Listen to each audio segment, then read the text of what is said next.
Good morning and welcome to Topstep TV. You made it. You're in the right place. And if you're wondering where you can learn about trading, we got you.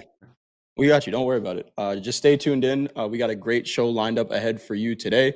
Ton of great traders coming on the show, a ton of great coaches. So just stay tuned in. Have a notepad and a pen in front of you. Take notes. Make sure you take notes. Welcome to Topstep TV.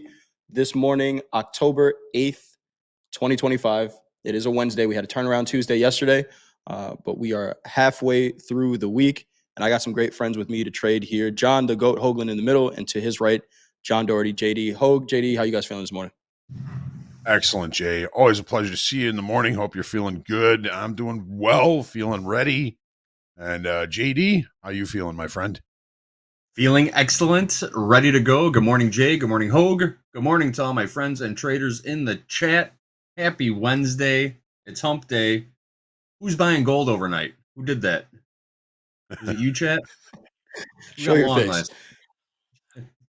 Tell us everything. What were you looking at? We've got that poll up in the chat right now for the gold opening range breakout trade. 1 minute or a 5 minute. You choose, and we'll take the trade.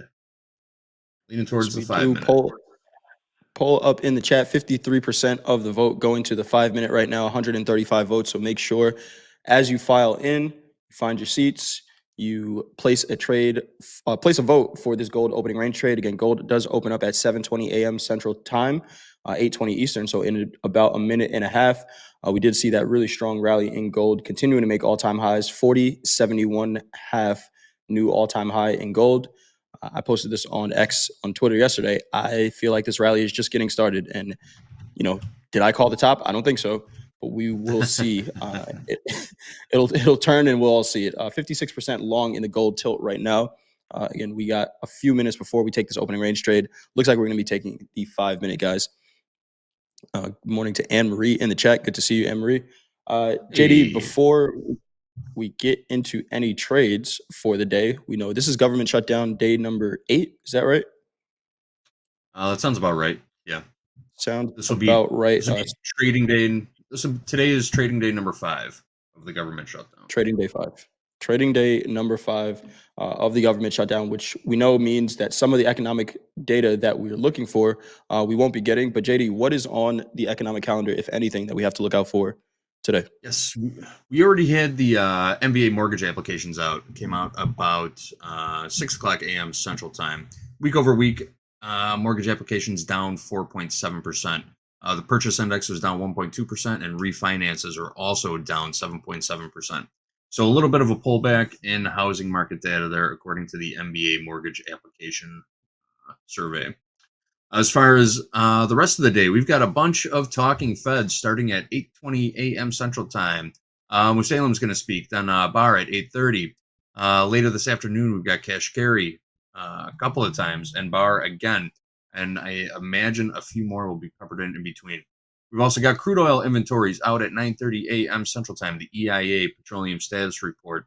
10-year note auction at 12 o'clock Central Time. That could be market moving for both bonds and equities. So keep an eye on that. Set your alarm for 12 o'clock Central Time. 1 o'clock, we're scheduled to have the minutes of the last Fed meeting released. I expect that to still happen. It's still on all of my economic calendars. I don't see why it wouldn't happen at this point. Though it is tentative, I expect those minutes to be released on time, 1 o'clock p.m. Central Time. And then again, a couple of talking Feds peppered in the afternoon. That's what we're looking at today. As always, we will keep one eye on the ditch for you. We are watching the news. We will keep you posted on anything that pops up. And we will pipe in any type of live feeds that we can throughout the day. It's one of those days, I just got a feeling someone's going to bump into a microphone and a camera and spark a fire. So we'll be watching it for you guys. We'll keep you apprised of everything happening. Make sure you stay tuned into Topstep TV. Gold is open now. 1 minute opening range just did trigger a short in the minis, but we are looking at a 5 minute opening range. 55% of the vote going to the 5 minute with 200 votes. 52% long tilt in gold right now. Last trade, 40.64.10 in gold. Hoag, we got a couple minutes before we get into this 5-minute opening range breakout trade. So before we do that, why don't we do some homework? Let's go over that checklist. Absolutely. Do the checklist. Pre-market research. That's what we're working on now. Context, opportunities. Check. Morning checklist. You got your coffee, you got your water. Did you exercise? Did you take your deep breathing? Check. Mindset check. Are you in the right mindset for trading? Feeling good? Everything good around you? Check. Trade entry checklist. Get your pencil, get your paper, write all those trades down so you can review them on your post-market checklist. And there we have it. Do your journaling, do your recording of those trades. And if you do all that homework, you get to party. You get to play at recess. We're getting ready to do that right now. Awesome stuff. Make sure you are prepared each and every day for your trading day. And some of you, most of you, and we appreciate you doing it, do that by starting your day with TopstepTV. We appreciate you all being here. If you could do us all a favor, hit that thumbs up button. We really do appreciate it. Tell your friends and family to like and subscribe as well. We got about 2 minutes before the 5-minute range closes. Again, the 1 minute did trigger a short. Would be about half a dollar in profit right now on the short in the 1 minute. We got so far a $3 range, extending now $4 range. And the one thing about the 5-minute opening range is the longer it takes, the wider that range has the potential to be, which increases our risk. What we've seen, JD with the management of this trade do a couple of times recently was scale down. Well, normally we're taking 5 micros into this trade, but we might just take 2 or 3. Depending on the size of this range. So we will see. We see gold pulling back just a little bit here. 40.61 last trade. Gold is up 1.4% in the overnight session. Again, a really strong rally. We take a look at the charts in just a few minutes here. We do want to see how we get triggered into this trade. JD, that gold price news, you want to go after we get triggered here? Yeah, we got 1 minute until this opening 5-minute candle closes. But yeah, the sizes of these opening ranges in gold have been really wide so far this week. Monday it was 100 ticks wide. Yesterday it was 75 ticks wide. Right now we're already at 63 ticks wide, so we'll probably scale down to a 3 lot again. Don't like taking more than $250 worth of risk on these opening range breakout trades. So that's why we scale down size a little bit. And just like Jay said, the longer the time frame you look at, the more risk you're taking on for these opening range breakout trades. That's why we look at a 1 minute, 3 minute, 5 minute. 15 minutes, you could be taking on thousands of dollars of risk on just a couple micros, That's how these breakout trades work. What's up, Hoag? Yeah. Well, at least it's getting smaller. Only 63 ticks today. I'm loaded for a 3 lot right now. I've got a high 40, 66, 60, 66, 60 high. Does that sound right to you guys? That's in the micro. Seeing the same thing in the mini? Yep. Looks good. All right. Got our stop to enter above. I'm just going to have my finger on the trigger ready to get in with a market order. We're about to close this 5-minute bar. Yeah. Well, I had to say something, didn't I? 72. 59.4. 59.4? Yes. All right. I've got 59.2. I'm going to put it in at 59.10. Stop to enter 59.10. Yeah, we're in. And there it is. We're only one tick of slippage on that. Only one tick on that little push through. House count short 3, micro gold 40.59. 40.59. We've got our stop up at let's call it 67.40.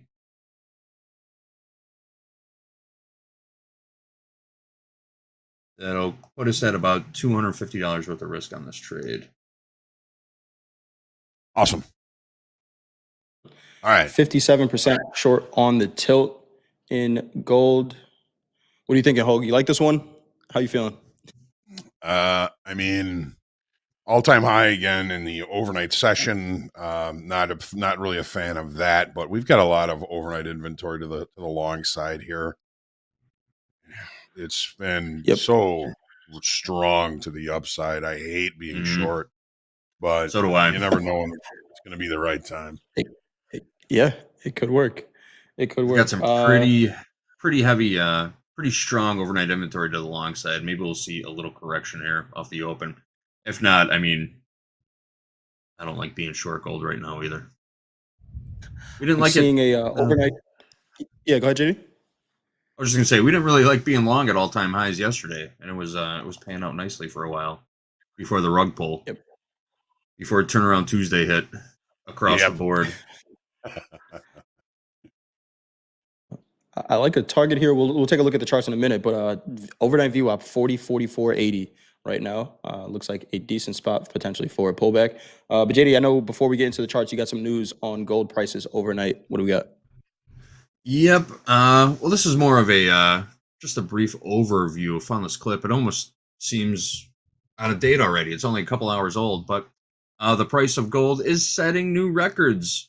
It's risen to more than $4,000 an ounce, 40.71 half overnight, new all-time high posted in the overnight session. So gold is on course for its best year since 1979, 46 years. It's gained more than 50% so far this year. Gold is often seen as a safe haven for anxious investors during periods of financial uncertainty, currently highlighted by the government shutdown. So a lot of rotation into gold. We saw more of it overnight, pumping up to new highs. Again, overnight all-time high 40.71.50 in gold. We're still just chilling at our entry price on this trade right now. I want to see some action real fast. I want to see some real strong selling come in right now, or I don't like this trade at all. There you go. Time for some action, like Redman said. Well, Hoag, let's take a look at these charts. What are we seeing? Where do we have the potential to go? I know one of your levels we talked about last night during slow markets, Dakota and Barron were on, but that weekly kickoff high. What are we seeing here, Hoag? well, as always, starting on the daily, I just took all my, just made a mistake and dumped all my levels and everything on this chart. So I've been trying to put it back on. I think we're good now, but so yesterday we saw a pretty good pushback off that 40.15 level, but man, did it get recovered quickly. We added 4,100 in open interest. Volume has been increasing as price continues to move higher. So we've got open interest increase, we've got volume increasing, we've got price showing acceptance at higher levels. This auction is very strong. I hesitate to give it an A because the market is always going to look the best at the top and the worst at the bottom. So I'm going to give this a B plus as far as the auction is concerned. It wouldn't bother me to see this market continue this move to the upside. Of course, right now we're short, but overall, I think the market is still very strong. Lots of folks kind of sitting back saying, "Wow, there's got to be a pullback coming. There's got to be a pullback coming." And I think that there is. The question is when and where is that going to happen? And I don't want to fight a directional market. I don't want to start picking tops. So on the daily chart, open interest increasing of an estimated 4,100 contracts, volume rising, price rising. Everything looks good for continuation to the upside, especially on that breakout above that 40.15 level. Jay, what are your thoughts?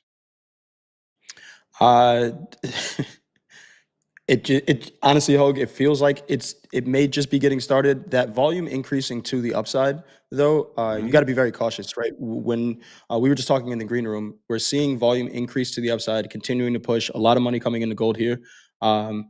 If we see like a 2x, 2 times the average daily volume in gold, that could be the top, right? We see that blow off top kind of volume. We just haven't seen it. It's just been very consistent. We've had a couple of extended days recently, and 2 days ago we had 80 points, $80 to the upside. Right now we are looking at a $64 high to low range, where that daily ATR is increasing every day, right? It's at $57 now. I just question whether or not this is sustainable, right? Do we continue to find new money to buy gold at these higher prices?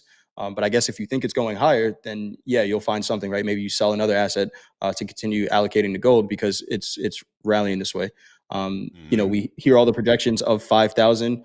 We are just over 20% away from that. This is a very strong auction. It's hard to be short this market, and we do get some really nice sell-off opportunities. We saw one yesterday in a day that ended higher than it opened, but it feels like it happens all at once, and then those buyers are just waiting for the next spot to get in. Yeah. I don't know how many times I've said, all right, this is far enough. There's no money left to buy this thing. And they come in There we and go. continue to buy this thing. It's absolutely crazy. Markets can stay irrational longer than we can stay solvent. Don't fight a directional market. DFADM. All right. So, what are we looking at today? Overnight inventory. Pretty long. Pretty long. Here we go. There's the open last night. We're trading all the way up here. We've seen very little pullbacks. We do see, however, a potential bearish piercing pattern off this all-time high in the extended trading hour session. We do say all the time, most of the time, an all-time high or recent low is not going to occur in the extended trading hour session. The traders that be the real people that move these markets like to be able to participate at these levels. So I don't think that this is going to be a lasting high. I don't mind being short. I would rather see our long overnight inventory capitulate and get out real quick so we could take some profits on this thing before it starts to find buyers and continues the push to the upside. So yeah, we've got a session gap to the upside right now. Low probability of closing that gap, but you never know. And overnight inventory is long, and that's what could bring us back to settle to kind of get a good look at this 40-15 level, which within 4 ticks of it put in the high yesterday, and then the market absolutely tanked, took out the initial balance low just by a few ticks, just enough to take our stops. And then the buyers came back in, and the buyers have been in control ever since. So what I'm counting on for our opening range short here is that we have a lot of overnight inventory, weaker hands that are going to get nervous. They're going to say, okay, oh my God, the top is in. We better get out. And then that's going to give us an opportunity to profit on this particular short that we're in and possibly look for opportunities for longs. Because every time we get this market on the rocks, those buyers come in and purchase the beautiful yellow metal that gold is. Jay, what do you think? So looking at this 30-minute chart, Hoag, for this short, what I want to see, some selling under that 20 moving average, which is in a real strong uptrend right now. Right now, that's at 40.5560. If we start to see some sell pressure under that, then VWAP would be the target for the short, 40.44s.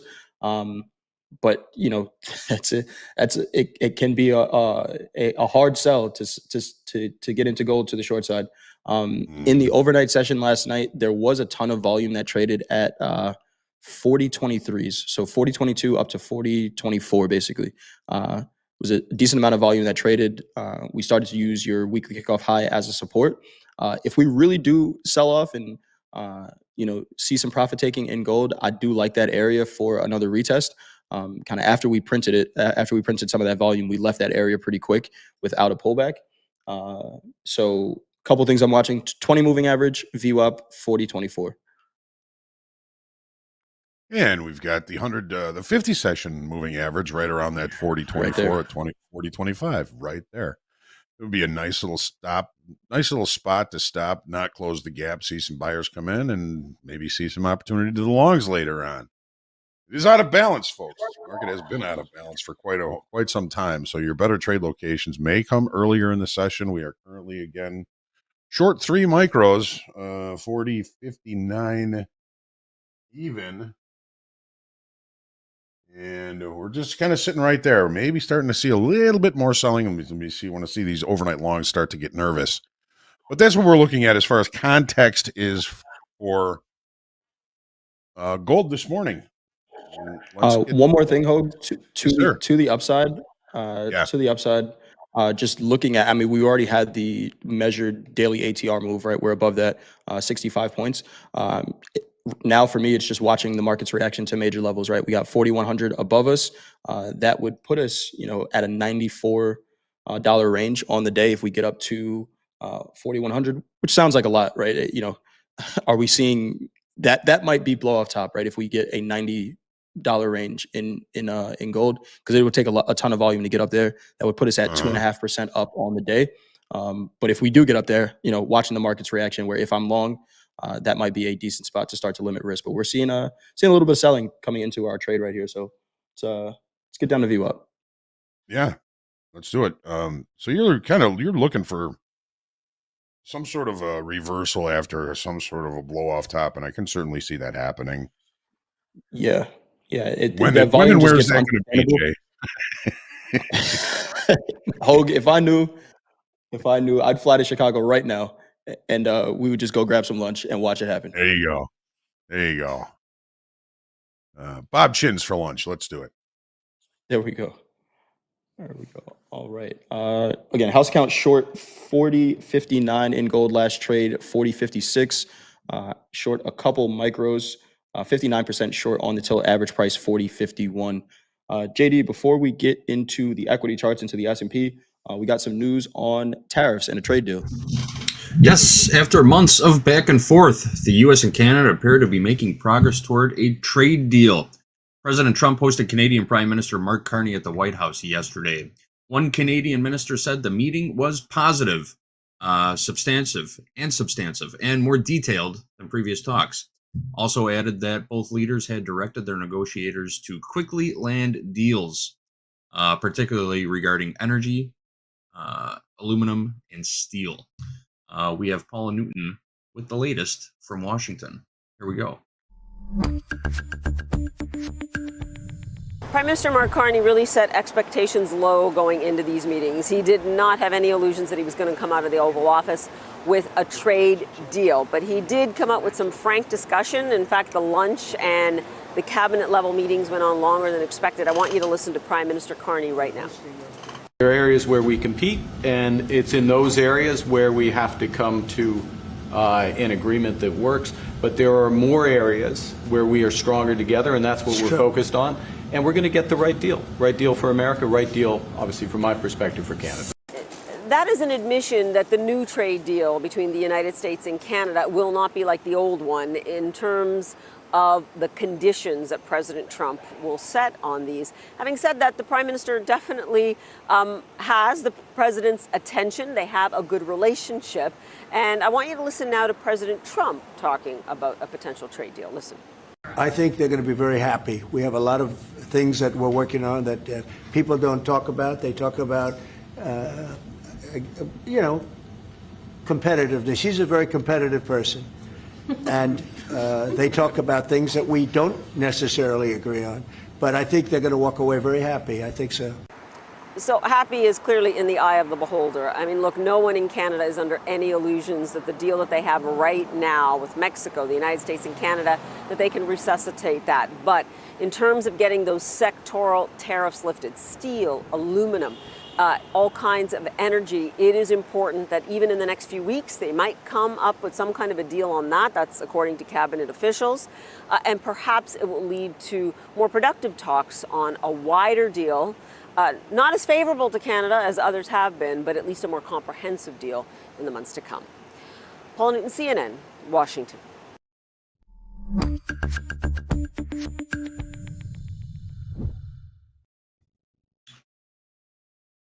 Sounds like our friends to the north are pretty happy for the moment. Keep you posted of any more news on this Canada trade deal throughout the day. Is it a coincidence that we're getting closer to a trade deal and the Yankees beat the Blue Jays yesterday? Ooh, I 2-1. didn't put that together at all. I did not even put that together. How about that? We're still in it. The Yankees got their ass kicked the first two games, but hey, we are still in the fight. We are short gold right now, 40.53.30 last trade over there, 60% short. House count is short 3 micros from 40.59. Do we want to get into the S&P charts? Absolutely. Let's do it. Let's do it. We're just looking at this gold, and we're kind of testing that 20 session simple moving average, Jay. I'd like to see us find some acceptance below that right now. But as for the E-mini S&Ps, the equities, let's start as always on the daily chart. So yes, we have a bit of an area of potential balance. We talked about this, I think, earlier, maybe yesterday or the day before. We had an inside day on Monday. We have an outside day on Tuesday, but really still kind of in this whole area. So we've got 1, 2, 3 days largely in balance. A lot of testing going on. All-time highs, of course, came in yesterday during the extended trading hours session. So a pretty decent pullback. That pullback was in essence long liquidation. That was a long liquidation event. That was not new selling coming in. Of course, there's always, a degree of new selling or new buying coming in any direction, but we lost about 6,400 in open interest yesterday. That is the estimate, of course, and the downside volume is always better than the upside volume. Nothing to really fear there. Markets are still holding up very well in the longer time frame. We're still at higher highs, higher lows. No major changes in market states that occurred yesterday. Just taking a look and wondering when we're going to take out that all-time high in the extended trading hour session that happened yesterday. Jay, what are you thinking about the daily chart here?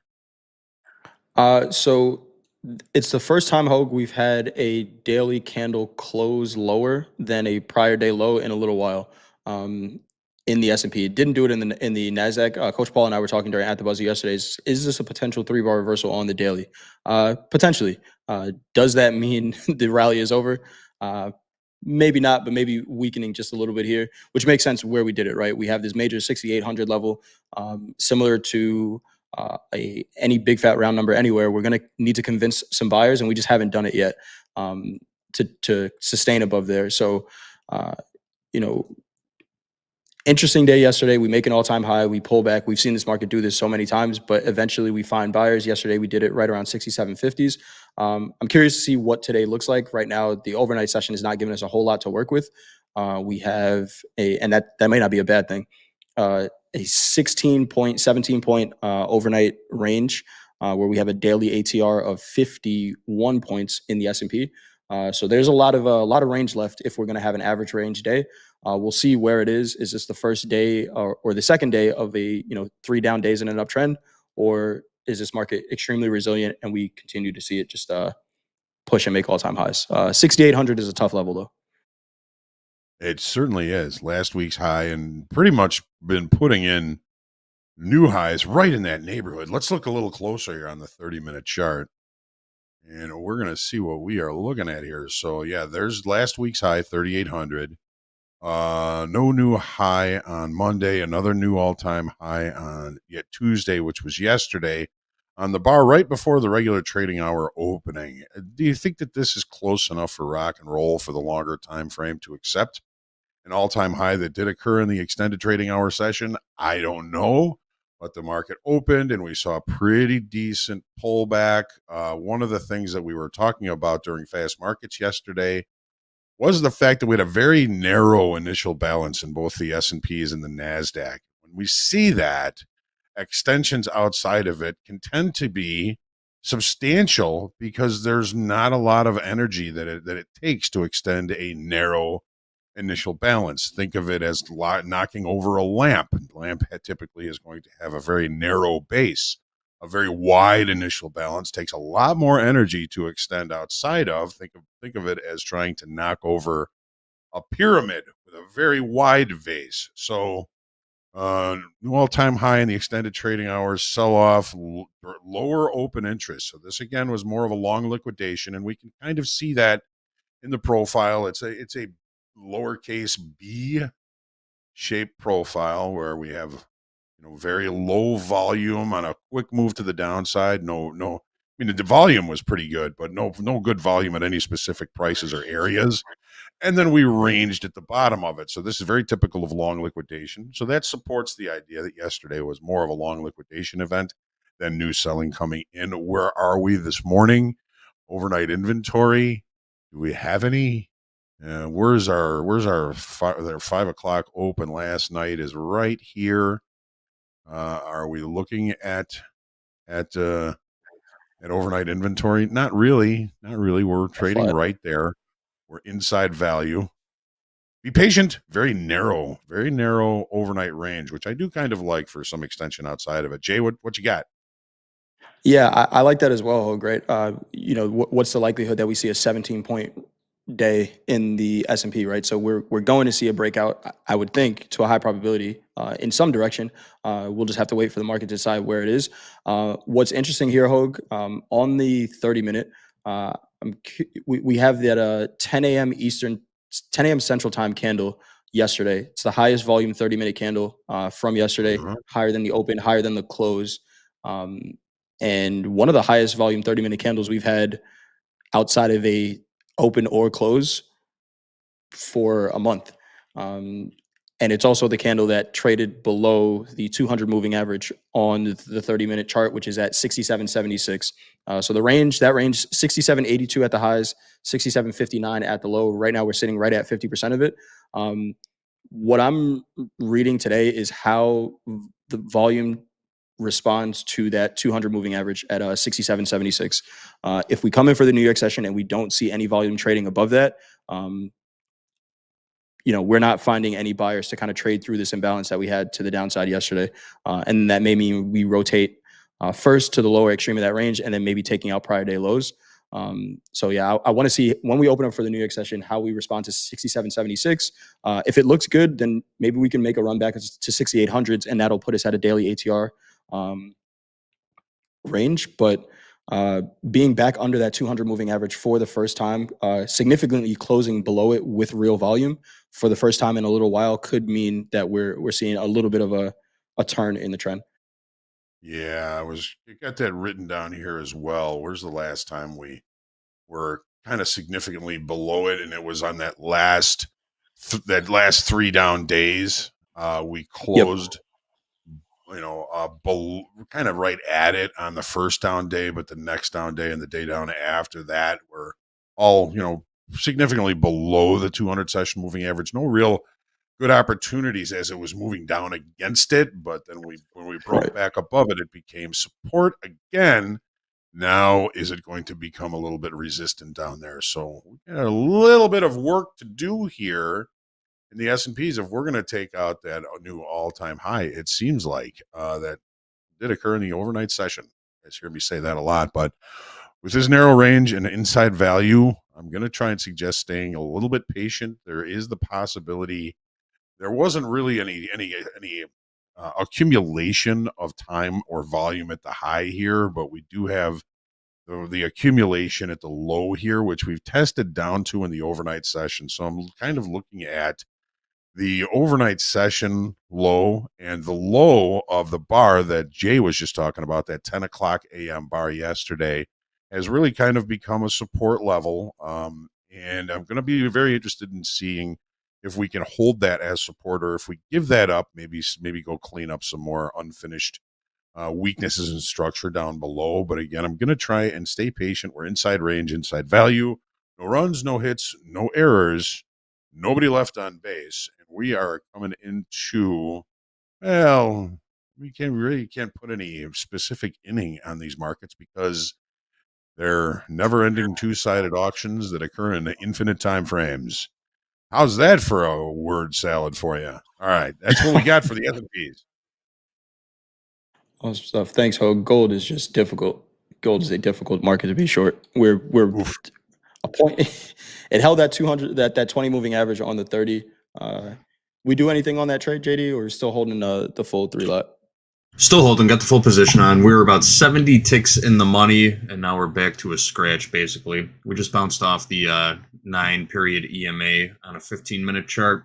We got a couple of strong 15-minute sell candles there. Volume seemed pretty decent. Hoping for some follow-through. If this 15-minute candle closes green, though, I will be losing even more confidence in this trade.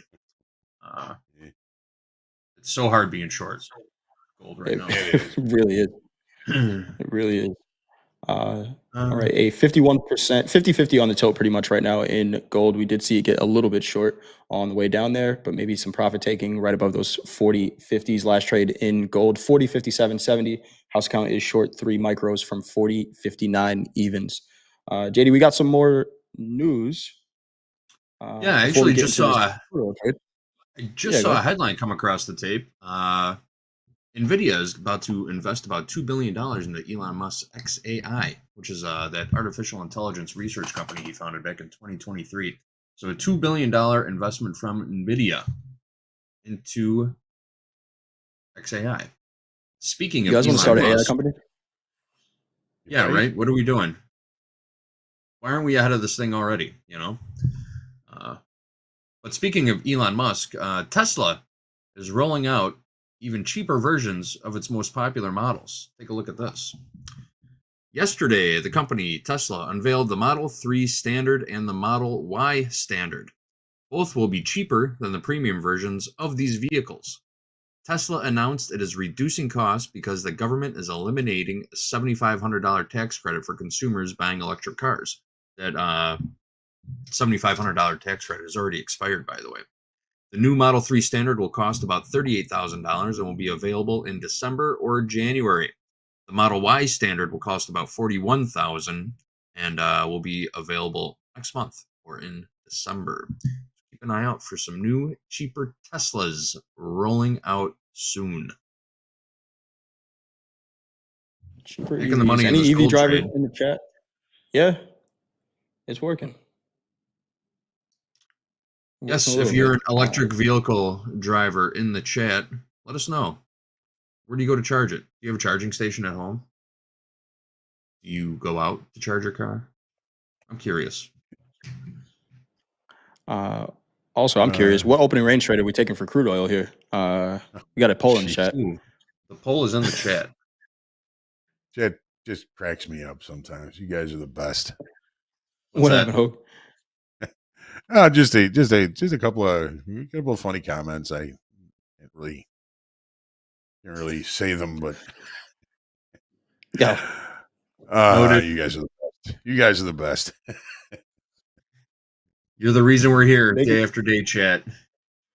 Absolutely. Being you. We love it. Making Hoag laugh on a Wednesday. Make sure you get your votes in there. 79, 80 votes for the crude opening range trade. Crude does open up at 8 a.m. Central Time, 8 a.m. Central. So in just about 6 minutes, we will be taking a opening range trade in crude, whether that's a 1 minute or a 5 minute opening range trade. Crude had a pretty nice rally overnight as well, trading 62.66, about 1.5%, 1.5% up right now. 61% till 62.52 average price. Hoag, want to take a look at these crude charts? Where are we going?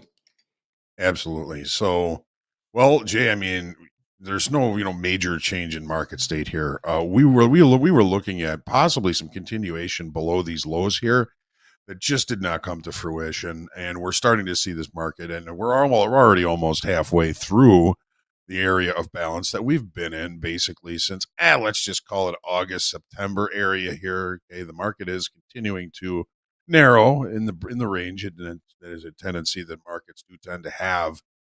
Yesterday we lost 5,300 in open interest. Okay, so we got too short in the hole here. We were talking about the possibility of that yesterday. That's kind of what happened, but the ranges have been so narrow. It has been a tough market to trade, to look for any decent opportunities. Yesterday's range was, let's see here, 114 ticks, 80 ticks the day before that, 62 ticks the day before that. So maybe we're starting to see a little expansion, and we can probably see that in the session in the overnight. So losing 5,300, we got too short in the hole. This is what happens, a little short covering. And we are now back into the range and continuing to rotate, perhaps maybe halfway, which is basically weekly kickoff highs, 63.30. You got all the moving averages right in there. A lot of convergence there. We get through that, then, hey, $65, 65.50. Who the heck knows? I am exacerbated with crude oil and the opportunities that it has been providing. We just haven't been able to be there, or in the wrong time frame. Take a look at let's see what we've got. Jay's got to say here about crude oil. It has been a tough move, but it's been not that tough. I mean, if you're patient and you kind of get the context right, which I think we have. I mean, pretty much, Yeah. Jay. It's just been tough to get into anything with any teeth to it. What do you think, Jay? Yeah, it's tough to day trade crude, just because you don't know when these moves are going to happen. Honestly, and we day trade here with Topstep accounts, so it is a tougher market to trade. But it's been a great swing trade going range to range. We are seeing it megaphone a little bit, and if, for anyone who's wondering what the megaphone pattern is, we're seeing that the range kind of expand on both sides. For a while we were talking about 64s as the high of the range, 61 half at the low. We saw the extension to the upside up at about 66 half, and then a push into 60 half without trading that $60 level. And Hoag, we talked last week about just putting on a swing somewhere down near the low of this range, stop below 60 and Uh-huh. let it do its job, because it's Uh-huh. been going range to range for so long now.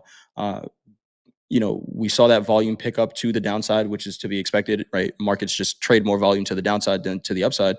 But this is just still in that range. We're kind of in the middle of it now. So I'd be leaning 51.49 to the long side, just because of where we are in the middle of this range. And it could go anywhere. It could reject here, right? We have that 200 moving average. We have the moving average bowl of spaghetti between 62.85 and 63.14. It's you pick one and it's in range.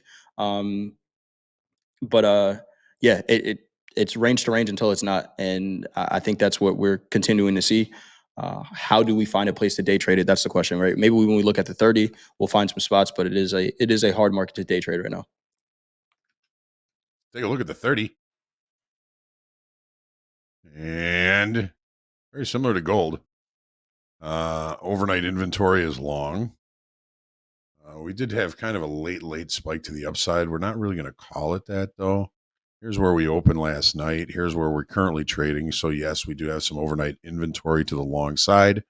We are going to be opening with a gap. The session high yesterday, regular trading hours, 61.87. So if we're going to close that session gap, we've got to get down to that level. So we're opening with a little bit of a gap, maybe 80 ticks. Would have been nice to be long last night, huh? And we're out of balance. We one, two, three, 4, 5 days of largely in balance at these lows. We've broken out. The next visual target that I see is 63.30 weekly kickoff high. There's also a naked point of control up there. There it is. There it is. So we're going to see if we can't close the gap relatively early. We're looking for opportunities in the direction of the gap, which could bring us up there. Jay, the profile yesterday was normal P shape, indicating short covering, which is supported by the loss in open interest. What are you thinking about this, Jay? I'm going to take my lovely So drawings off of here. they were great. Oh, you should put them on the fridge. Uh, so looking at crude oil, we got back above that 200 moving average on the 30-minute, which is down at 61.53. We spent some time consolidating around it.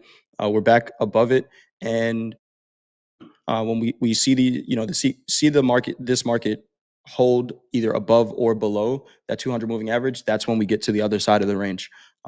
So right now I'm looking at the 20 moving average, which is down at 62.40 right now, starting to be supportive as we start to trend up to the upper extreme of this range. Are we kind of extended already? We have 75 tick high to low range so far.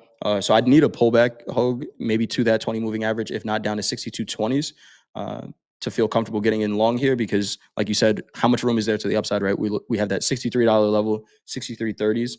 I would just want to give this trade a little bit more of a runway to give us some profits. Where as we get closer to the upper extreme of that range, we could just see consolidated day.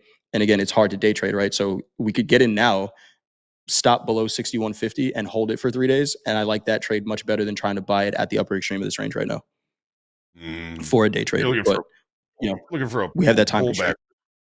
for some ramming speed to the upside, right? Exactly. Pull back just a little bit, like the little pullback cars, right? You pull it back and then you let it go. And boing. Right.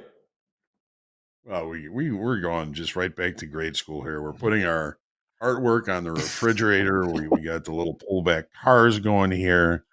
I'm Right. feeling Gotta stay very, young. very youthful today. Very youthful.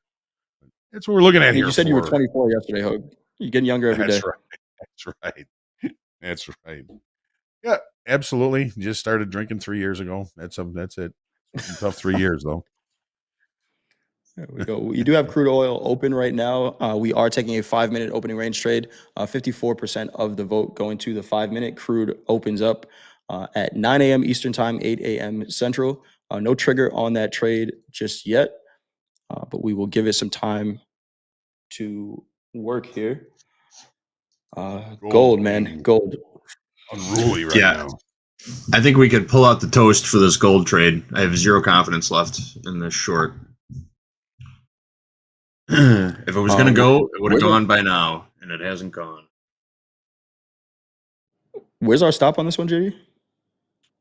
All the way back up. 67.40?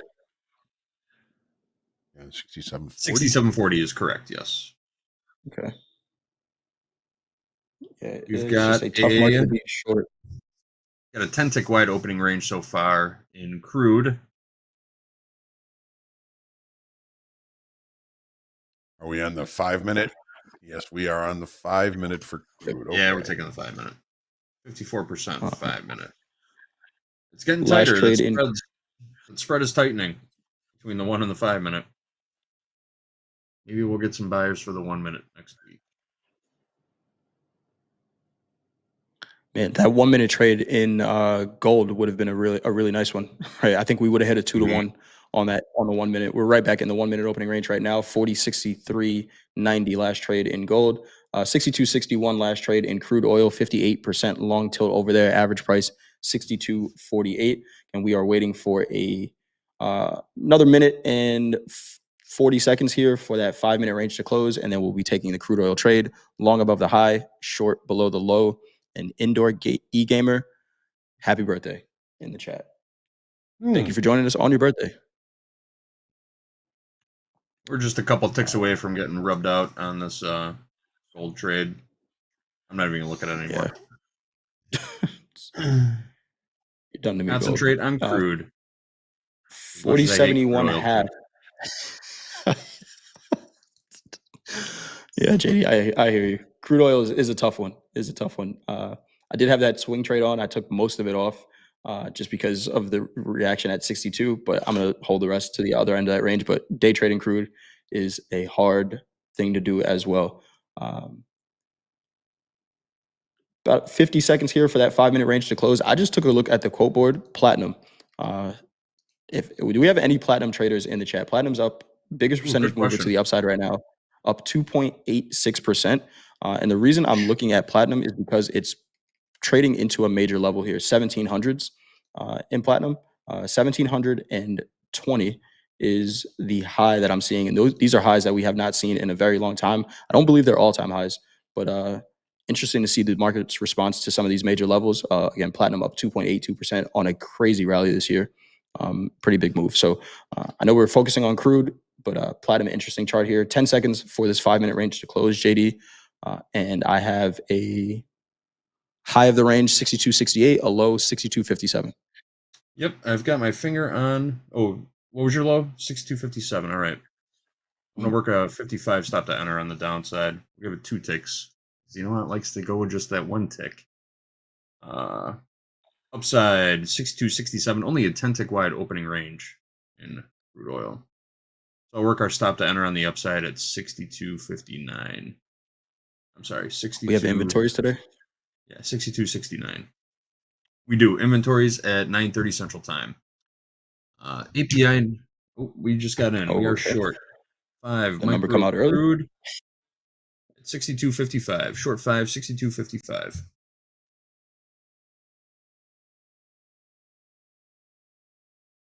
I'm gonna put our stop. We're taking minimal risk on this right now. Only about, we'll give it 140. But we'll put our stop just above or just below the current low. We'll take $125 worth of risk on this trade. Just we got an overnight VWAP 62.44. Just tag that 20 moving average we were talking about on the 30-minute as well. Let's see if I mean, there was a big burst of selling that just came in there. Saw 265 contracts traded in a second. 75% of that was negative delta. So somebody just hit the bid in crude. Let's see if they get any follow through. House is short from 60 to 55, JD. 62.55, short 5 micro crude. That is correct. Nice. All right, 62.47 last trade over there. Let's see if that selling gets any follow through, or do they hold this up? Still in that gold trade as well. Not looking great, but I ain't hear no bell. So we are still good to go over there. 40.66 last trade in gold. What's the toast? I want to see the toast. It's usually good luck. Good for the rest of the trades. There it is. It is.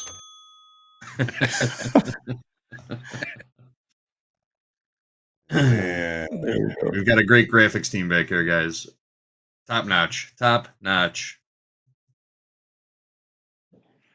JD, you have any news we want to cover before we get into the NASDAQ chart?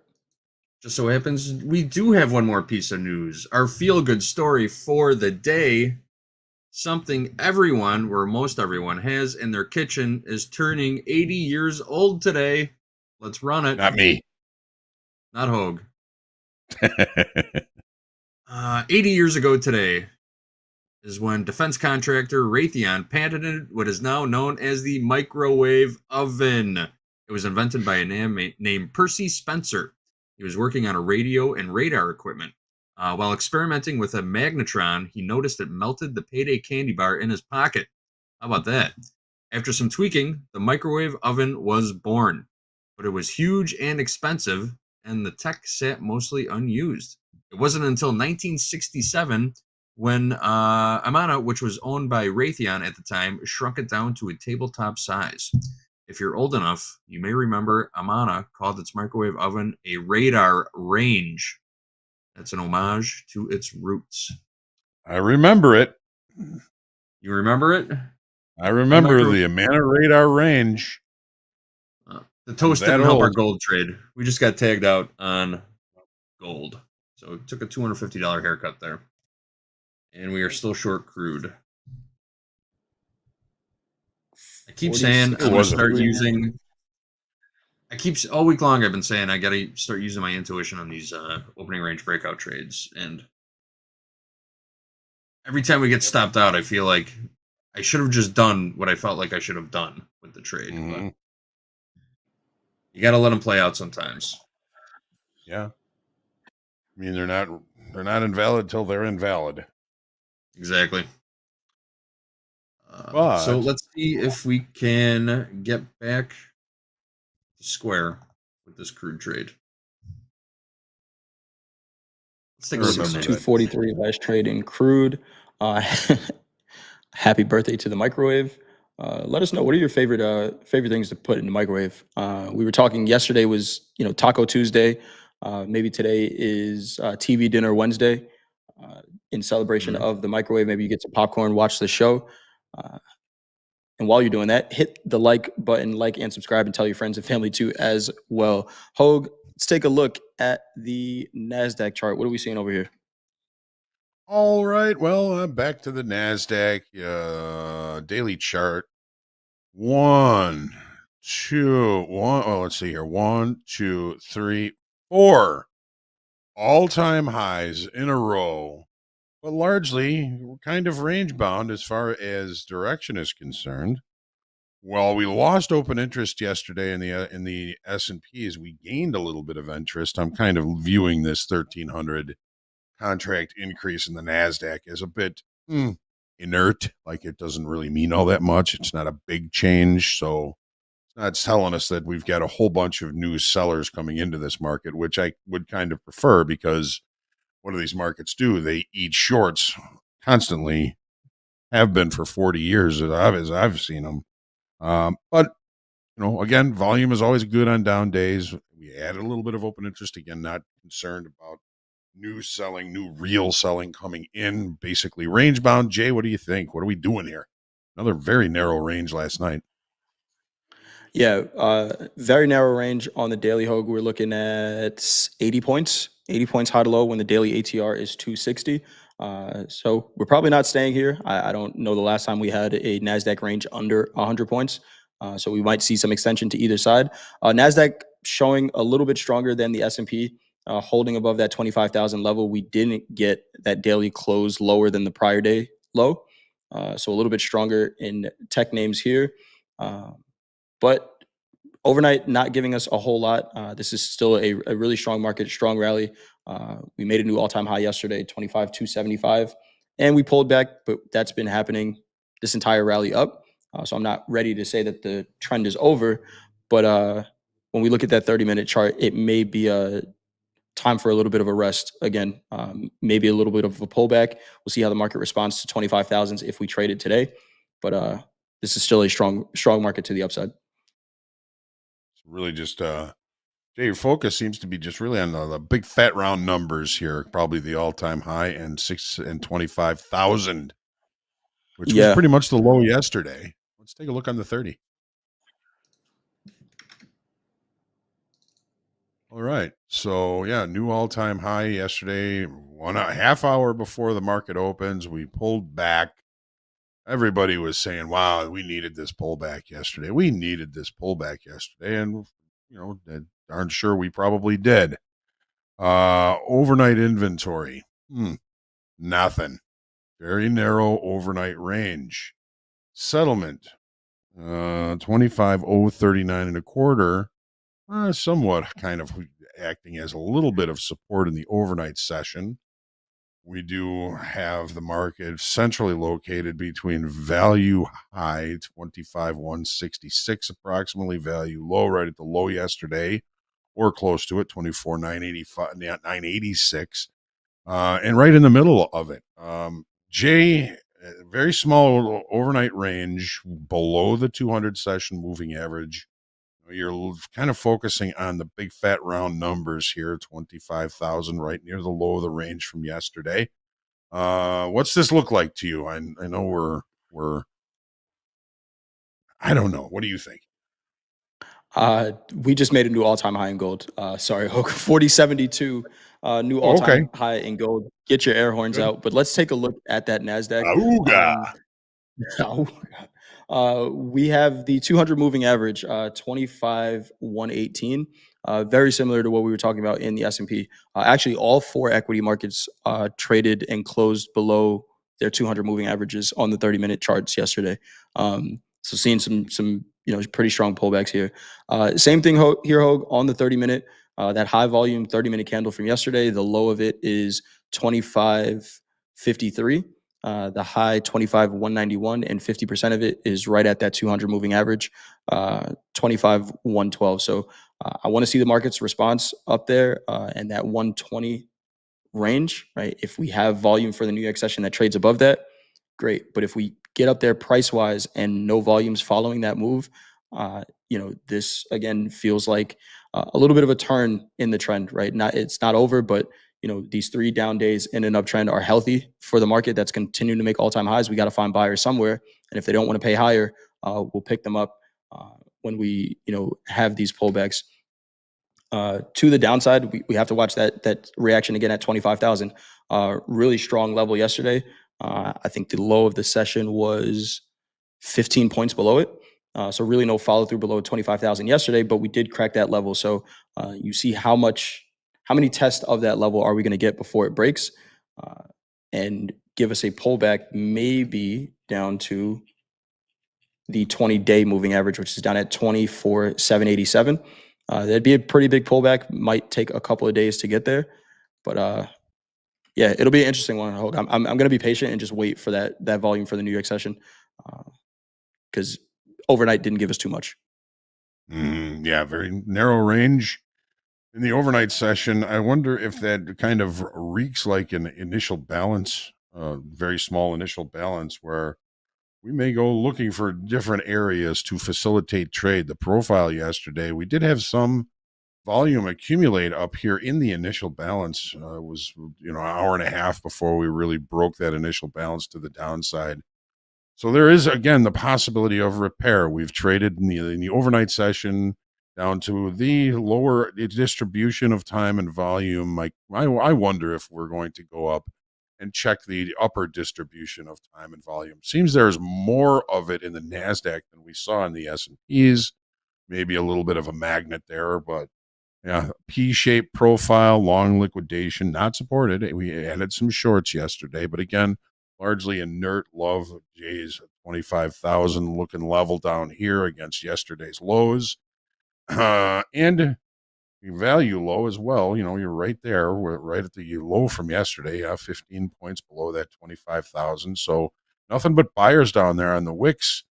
A little bit of a difference from the S&P is we did leave a poor low at the lows yesterday. But yeah, as I just saw unknown traders say, yeah, we are radar range bound here. Omana radar range bound so far from the overnight session. You guys are cracking me up today.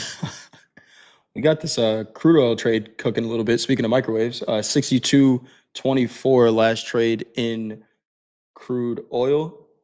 We got 100 lot down at 61.91. So this was we just pulled right back into 50% of that Globex opening range the first half an hour from last night, 5 p.m. Central, 6 p.m. Eastern time. This was that area where I was saying if I was to get long, maybe I'd start looking for opportunities to buy here. Pretty strong selling into this area, and we do have inventories out later today. But a nice trade so far. House account is short 62.55, a couple micros in crude. How are we looking on that trade, JD? Bounced right off of yesterday's high, 62.11 yesterday's high. That was a low tick on this move down in crude oil. But I am working to cover one of these shorts at 2R. I've got a bid down below at 62.01, just below the overnight low. I think it's a good bet that we go down to take out that overnight low. Again, this is not trading advice, but that's just the way it looks to me. We'll see. That was some pretty decent buying, though, off of yesterday's high. We're still bouncing just a little bit. 53% short. Yeah, go ahead, JD. I was just going to say 62.25 last trade in the micro. 52% short, so 50-50 there. 59% short in gold. We did just see gold tick a new all-time high. 40.72 new all-time highs in gold. Gold not done, in the words of Andre. Continuing to rally. That is a pretty insane market over there. And again, it feels like, it's crazy to say, but it feels like it's just getting started. JD, who do we have on the schedule today? Who's trading with us on TopstepTV? Oh, we got a good one. Coming up next in Fast Markets, Andre, Jack, and Hoag will be here. They'll be joined by Jaron, half of the trading power couple of Baron and Jaron, and our guy from Tennessee, Vinny M's here. I just saw him pop into the green room. He's going to be trading in Fast Markets with us right here on TopstepTV. 11 o'clock, Hoag's coming back for the morning recap. He's going to go over the trades that we took during the opening call and Fast Markets. 11:15, Trade with Topstep with Yusuf G and Dakota. Dakota will be coming in. They'll be joined by Coach Jay. At 12 o'clock, we got the shoulder tap. Risk manager Ben is back. He'll be joined by Jack to roast and toast a couple of traders. 12:15, group coaching. Me, Hoag, and my father will be here.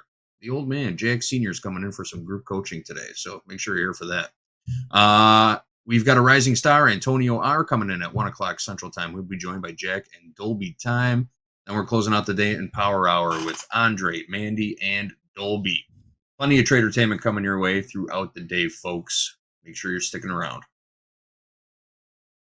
Sounds like a great show. I know where I'll be. Right here in this seat, watching the markets. I think Dakota's coming over in a little bit. We'll trade it up, but sure to be a good show. And if you like what we're doing so far here, hit that thumbs up button. House account is still in a trade right now. I'm going to take this one into Fast Markets and hopefully to the auto liquidator. House account is short 62.55 in crude oil. Five micros, JD? 3. Oh, well, 5. Correct, 5. 5, there we go. 3 was the gold trade. We are in on 5 in crude oil. Getting closer to the lows again. 62.20 last trade. Overnight low 62.05. We're working a bid to cover one of these shorts at 62.01. Maybe I'll take 2 off. I'll take 2 off down there. Then we'll have a free trade on. JD, I'm happy, and some of the chat is as well. To see your dad come back on the show. You're gonna be on with him. It's Yeah, must watch I'll be here TV. with him. We'll be talking. Must watch Me, TV. Hoag, and the old man. I haven't talked to Jack in a while. We go way back. Yes, the back old to about lumber pit days. 1984, 1985. When were you born, JD? I was born in 1979. So you know my dad almost as long as I have, Hoag. Yep. Yeah. Jack, always a gentleman, always a good guy, great trader, great broker. I'm looking forward to seeing him. Maybe talk a little reminiscence. Yeah, for sure. Once you get him going on that, you get him telling stories, we'll be here all day. But they're usually pretty good. Yeah.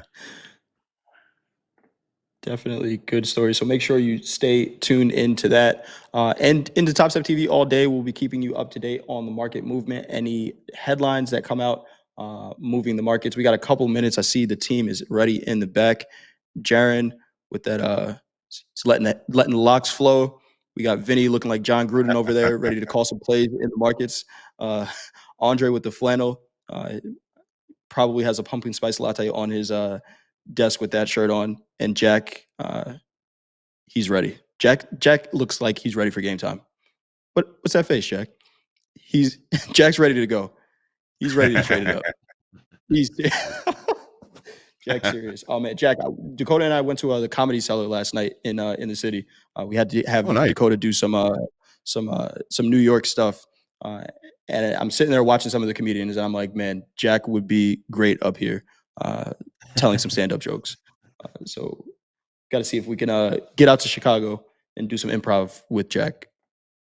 We got a couple trades going on here. House account is short. Crude oil, we did get stopped out in gold.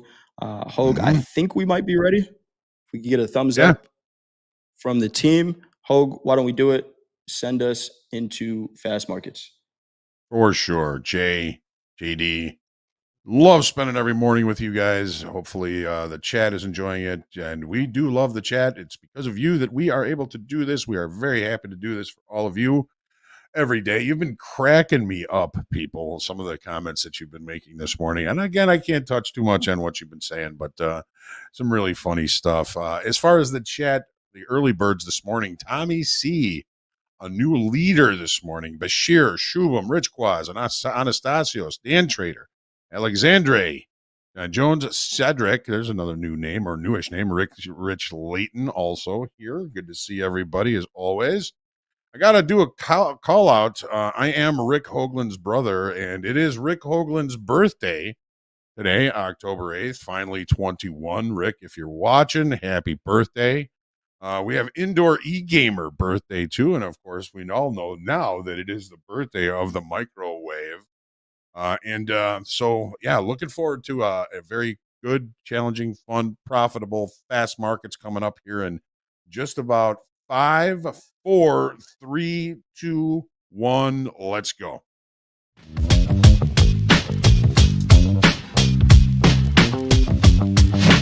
Turn those machines back on! Turn those machines back on! Turn those machines back on! Turn those machines back on!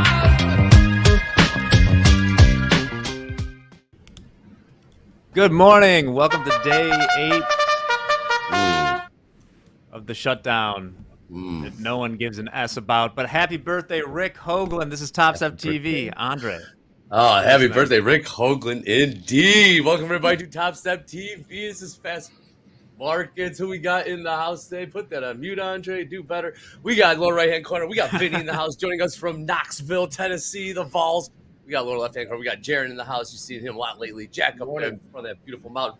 Let's get right into it. Vinny, welcome to Fast Markets. Is this your first Fast Markets day? Is this your debut? Yeah, they asked me to come on, and I couldn't believe it. I was like, Fast Markets, It's out of my league, but I'm here.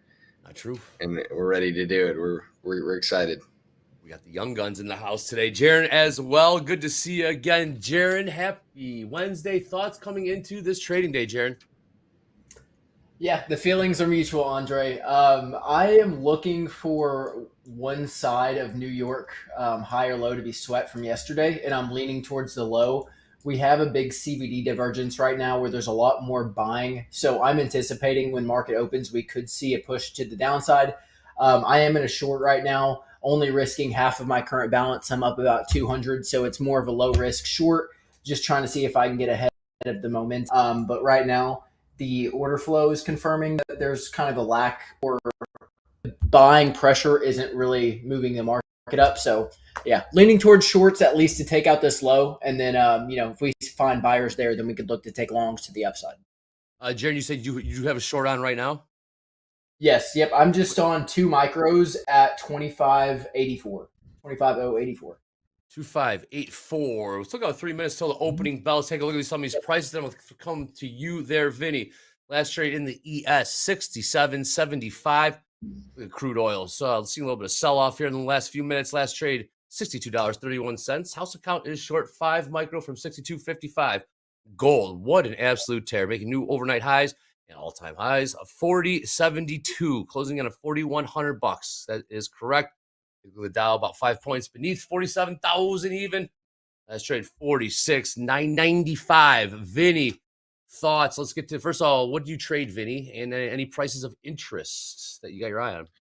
Yeah, so right now I was kind of looking at the same area that our friend here entered a trade at, kind of that 84 area.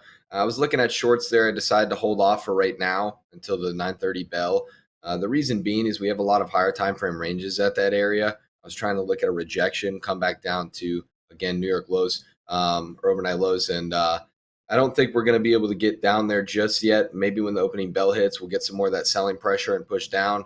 But I'm kind of waiting for some confirmation, either higher time frame or lower time frame, which seemingly we're starting to get right now.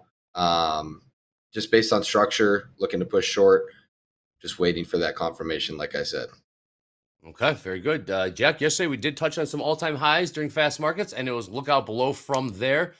Last trade in the ES, 67.76, I believe. The all-time highs made yesterday, 68.02 and some change.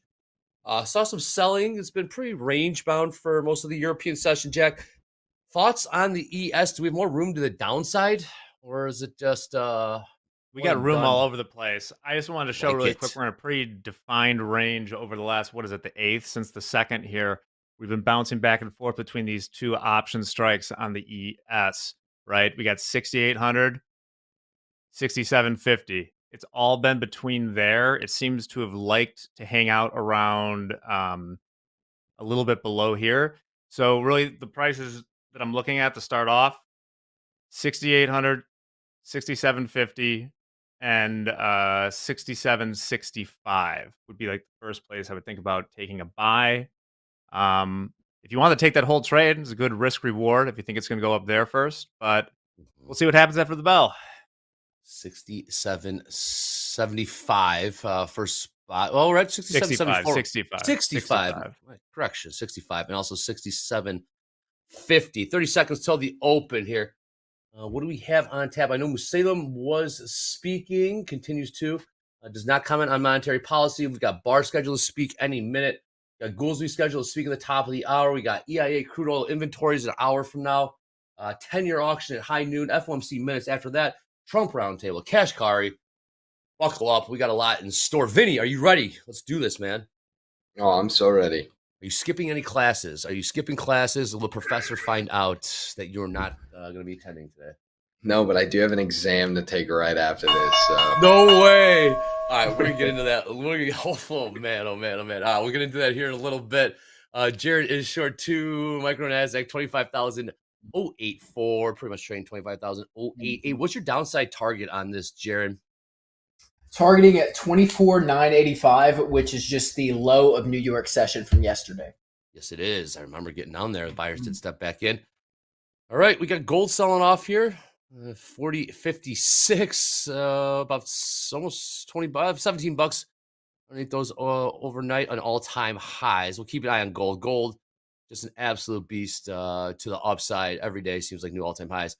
Again, new all-time highs made about 30 minutes ago of 40.72.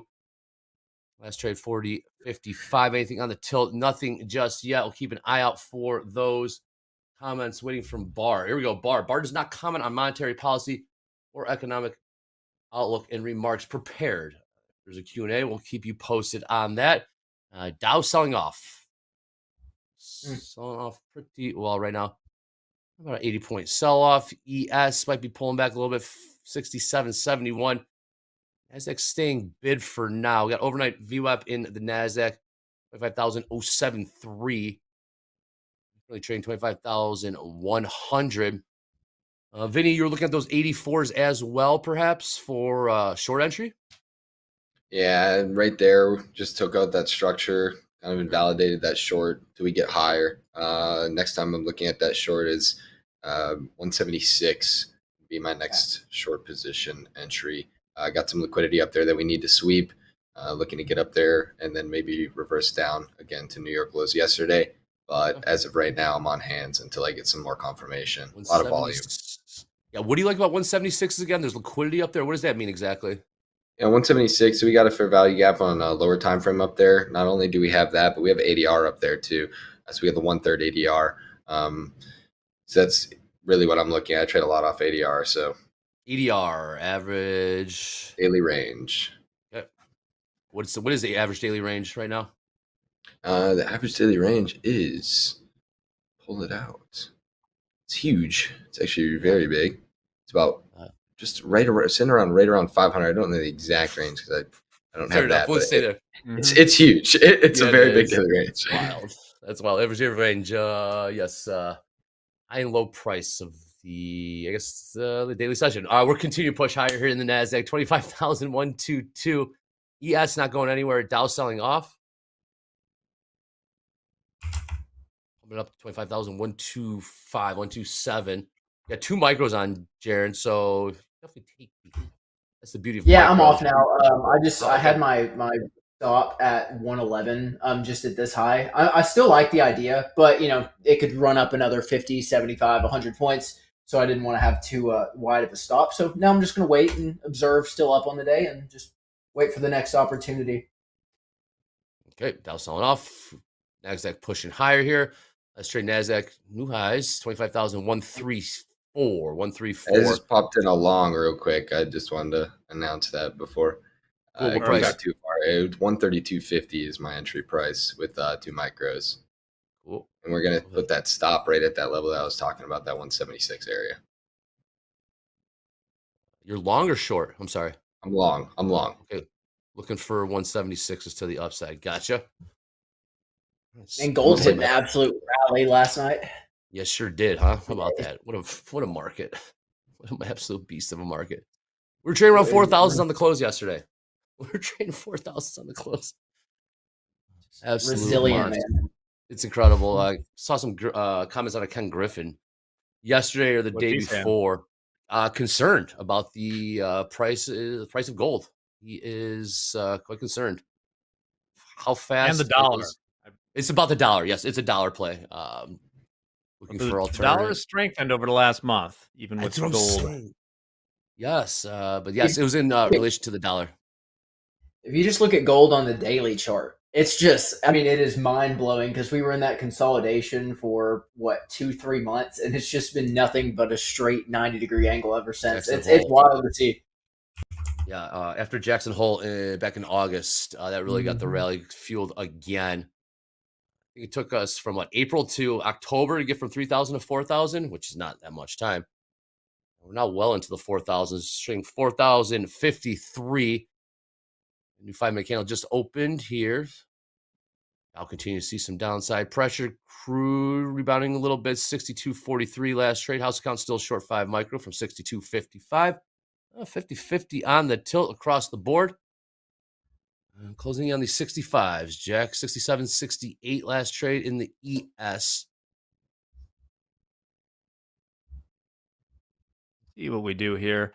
Yeah. Over looking at the bonds really quick. We're kind of at the low end of the range. We're right at 4.1 right now in the 10-year yield. Still hanging out above our line from the Powell. Yes. The Powell. Also, just an update. All but assured a rate cut in October, and we got about an 80% implied probability budging. of 50 basis points by the December meeting. They're not budging off that, Jack, are they? No, they are not. Incredible. They've had it priced in since September and hasn't gone very far, even what the Fed speak. All right, Vinny, we're still holding here. How much? We got 2 micro on from 132. Where do you have your stop or your risk in general? My Typical stop loss risk. at 94 right here. So usually in general, I try to keep it around that 20-point area. I'll extend max up to 35 points on my stop loss, but I really try to keep it around that 20-point area if I can. Fair enough. Mostly based on structure, though. I'm not going to just set a hard stop loss if the structure doesn't support it somewhere really short or really long off my trade. Sharp. So Sharp. A little more of a pullback here. Gold things now trading 49, down about $23 off those all-time highs put in 30 minutes ago. Pull back. Nasdaq finding some buyers again here. 25,122. Looking for those 176s to the upside. How deep do we get in the ES? 70, 67, 66. All right. Still waiting for bar to hit the wire here. Again, prepared remarks, does not comment on monetary policy or economic outlook. If there is a Q&A or he does slip, be sure to capture that. Bring it to you here on Topstep TV. That being said, pin to the top of the chat. Yep, Topstep Daily Levels. Topstep Daily Levels, those are updated and refreshed before every New York Open. We'll be referring to those throughout the day, throughout the weeks, throughout the years. You don't have any room on the screen, or you want to click on the link, click on the indicators tab, the top of Topstep X. Boom. Type in Topstep Daily Levels. Have those slapped and overlaid right there on your charts on Topstep X. 67, 66 seems to be holding right now. We get another push higher here in the Nasdaq. You got to like seeing that there, Vinny. yeah, no, that's good for me. I enjoy seeing that. Looks like we're kind of flipping a little bit of early sentiment. We went long right off open, kind of pushed back and reclaimed some of that downside pressure, and now we look like we're starting to go back up again. Looks like everything's flipping, or beginning to at least. We're still 50-50, but it looks like we're beginning to flip towards my direction. Yeah. Yeah. Mag 7 holding it up a little bit. Nvidia's up 1.7% right now. That'll help you out, Vinny. Tesla down 1.4%. Broadcom up 1.4%. Everything else kind of nothing doing. Investors did not like the Model Y. The Model Y is going to be priced underneath $40,000. $40,000. Yeah, we saw some selling. I didn't think they were about cars anymore. I mean, investors didn't like it. People wanted robot stuff. Is that what they wanted? Andre? Yeah. Get your industry report on robot stuff. Robots. Yeah. I've actually seen one of those. They got that Tesla store downtown, and they got one of them sitting in the window. They're quite big. Quite big indeed. Mr. Nodex says ES looking heavy. Yeah. Needs to find some support here around 67, 66s. Last trade 67, 68. How long until we see a Sora 2 AI video of Topstep TV? I don't know if you guys have seen the new AI that's come out, the new Sora. It's ridiculous. Yeah. It's hard to Now- distinguish. It's hard to Yeah. distinguish from reality at this point. Oh, boy. Yeah. Oh, we're in trouble? Oh, great. Past the Robots point of are in return. trouble.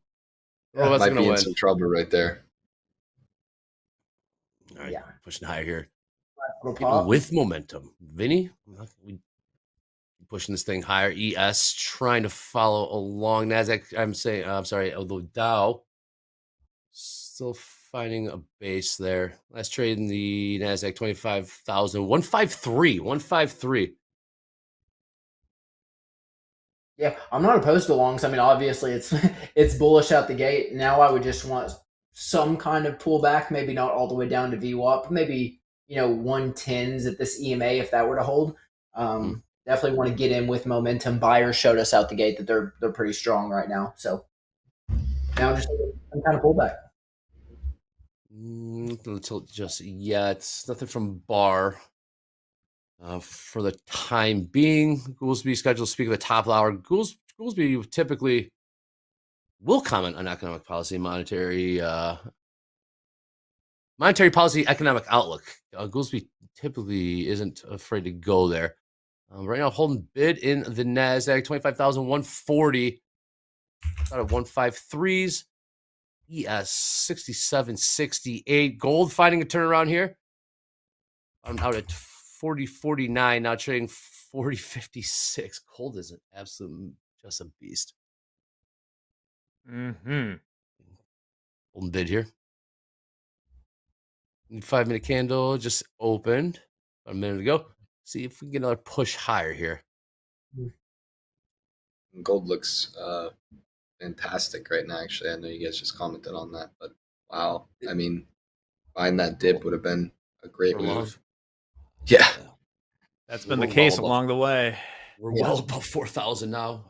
Yeah, it's all over for anybody entering that. When I woke up this morning, I saw what gold was. I said, well, man, we traded 40.72s overnight. Went to bed, we were trading 4,000s. What is happening? Crude continue to find some selling here. Again, how's it gone short from 5 micro from 62.55. Last trading crude, 62.33. All right. Well, we're near that 65 magnet. What are you trying to see? Yeah, what would you like to see, Jack? We're about a point away from that. You want to see us go through, or you want to see us bounce off to the tick? What's the setup there? If then, depends on what your feeling is coming in here. I want to see it check the lows again. I'm more interested in that 67.50 level. But if you are feeling dip buy heavy, like, I think this is a good place to do it. Once again, and I know the chat was getting on me yesterday, not financial advice. Good save there. Good save there. 25,125 in the NASDAQ. Topped out at 25,153. Dow took a peek above 47,000s. And it's pulled back to 46,800. 15 minutes into the New York session. Bar. I see big bank deregulation as a threat to community banks. Recent capital proposals threaten to erode protections. Again, does not comment on monetary policy or economic outlook in the remarks. Man, they are just in cruise control. They are just rinse and repeat with these speeches, Jack. I've heard Barr say this. Gotta set the tone. Yeah, they are just cashing checks while they are on vacation. Nice gig. Again, this is shutdown. This is day 8 of the government shutdown. Yeah, well, we started on the beginning of the month. Yeah. So, right on. Well, we do have some big time serious numbers coming in next week. All the bank earnings begin. We do have Pepsi and Delta Airlines Thursday, tomorrow, before the bell. But then earnings season always kicks off with the banks. The banks begin earnings season. That begins next week. So we'll get some real numbers there. Bitcoin dropping. Seeing that in the chat. Good stuff. Yeah, Bitcoin in the spot. Yeah, that was a pretty good little short-term dump there. 121,800 in the spot for Bitcoin. Incredible. 67.65 last trade. ES. What do we get up to? All-time highs yesterday in the NASDAQ. We got up to well above 25,002. Hang with me. Yeah, 25,275 printed during fast markets. And then right around the 10 o'clock a.m. Central Time hour, we did see that sell-off begin. Kashgari said the stagflation word that could have got the party started to the downside. We certainly did see the sell-off continue from there. Buyers stepping back in here in the NASDAQ. Right back to price of entry for Vinny. Yes, it is. That's good to see. Yes, it is. I gotta hear about what's this test. Immediate lose. Hey, tell me about this test. What subject? Yeah, so I got a lean ops exam to do right after this. Lean operations. Lean operations. Yes. Lean operations. I love it. Didn't tell you anything about lean operations. Control those costs. Yeah, is that what it is? Yeah, but it's controlling those costs, controlling the supply chain. Making sure that Everything's efficient, right? Well done. Love to hear some of the buzzwords they use in that class. Can you hit me with a buzzword they use in that class? Some of the jargon. Pokey. Hit me. Let's hit it. So we're doing something right now called total quality management, right? That's a pretty big buzzword. Love it. Total quality management just means that you're being as efficient as possible with no waste and no defects in your product. My man, you're gonna get an A on this thing. I'm gonna get an A on this one, guys. Don't worry, I've been studying. Total good. Well, you should ask your professor what he thinks about OpenAI chalking up $300 billion. He's made up numbers. Actually, it's she and she's Russian. I think I'm going to avoid that question with her for a little bit. Oh, good idea. Good man. Yeah, total quality. One more, Vinny. I just absolutely love these. Hit me with TQM. What else do we got? We got TQM. Another one that we're doing right now is called level scheduling. It's actually Toyota invented level scheduling. And what they do is basically when you schedule out your orders for your parts or for whatever you're making, schedule it properly. There's little to no waste and you're not have too much inventory. There's no inventory waste either. So I like that's what level scheduling is. That's a good one.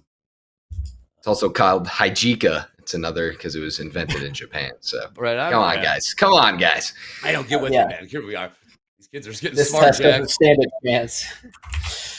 Level scheduling, indeed. Love it. Let's see if we get a push higher here. ES turned around 67.72. NASDAQ trying to push here. 5,145. 145. Pop. Looking for those 176s. 176s to the upside. If I get it done, a push here. And there we go. There's that good push. That's what we wanted. Yeah. So I'm going to take one off there just because of what happened last time we got around this area. And we're going to be smart and set the other one at break even. Just let it go. You guys are smart. Excellent. You guys are sharp. Smart, man. You guys are sharp. Dow finding a little bit of a push higher here. Gold trying to see some rejection up at 40.57, pulling back about $5. 40.53 last trade. Looks like we got another burst of buying here in the NASDAQ. 25,160. We're buying in the ES as well. 67.64 overnight highs of 67.66. Tight range in the ES. Now, we bounced right at 65. If we get up to the 68s, well, 6,800. Okay. We got a lot of work to do before we get up there. Vinny, long one now. Enter with just two, shaved one. Yep. Shaved one off at that structure, broke above it, closed above it, decided to shave one there in case we decide to come back and sweep those lows again. So I think that was a safe bet for me, especially being in a low risk position with how the market's moving right now. You know, Vinny, a lot of times we'll see traders come in when they see that movement, and you'll see these traders come take a short. I give you credit for getting with the momentum there. Saw some selling come in. Hard line on the bid. 20. What was that? 162. Yeah. Yes. Couple ticks off the overnight highs. Still selling coming in here. 67.76.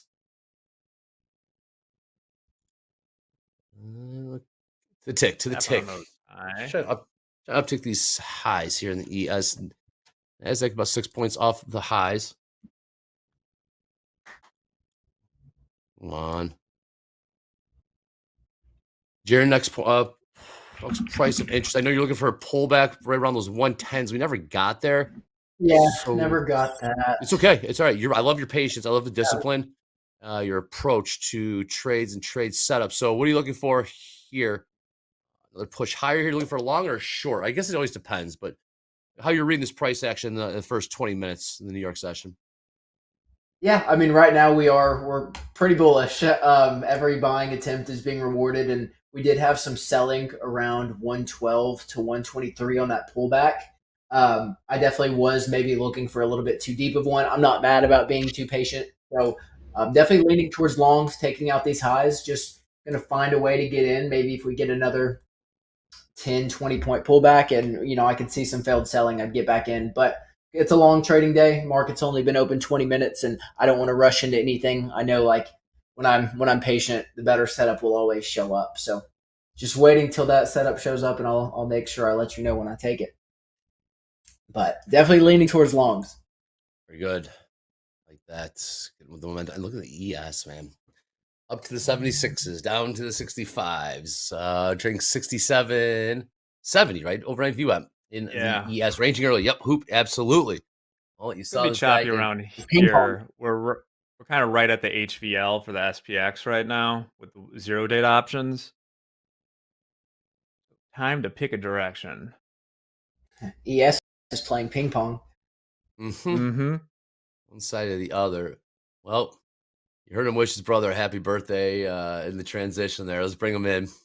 Bring him in. What's up, Hoag? Happy birthday to your brother. Older or younger? Older or younger brother? He is my older brother. Very good. Sometimes you see him in the chat there. Happy birthday. All right, Hoag. Happy Wednesday, Hoag. Also, let's take a read of some of these markets. Gold overnight, just an absolute another bull rally, 40.72 in gold. Weekly kickoff high. Weekly kickoff high was 40.16. We covered 40.15. 40.15. We did that yesterday. Yep. I mean, where do we go from here, Hoag? What's has anything fundamentally changed? What's open interest coming into these opens in gold? Are they just buying and buying? Is it always as long? Well, good morning, Andre. Good morning, Jack. Good morning, Jaron. Good morning to our new friend Vinny. It's nice to meet you. Just talking about my older brother. My younger brother is a Six Sigma black belt, an engineer. Been working for Worth Adams for the last 20 years. Smart. He's a supply chain guy. His customers are like Harley Davidson, Mercury Marine. He's been at that for quite a long time. So he would be very familiar with the test that you're about to take this afternoon or after the session today. But it's nice to meet you. As far as the markets are concerned, gold. I mean, when is this thing going to stop? Yesterday we added 4,100 in open interest on an overlapping to higher value, overlapping to higher range. We stopped at 40.15, had a deep pullback, but that pullback got really kind of bought back up. So we're still seeing buying. We're still seeing good volume. We're still seeing continuation to the upside. I'm giving this upside auction a B plus today. I don't like to give it an A because that usually will say that the market is always going to look the best at the top and the worst at the bottom. New all-time high in the regular trading hour session again. Just looking for a place to buy it. And as far as the initial balance is concerned, 40.52 half initial balance low. We just left a failed downside auction below it, right to the overnight VWAP. Nice looking spot for a potential long there, which Vinny was just talking about. He likes the idea of long gold, and it's certainly paying those for those who would have listened to him. He's also long the NASDAQ. NASDAQ opened in range and in value, but did leave the opening range at the dead low. It's right at value high from yesterday, and we have a kind of a double distribution day yesterday. We tested to the lower high volume node in the overnight. Are we going to test to the upper high volume node during regular trading hours? It's a very wide range yesterday. I would look for the market to potentially roll up to around, 225 approximately to kind of finish the repair from yesterday and then see where we go from there. Again, yesterday, all night before last, another all-time high in the extended trading hour session, pretty close to it in the regular trading hour session. I don't know if that's close enough for rock and roll for me, but hey, yes, Vinny. Yeah, it's pretty much just flopping around. Opening range is neither the higher nor the low of the regular trading hour session. We've tested to the lower distribution. We don't have a whole bunch of distribution to the upside, but I'd be looking for the market to possibly rotate up there to see if there's any business left to do up there. And that's what we're looking at. That's my story, and I'm sticking to it. It's going to be a good trading day today.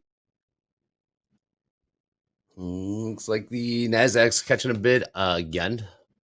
Still looking for 176s, Vinny? We're within 10 points from it. I'm looking to maybe just take profit here based on those past four candles. So, I'm actually going to close right here. I'm going to take 63, make my total position P&L $115.02 on the morning longs. Those past couple candles on the 1 minute, yeah, lower time frame. Yeah, probably not telling the full story. Just don't really like how volume played out there. And looking at that order flow, I kind of decided that it's my time. My time has come. Not get too greedy here this morning. Let's take what we can get. So that's what I just did. So I'm going to go ahead and close that position 10 points away from my take profit. Nice trade. Call it a day. Seriously. Where are you from, Vinny? Excellent. Are you from Tennessee? Where are you from? No, I'm not. I'm from Minnesota originally. I'm kidding. You don't sound like you're from Tennessee. You're Minnesota. twang. You don't have the twang. I was wondering, you don't have that twang. I was. I So he had a bit of, I thought he had a bit of a Chicago twang for a second. That's what I there. thought. That's why I asked. I'm like, he sounds like Uh, Cicero a little bit. I'm like, I'm in I am gonna take Chicago a off lot, these guys. yes. well, that's right. Yeah. You're Yeah. your my partner girlfriend and lives I are from the up same there. hometown. That's right. Yes, yes, you guys are. I can visit you at any time. Yes, you can. Yes, that's right. So Andre, what is one of the great wonders of Palatine, Illinois? Like you go to Palatine, there's one thing, Nelly's. like There's one of those New York Times things, 24 hours in Palatine.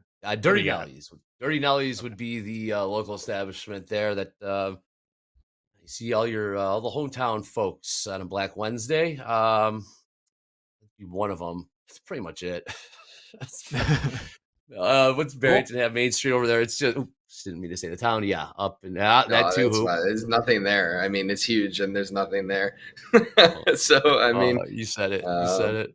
What else? is there? Honestly, there's nothing in Palatine either. So. No, there's not, man. There's gonna be they're about to build a football stadium there, though. Like right there, they're about to build a big ass. There we go. It is pretty close to.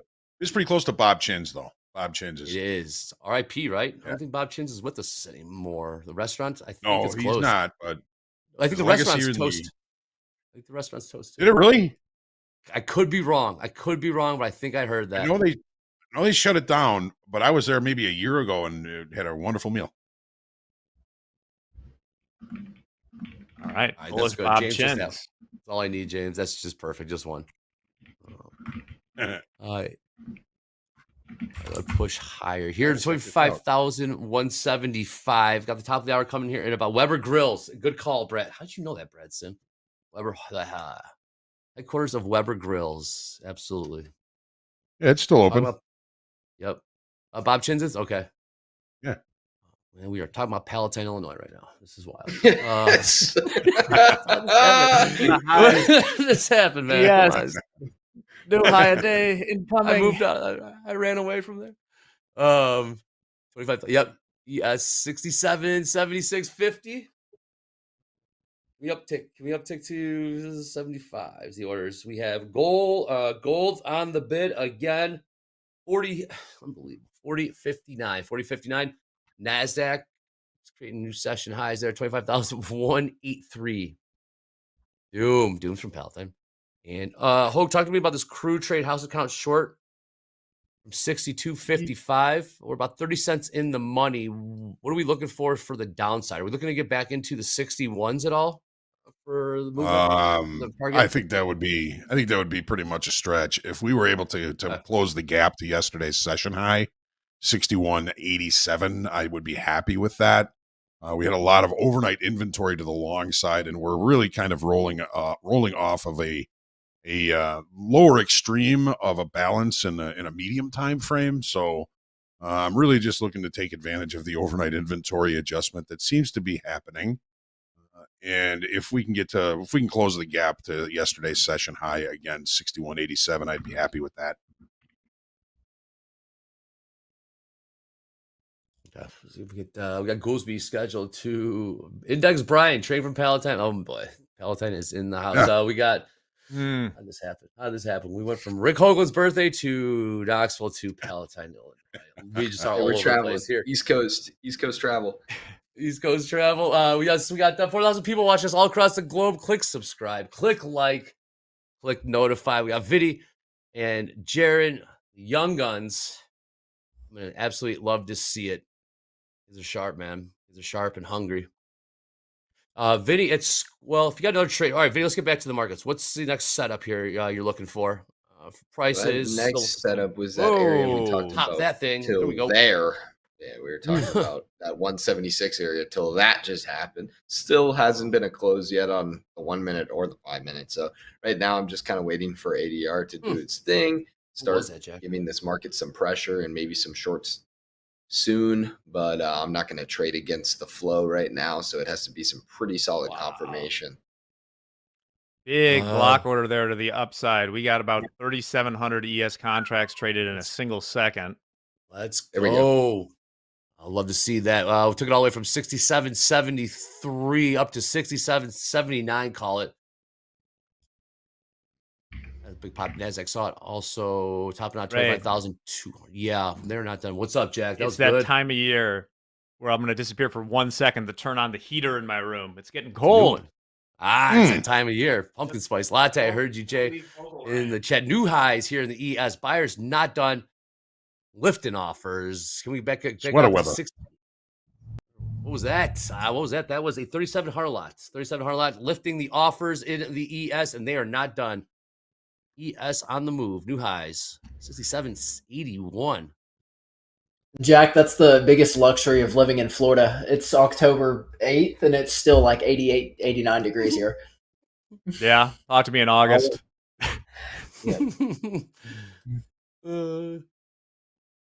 Wow. Buyers pushing.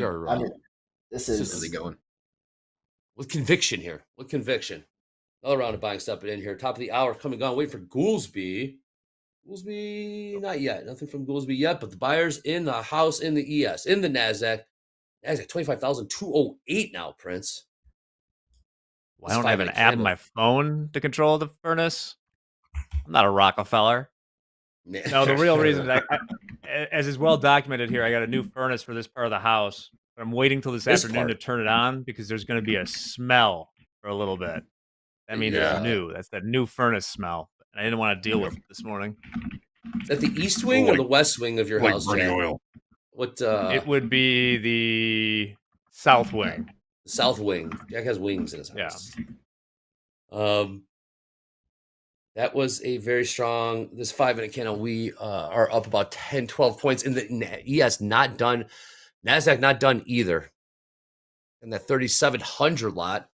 Lifting ass, and here goes gold. Gold is off to the races again, about $8 off those overnight highs. All-time highs as well, 4,065. Burnt money smell is right, Brad. That's exactly what it smells like. Wow, top there. Jaron, I should know this, but where exactly do you guys live in Florida? So we're in Newport Richey, which is about 20, 30 minutes from Tampa. So I basically say Tampa, but we're on the outskirts, so we're not just stuck in the city. I actually prefer it a lot more this way. So nice. So moved here in June from Arkansas. I was in Little Rock, Arkansas my whole life. So Florida's a little bit better than Arkansas, if you could imagine. Really? In what way? Yeah, Wow. yeah. Believe it or not. Really? Like what? What's better? What do you see? There's actually things Arkansas is pretty boring. Fair enough. Shout out to Little Rock. What's going on? Shots fired. Yeah. Big Suey. Shout out Conway. Big Suey. Still just hanging out around these highs of the day. Yes. Look at gold. Yep. Look at gold.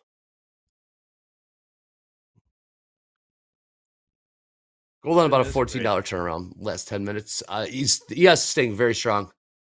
Strong big 75% long. 75% long in the ES tilt. And I don't know if sellers are trying to give it a shot up here. There's just what's Delta Mag now? 7 getting strong right now. Nvidia put another casual $100 billion in market cap. I want to do that. Green.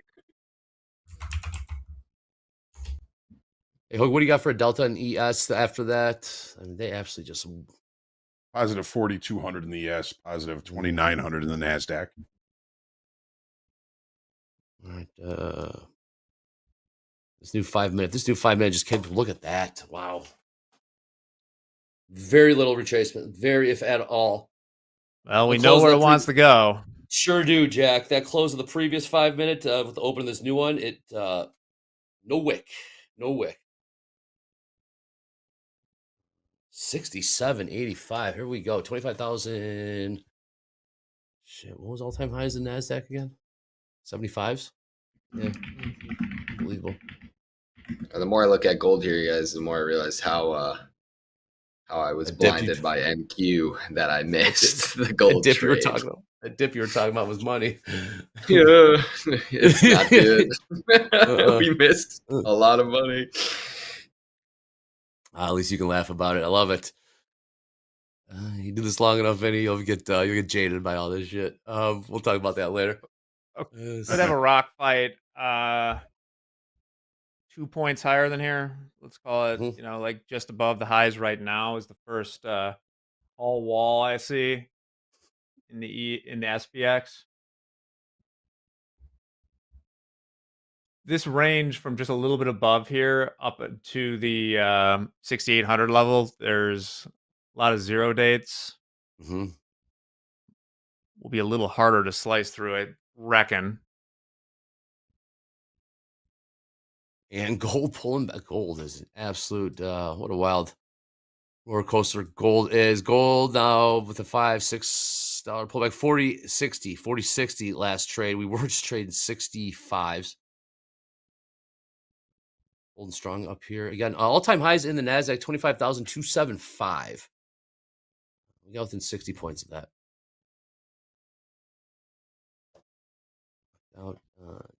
Jaron, I don't forget that pullback to 110s. You're still up? Yeah. You came in up. Okay, you're still up. Very good. Yeah, still up. Just being patient. Obviously, we know where the target is all-time highs. But if I can't get in and have a defined stop loss and just, you know, have sort of base it off of it's going up. There's not much pullback and there's not much area to get in if you didn't get in, you know, lower. So I'm fine watching the move play out. If there's a pullback and it still looks good, I'd be more than happy getting in. Yep, just going to be patient. Yeah, that's all I can do right now. But it's been pretty strong. There hasn't been much pullback at all. So, well, there hasn't. Yeah. Somebody's asking where I'm getting these SPX gamma levels. It's from a paid indicator. I think you gotta probably pay to get most of that information updated. But I'm kind of shopping around, so I don't want to like advertise anything. I'll let you know if I find something really good. Or if they find us. It's an open invite, Jack. Or if you want to give something free to a YouTube stream. We got a lot of people watching right now. Yes, we do. Send me an email. Not every month. Even more every month. Even more every new push higher here. Just quick fun fact. Arkansas is playing Tennessee in football this weekend. Little Rock in Knoxville. How about that? Oh, we beat them last year. We beat Tennessee last year. I know that. We're not gonna talk about that. You don't have a coach this year, so we'll see how we have Bobby Petrino. Come on now. The guy who crashed his motorcycle with his affair, bro. Come on. Yeah, I just say that's the only thing. I wish the lawyers would let us show that picture. Go ahead and Google if you will. Google the picture. Petrino. The problem with Arkansas. All right. Every year we lose to everybody, but we beat one really good team. And after beating that one team, we're like, oh yeah, this is our year. And then we're back.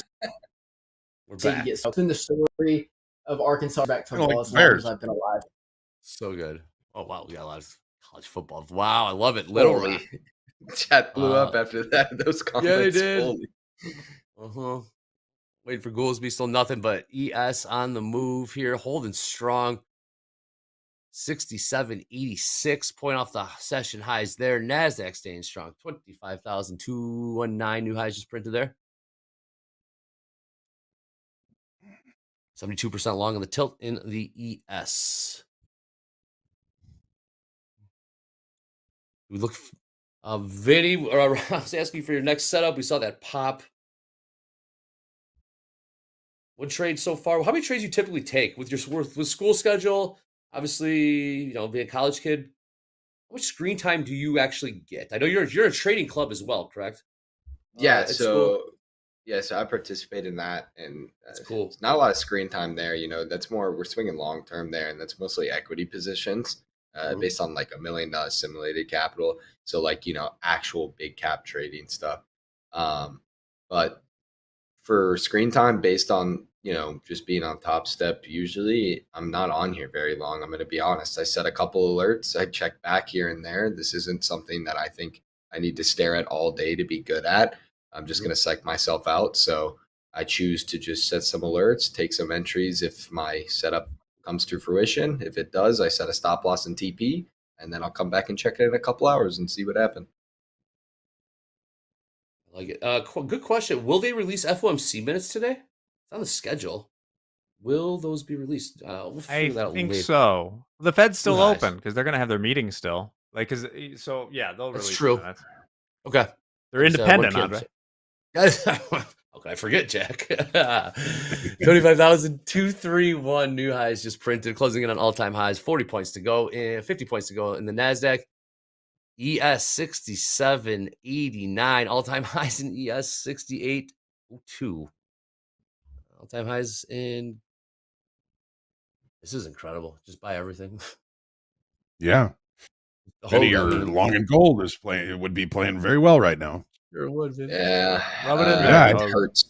It hurts, and I'm just looking. Even at that bounce on gold right now, it's right off ADR. So I would have stayed in too.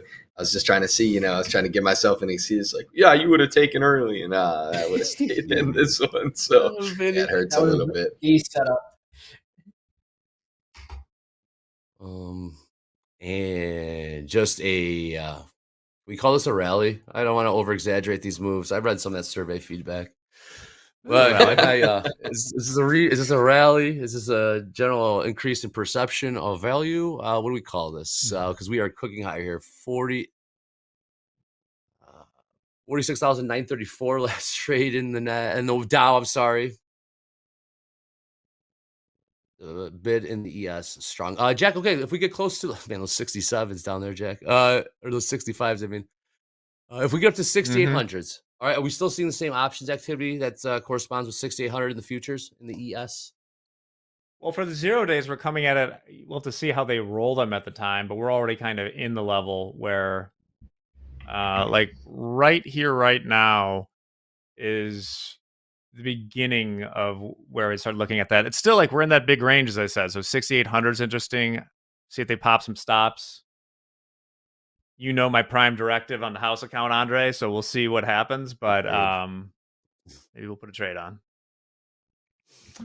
A question for Vinny. Vinny, I want you to answer this after we do a little quick leaderboard update. The question in the chat for you: can you give an example of what would set off your alerts? Hold that. Think about that. If we want to give a shout out to some of the live leaders.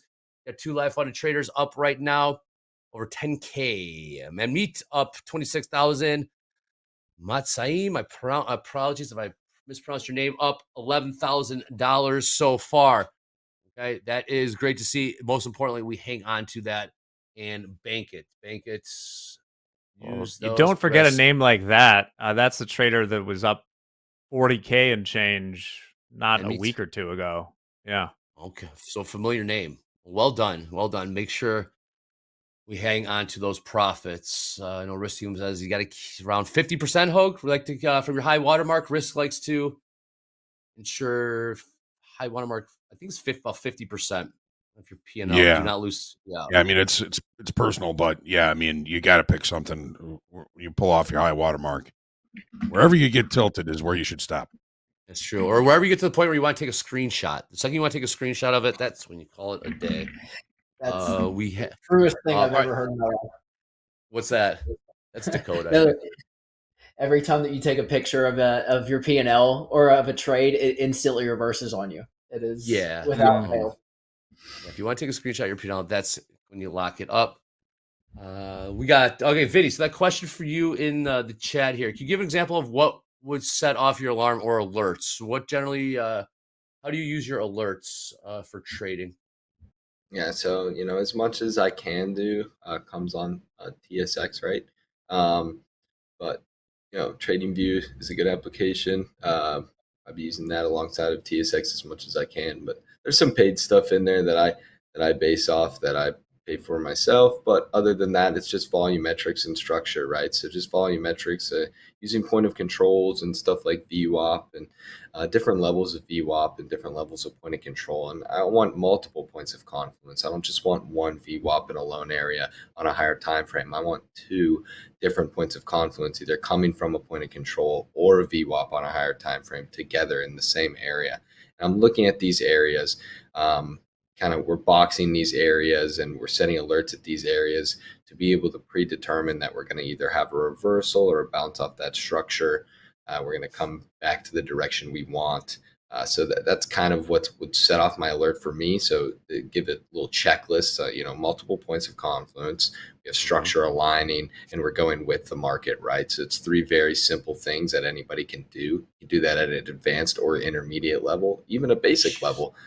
Who is this kid? What are those three? What are those checklists again? Say it again. Multiple points of confluence.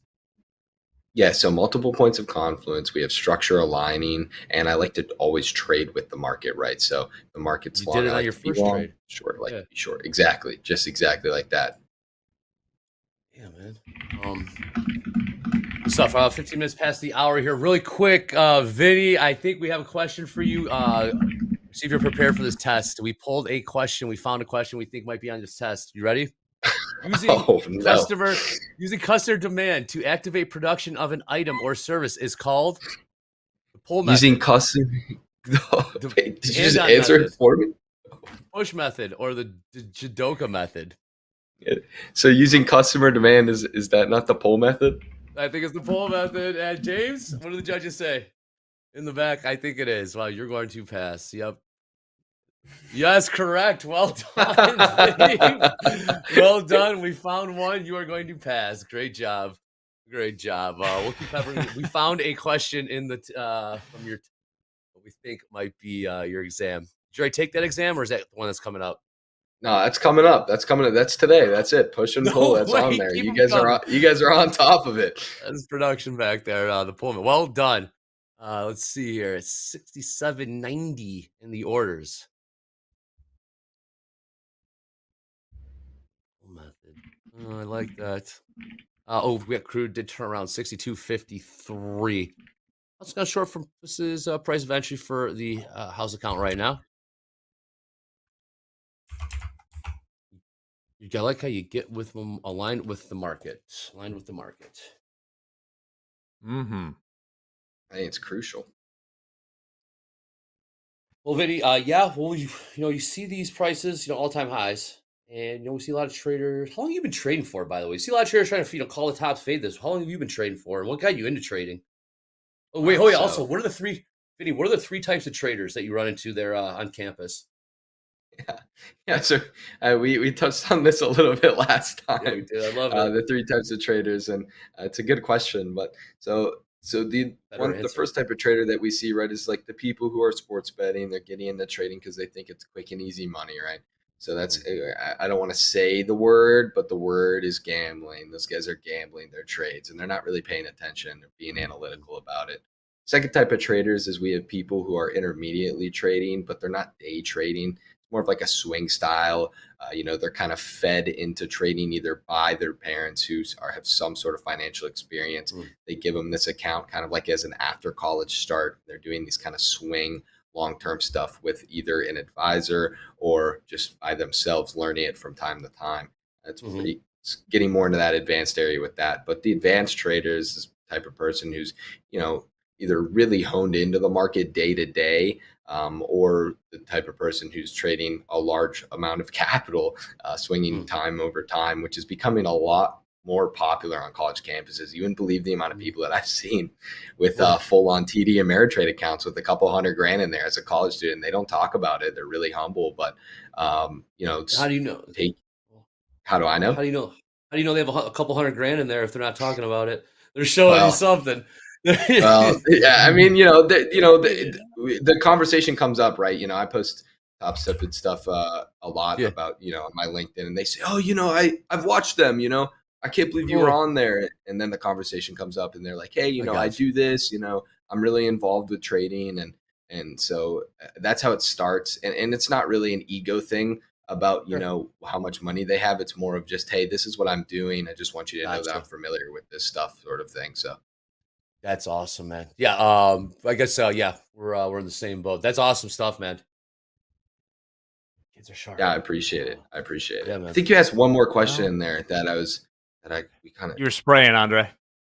yeah, because I yeah, got off topic because I remember there's 3 types of traders. That's what got me going. I forgot, man. I say a lot of words. yeah, I forgot to. It's all right. It's maybe the trading club. I don't know, but yeah. Oh the no, 3 no, types. you asked how long I've been trading. That's right. Yes, that's right. That's right. Yeah. So just around 6 years. So I turned 22 What? on Thursday.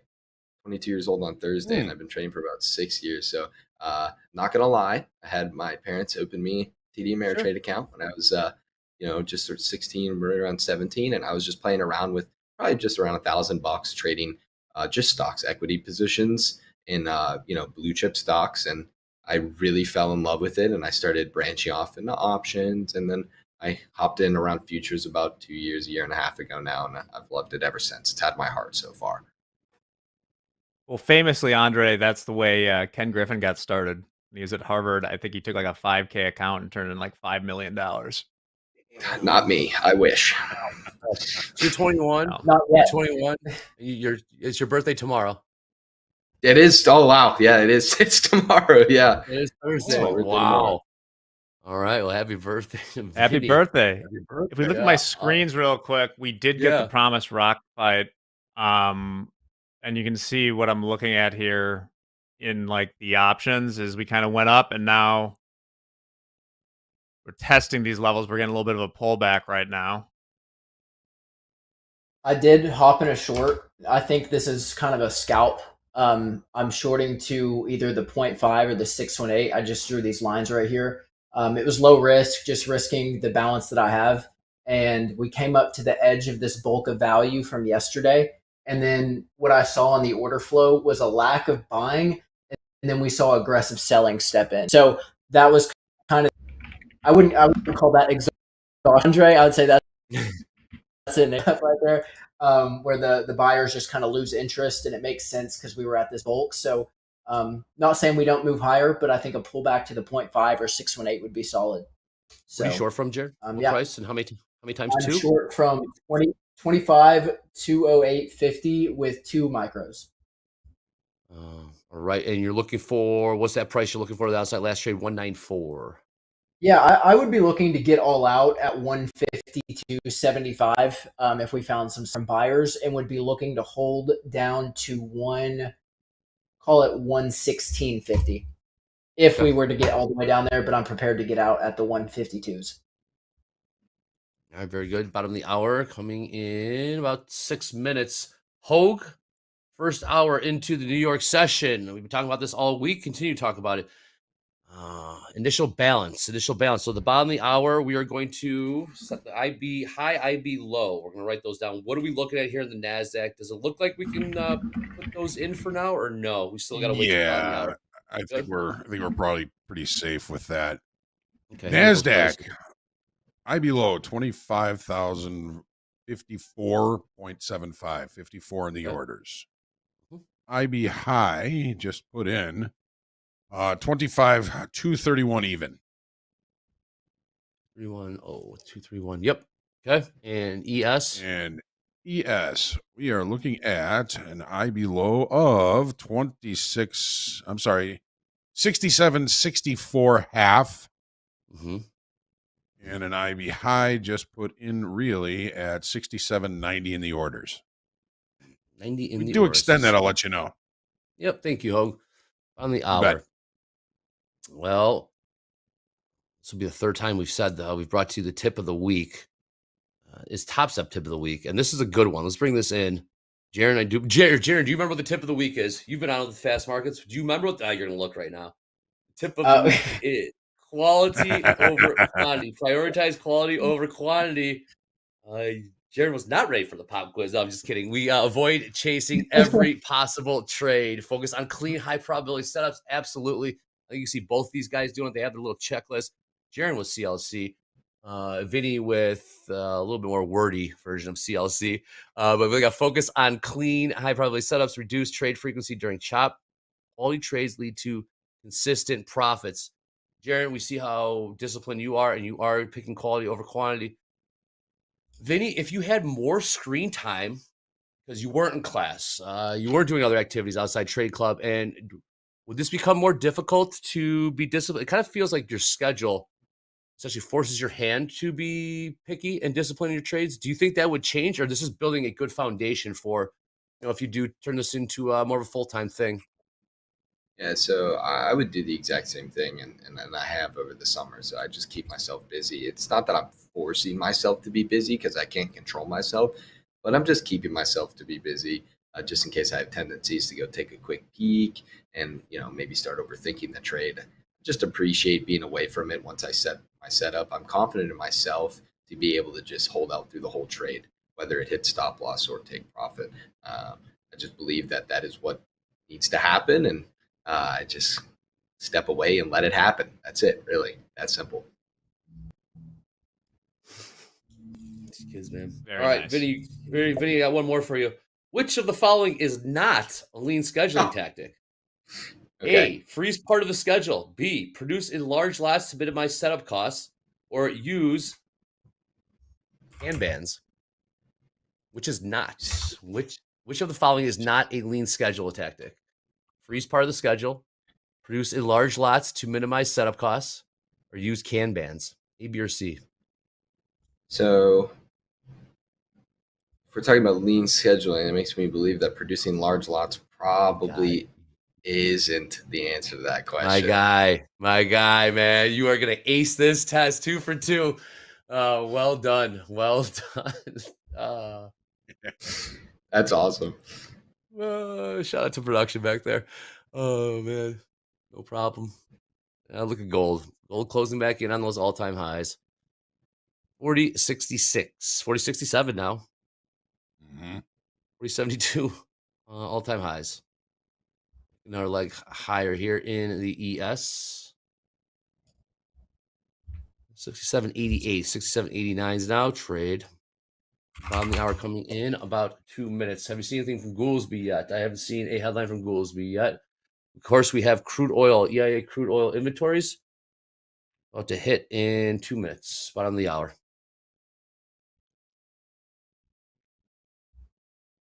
All right, Hoag. So when we get this initial balance for the ES and the NQ, what do we do with it? What do you look for in terms of those prices, testing it, staying within it? How do we trade, or how do we use those prices to make informed trade decisions? All right. Well, they're really good context tools, if you ask me. I mean, this is the E-mini S&Ps. We've got a repair day going. We've traded to the lower repair area. We've traded to the upper repair area, and we've got our initial balance about to get solidified here in about a minute and 25 seconds. So this tells me that so far today, this has been the area where trade has been being facilitated. We're inside the range from yesterday. We do have a repair day, so there's no real change in the overall perception of value, maybe a little bit to the upside. So everybody knows one of my favorite opportunities is the failed upside auction or the continuation outside of the initial balance high or the low. So a lot of my focus in my time frame will be on these extremes, the initial balance high, the initial balance low, and looking for opportunities in and around those areas. Why? Because it helps me limit risk, one, and two, because I've been using these as reference areas for many years, and I do find some really decent opportunities based around them. We were looking at a gold, Vinny was talking about a gold earlier, and what did we have? We had a failed downside auction. The initial balance low, 44,052.5, looked below, didn't close below that on the 30-minute chart. The target for that failed downside auction is likely to be the initial balance high, 40.72, which also happens to be the all-time high. So we're just kind of waiting for the market to rotate its way back up there, and we'll find some other opportunities perhaps to exit along, or to look for continuation above that, or a failure above that initial balance could bring us into a range-bound day. All of this is always about probability, context, and good risk management. I find that good risk management happens a lot right around the IB high and the IB low. We're at right now, and we're extending it. 67. That EIA crude oil inventory number came out. Expected a 350,000 barrel surplus, or that was forecast. Expected actual 4 million barrel surplus. You see prices drop. I just snap right back, and we got the ES closing in on 6,800s. Last trade 67.90. Consolidating around the highs here. Are you still short there, Jaron, from 25,208? What's the I got out risk?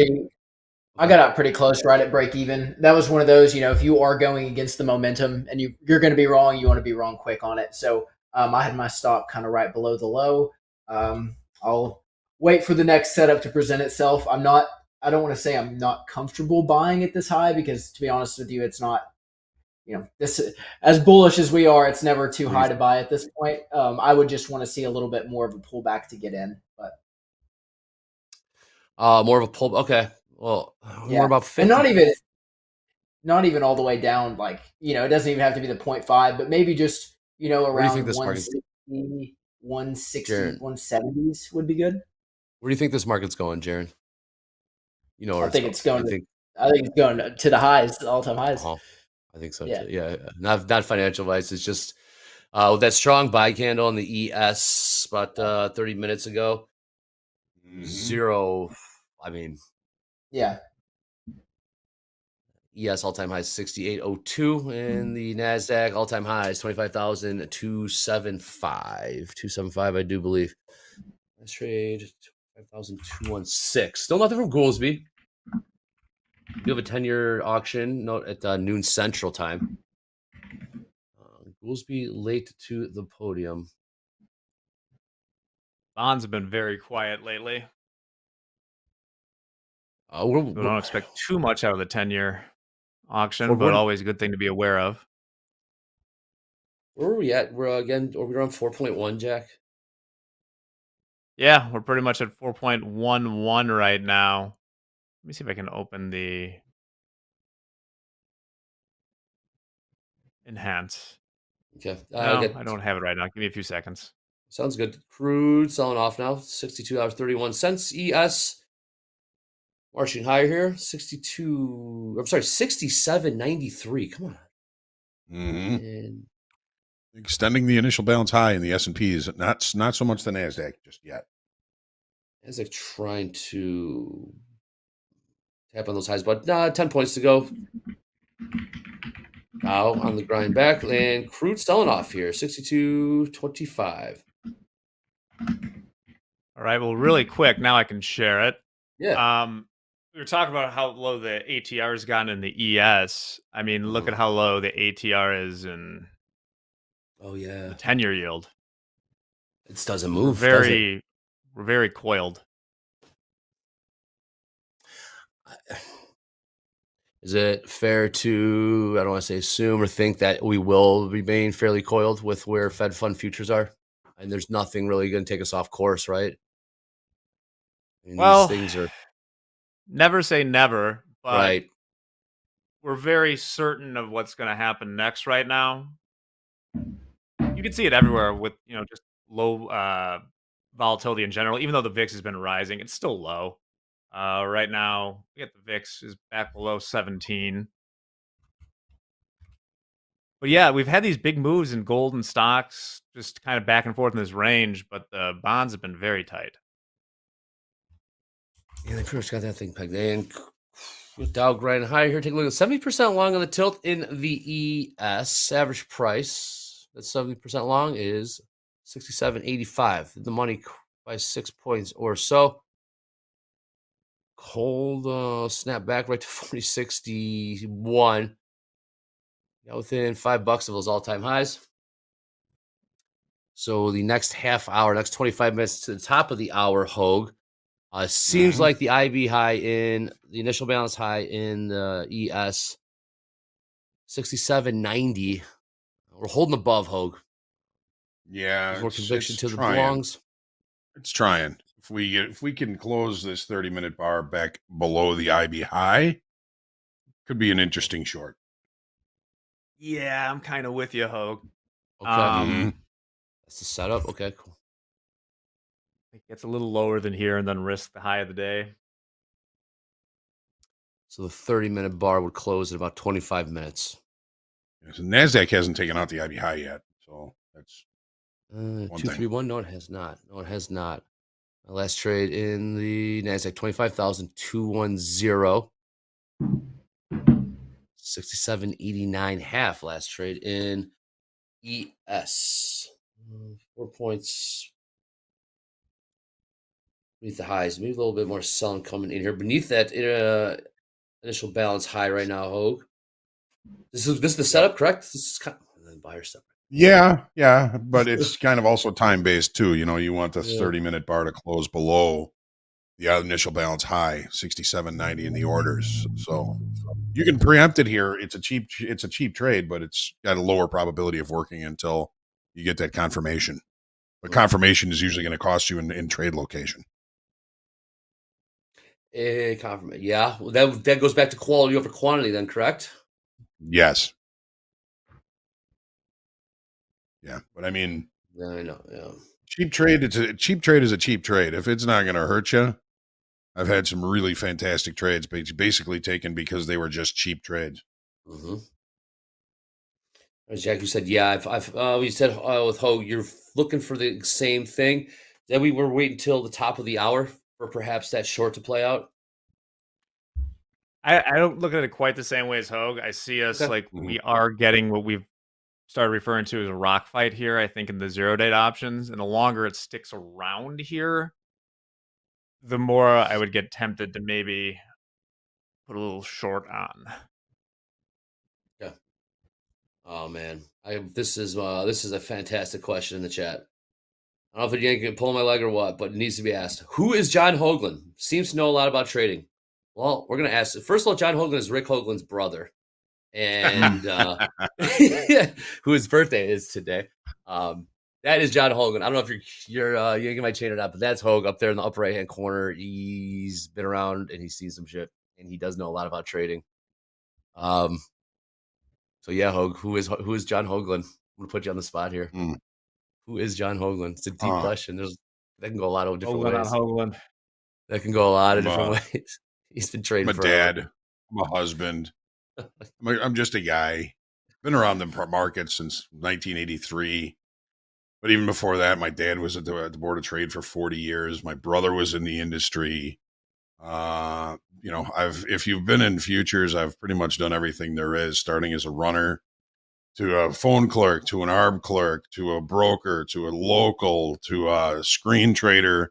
And now with Topstep for the last almost 15 years, Wild. I've had the opportunity to work with lots and lots of traders, and it's been a blast to see others doing better. And hopefully you're going to do wonderful when you are here, whoever you are. These kids, Hoag.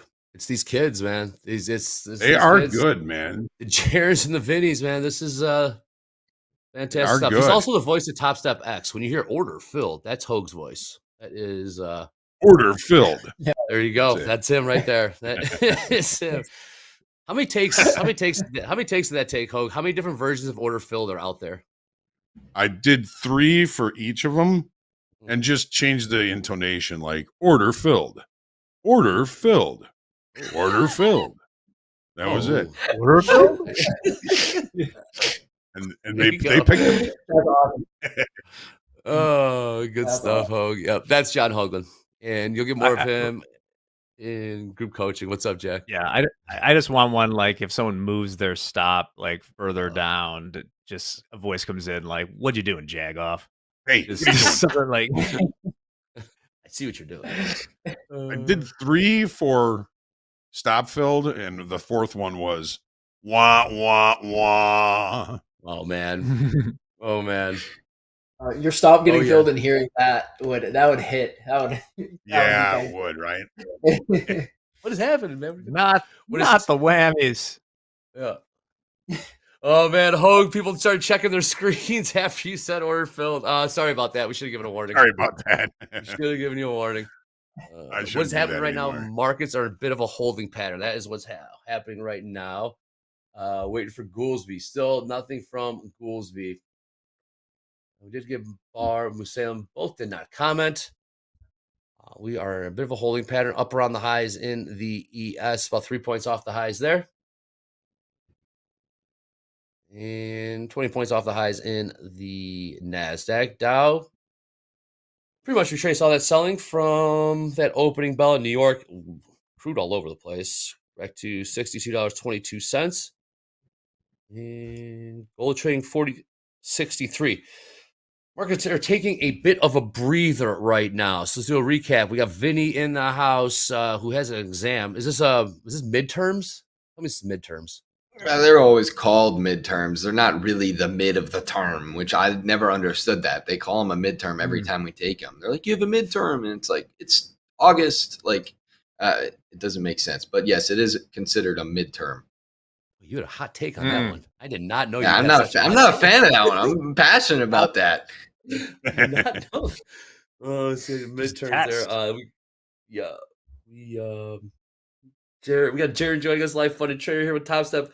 Young guns are coming. We got Jack. We got Hoag. We got top of the hour here in about 19 minutes. We talked about the government shutdown. We're on day 7 or day 8. Still pay is in limbo for those that have been furloughed. Let's get an update on where that stands. What our elected officials in D.C. have to say. Let's bring it in.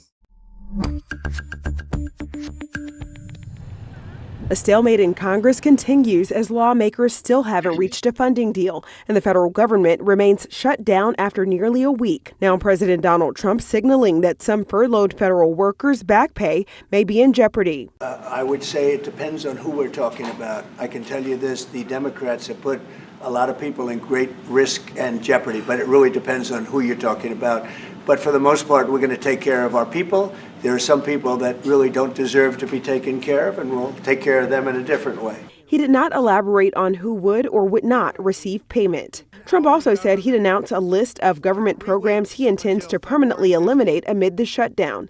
The Trump administration has made it clear that they see a shutdown as an opportunity to shrink the size of the federal government. I can tell you people in New Jersey, but around this country, are just sick and tired of these mob boss tactics. Democratic lawmaker Andy Kim called out the administration for such tactics. But Democrats and Republicans agree that workers should be paid for the work they do. And the law is clear.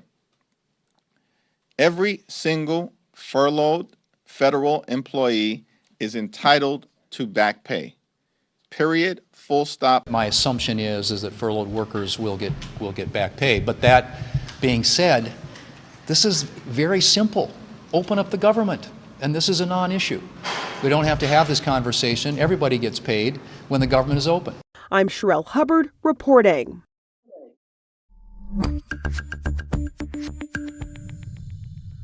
Sounds like a broken record, Jack. Sounds like a broken record. I don't think we even started anything on this. I think this might go on for a while. Let me check the poly market.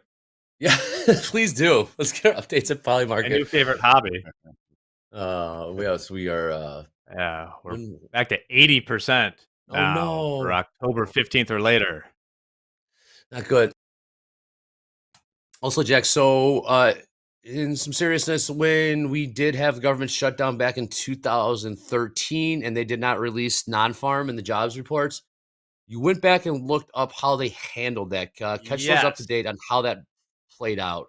That's what we're working with here, I guess. 2013, and I appear to have memory hold this because I was trading at the time.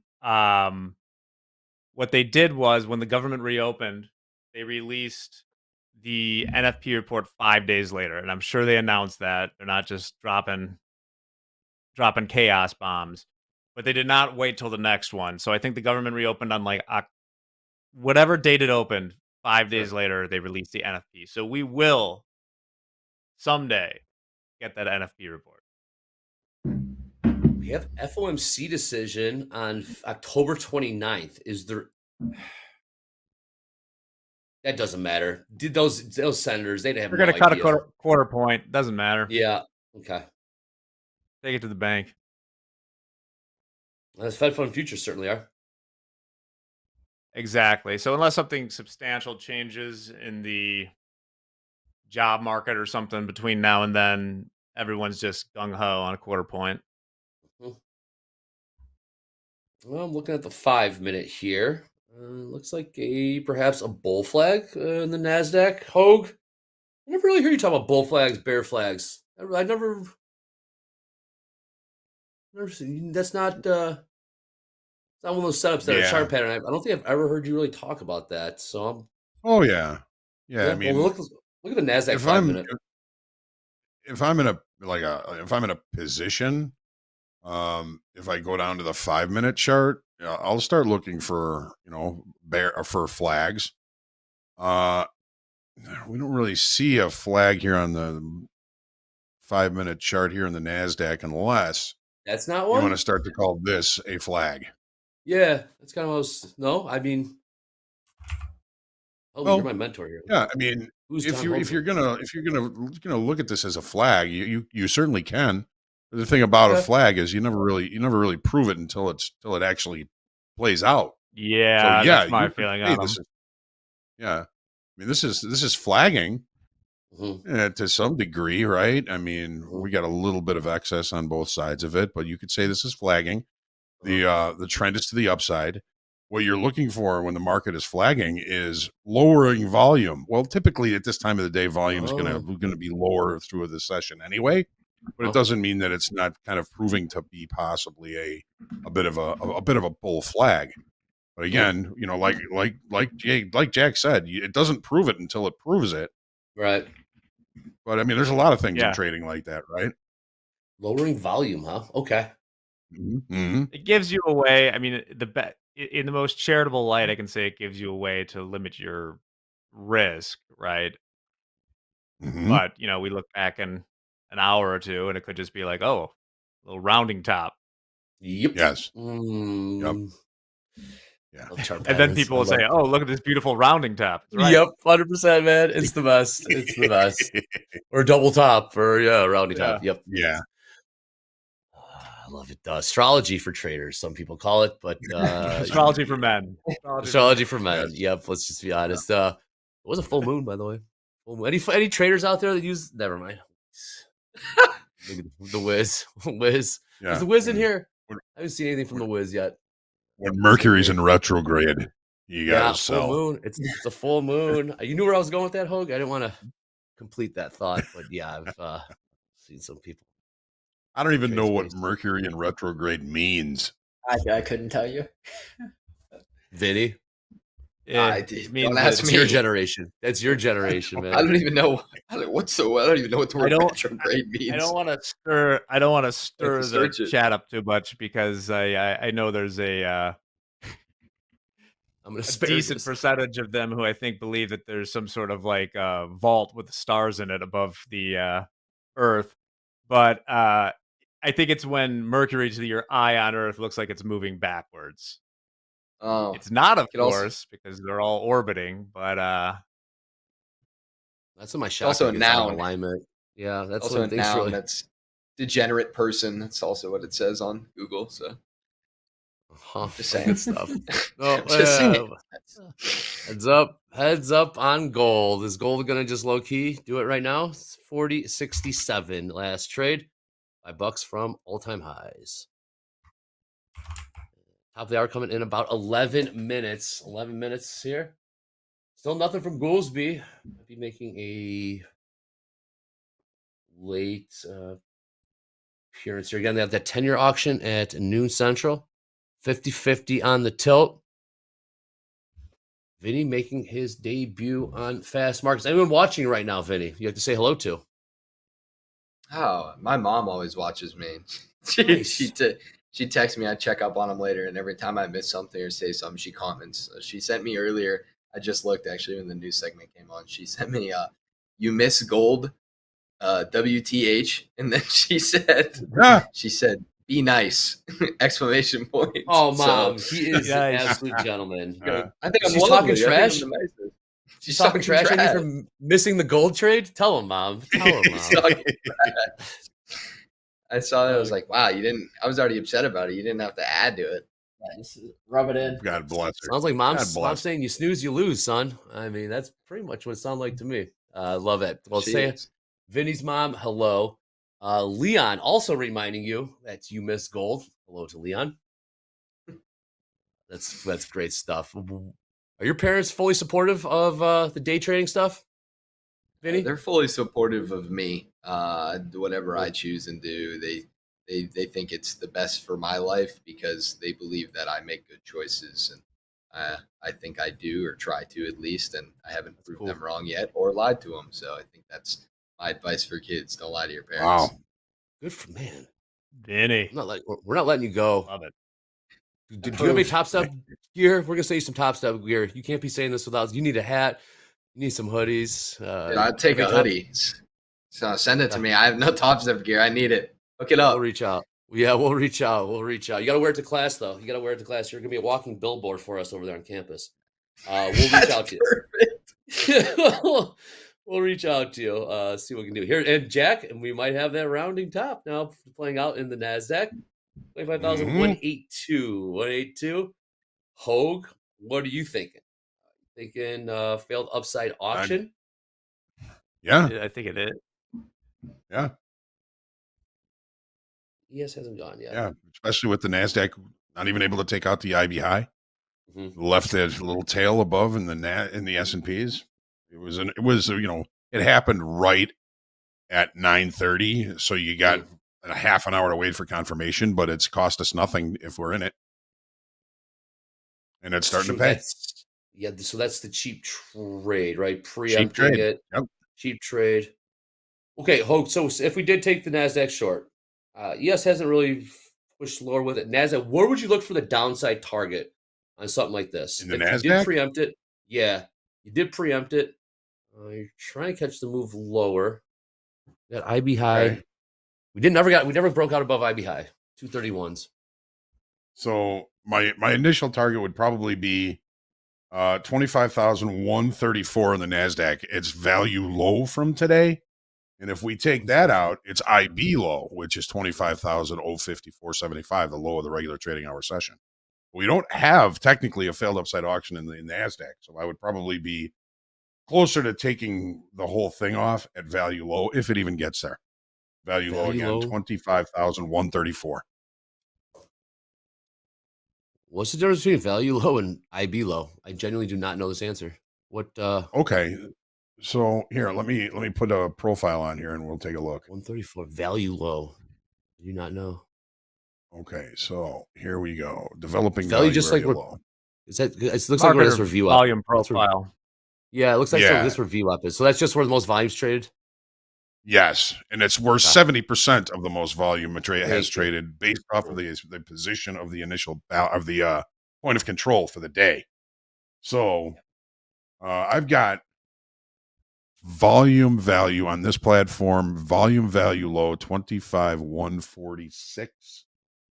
It's a little short of where I see TPO value low on another platform. That's where I'm looking at the 25,135. Okay. But with the point of control where it is, value high is the high of the day, and we've got value low, 70% of the volume based off the position of the point of control, volume point of control. Okay. So this would be like the halfway mark. This could be a target for a partial exit. Another partial exit would be value low, and another partial exit could be the initial balance low. Be honest with you. Good stuff, Hoag. That's who John Hoagland is. See more of him in group coaching. Oh, I got this in the wrong spot. So I did mark the initial balance low on the a little bit lower than it actually is. It's 25,074. My bad. Well, I won't hold it against you, Hoag. No worries. Top of the hour here in about 5 minutes. We got gold. Oh, man, can gold do it? Gold's still $6 away. Shout out not to done Vinny's yet. Mom. Yeah, it's not. I haven't said it yet. I haven't said it yet. I heard not done Jay yet. Jay was goofing on me in opening call. Vinny's mom bullish on gold as well. Telling her son, you missed that entry. Was it 40, 50? That's fantastic. 40, 60. Crude right back up. Well, let's talk about next setups here. Jaron, next setup that you're perhaps looking for. We're talking about a pullback in the NQ. Obviously, the $1 million question: is this a pullback or a reversal? The way we're kind of grinding lower here, about 60 points off the highs, 25,177. Jared, how are you reading this for long, short, or no trade, Jared? Yeah, I'd say with it grinding, grinding lower, I think it's more high probability of it being just a pullback, not a complete reversal. So I like the spots that Hoag had mentioned, the value area low. I also like these fib levels if there was a reaction, and then on MNQ 132 is overnight VWAP as well. So those are all areas I'd like to see a reaction. Unfortunate, I did get in short up here and got stopped out basically to the tick. I'm not going to chase it though. That's fine. I'm glad my idea worked out. No problem there. So just forward looking and waiting to get into the next trade. So one of these levels down here, if we can see a reaction for buyers, I'd look to get in longs. What was that level again, Jared? You saw the 130s. What was that level? Yeah, 132 to 152. Okay. And if it just flushes straight through that, then I could also look at the value area low that Hoag had mentioned. So yeah, just going to be sitting on my hands for now. Very good. Well, Jack, we got up to those 67.93s. Still got about 3.5 minutes till this 30-minute bar closes. ES not as wide of a range as the NASDAQ, but what are we seeing here? We got down to those 65s. Nice call there. What do we think in the ES as we kind of pull off those 93s, the session highs, Jack? Didn't get to exactly where I'd be interested in shorts, but I guess I'm leaning a little bearish here in the very short term. We kind of ran up and kissed those options levels, like the biggest call wall, and now we're turning around from it. We got up to them very quickly. And that's what exacerbates those moves, too. You look at this big 15-minute candle here. As it's going up and getting closer and closer to the calls that were here, I can do it on something where we can see these better. Still no Goolsby.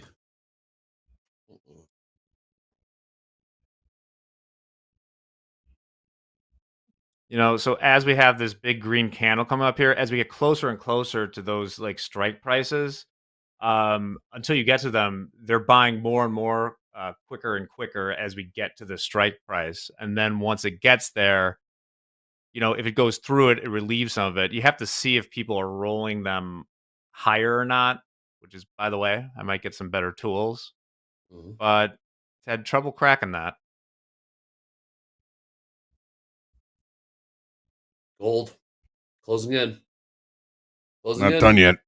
No, not done yet is right. This if we got to these we've 1, 2, 3. This will be the fourth time we've got up to these 40-70s. Quadruple top. What we might be looking at here. $3 away from air horn. And Socrates, I believe it's pronounced. In the chat, I'm suing Topstep for emotional damages because you keep bringing on this brilliant young people, making me feel like a dumb boomer. I need therapy now. Yeah, I'm with you. These young kids are, they're sharp. And it's great to see. It's great to see that they're with Topstep, learning and coming on to TopstepTV as well. All right, 60 seconds till the top of the hour. I'm watching gold closing on all-time highs. $2 to go. 40-70 last trade. Damn, Vinny, those 40-50s were nice. Yeah, it hurts. You pick that's a good read. Pick a position and you roll with it. And then I saw it when I was in that, the MNQ position. I just thought, I don't really want to do two things at once, right? Sure. Stick with one thing at a time. So, but I should have. Yeah. Coulda, woulda, right? Yeah, it's not the first time, Hoag. It's definitely not going to be the last time you missed a trade. No. Yeah. Come on, gold. It happens. Yep. I think more importantly, the idea is there, right? The idea is there. The execution 100%. Can be there, but the idea is there. Read was spot on. All right, top of the hour. Here we go. 3-minute candle has. So how you reading this, Jack? 3-minute candle close. How are you reading this? This new, we got new 30-minute candle just open or closed, depending how you want to look at it. And in the ES, still staying bid a little bit. Preempting the short, perhaps. I guess it was rock fight. So let the volume coil up, and then see which way it wants to break out to the upside or downside. I guess is kind of what we're looking at. Gold. Here we go. Okay, gold closing in. Works for me. 25,200. Bond's doing nothing. Still can't get there in. Can't get there in the ES just yet. Take a look at the ladder.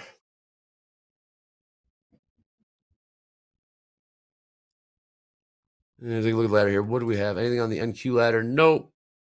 Pretty standard. 5 on the bid, 5 on the ask. Even less than that. ES 50 on the bid, 50 on the ask.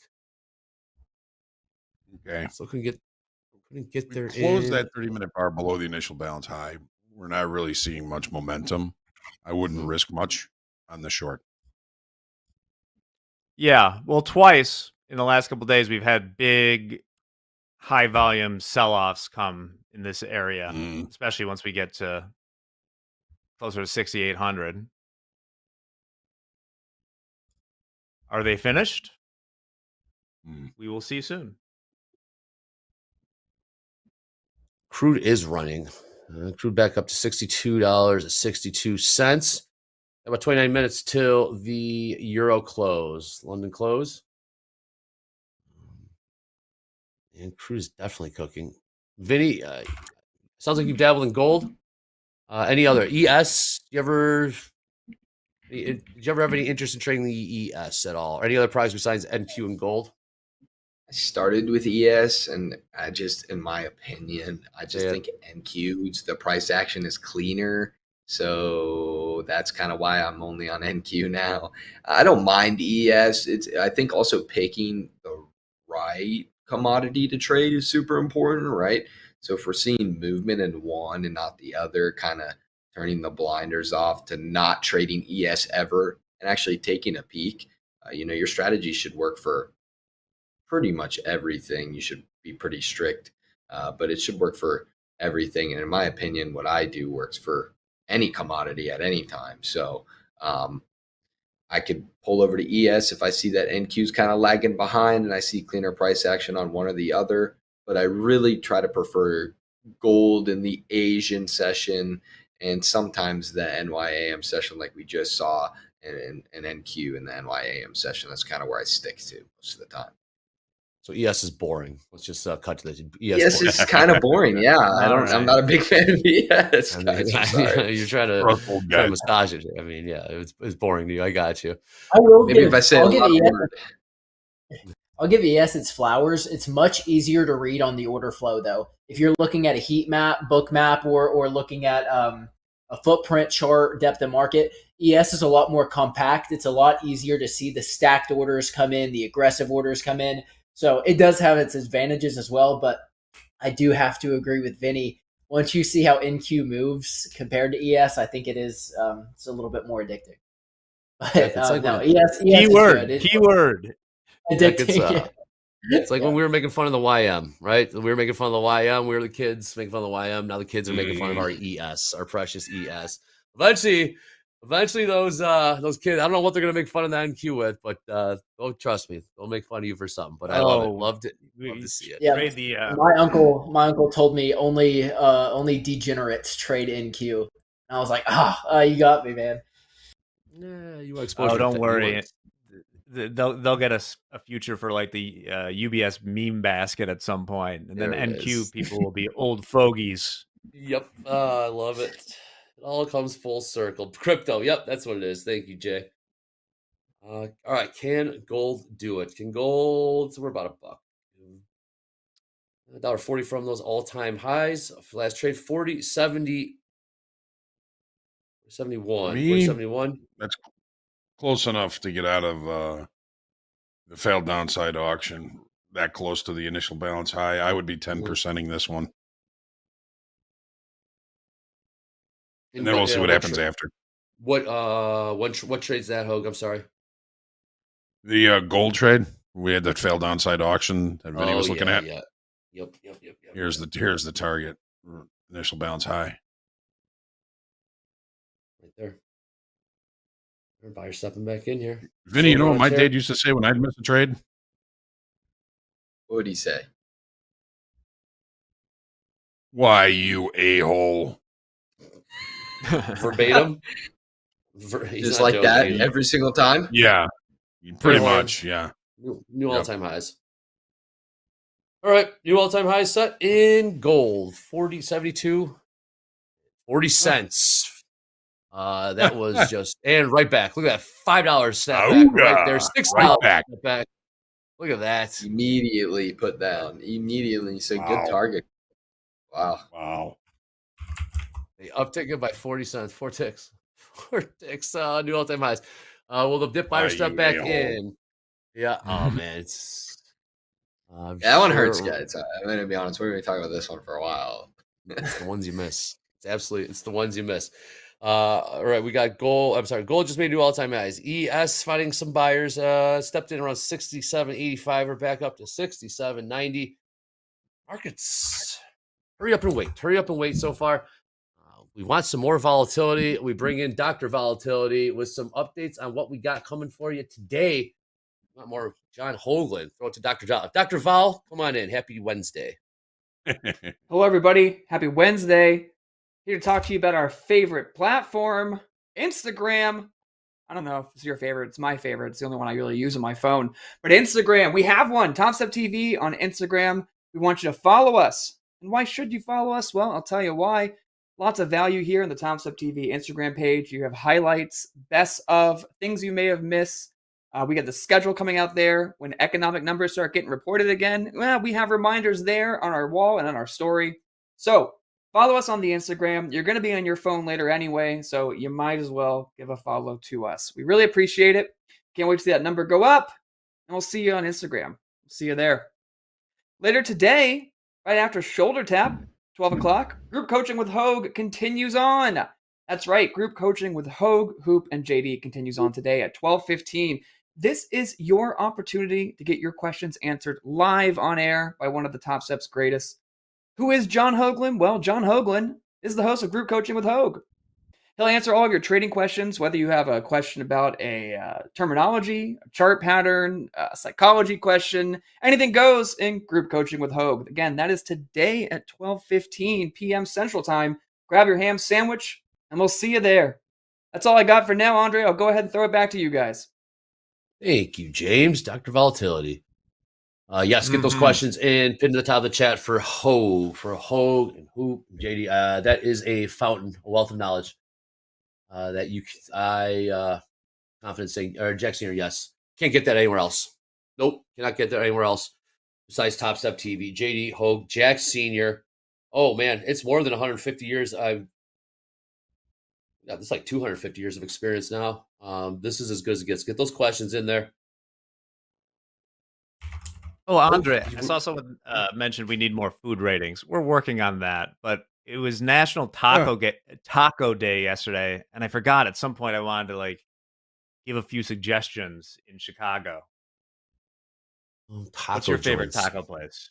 La Luna and Pilsen's pretty good. That's the latest one I went to. Wilson, how about you? Barreria Zaragoza near Midway. What? Fantastic. I will ask. Send that to me. I'm sure my girlfriend knows that one. Barreria Zaragoza. Okay. See, Andrea back there. Barbaro on North Avenue is pretty good. There's my there. Okay. If you were cash strapped, La Pasadita, always a winner. Yeah, La Paz. Used to be 3 of them. La Pasadita, the best. There used to be 3 of them on the same corner. I'm not joking. 3 of them on the same corner. It's like made no sense. I think only one remains now. Yeah, it's true. The yellow one. The yellow one. I think one of them's an adult shop now. Oh, what a history of that building! I don't live too far from there. I can definitely take a look. Go check it out. You could be a reporter on the ground, man. Little field trip. Vinny, you ever come into Chicago when you come? you ever make it down to the city? No, when you're out with your visiting your girlfriend's family and stuff. Yeah. I fly into O'Hare. It reminds me of like NQ and ES. Midway is kind of like ES. NQ is kind of like O'Hare. You fly into the big nice airport. You get in there Midway. It is what it is. You fly like a Legion or Spirit or something to Midway. But yeah, I fly into O'Hare, and I'm up there about 3 or 4 times a year. No, but you got Midway's like a distressed bond ETF, but the area of Zaragoza, great place. Check it out. Use my promo code. Jack Bond. Do you stay in the suburbs when you're out here, or do you ever come to the city? Yeah. I stay up. No, I come to the city. No, I stayed last time. I stayed in the Citizen M down there, right by we'll look it up. The Trump Tower. Citizen across the river from the Trump Tower. That's where. I think I know this. Yeah, directly across. It's got a weird, weird architecture going on. Keep an eye out for Vinny walking in the streets of Chicago. We just made new all-time highs in gold, 40, 72, and 40 cents. What was that? A lot just came in on the bid in the NASDAQ, 25,211. A lot just came in on the bid that was filled. Interesting spot to put a bid in there. And ES now moving higher here. New highs of the day. Okay. That bid came in, Hoag. We would not be risking much on that short. As a matter of fact, we would be out of it. Watch out. Something just changed. 67.96. 96. What do you like? Okay, closing in on it. I'm saying if we saw I think if we get through that, then we're hitting the all-time highs, but we'll probably right around there, I'd imagine, to meet some. That's the old 96 temporary ounce resistance. Yep. Got a 500 lot up at 6,800.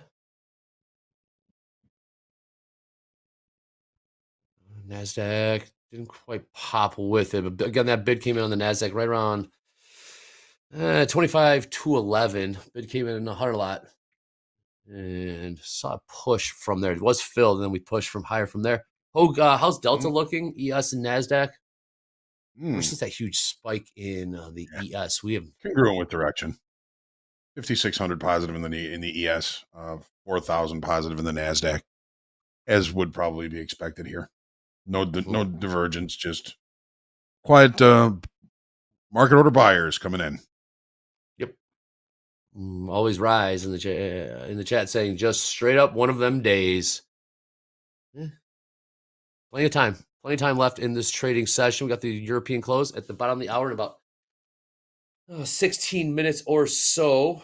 Gold pulling back about $8. $8. Those all-time highs. Vinny, let's take a look at this price action in the NASDAQ. Can't make new highs just yet. When you see this play out, first of all, your chart setup, Vinny. Are you on ticks or time? What is the time frame? Using 5 minute, 10 minute? What are you working with there, Vinny? Right now I'm on the 30. I was just looking at this on the 30, and I had it open for a while. So I just got I like to call it internal scan. We got a range down here, kind of a bullish range. That's this morning that I was looking at from like some sort of higher time frame confirmation, right? Then I just plotted out this basing candle right here, and you can see we had our little rejection off the basing candle. 30 minutes, not exactly what I like to use. I like to come out to the 4 hour, preferably. I start here. Not a lot on the 4 hour today, so that's why I knew it was going to be a little bit in between, especially at all-time highs up here on the day. But I'm trading on the 1 minute. I usually just sit on the 1 minute as trading, but I hop out to the 5 too. Confirmation usually comes on the 5, execution on the 1.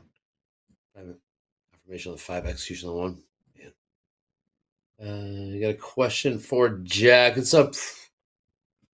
This one might be a little more advanced, getting in the weeds, but I want to hear this. Question for Jack. Do you calculate your options level using daily basis differences? Okay, using whatever the midnight basis difference is. What does that mean exactly, Jack, and how you calculate those levels? Is this worth getting into? This is going to be very into the weeds. Not really. Is this a question about if you're just looking at sort of the unpaid indicators or doing it from like the day before or something like that? It's in the chat. I would need a little more context.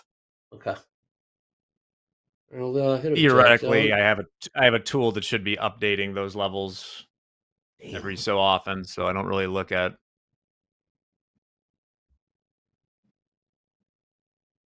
Well, gold just got back into the 50s, 40, 59 for a split second there. Back into the 40, 59s, man. I mean, it took that high and immediately dipped. Yes, it did. Wow. Well, yeah, quadruple top. I mean, you look at that in the 5. 1, 2, 3, 4, 5. Insane. They have. Hoag, you seen that on gold? Take a look at the gold, if you would. Yeah. I don't know if have we seen resistance like this at a certain level?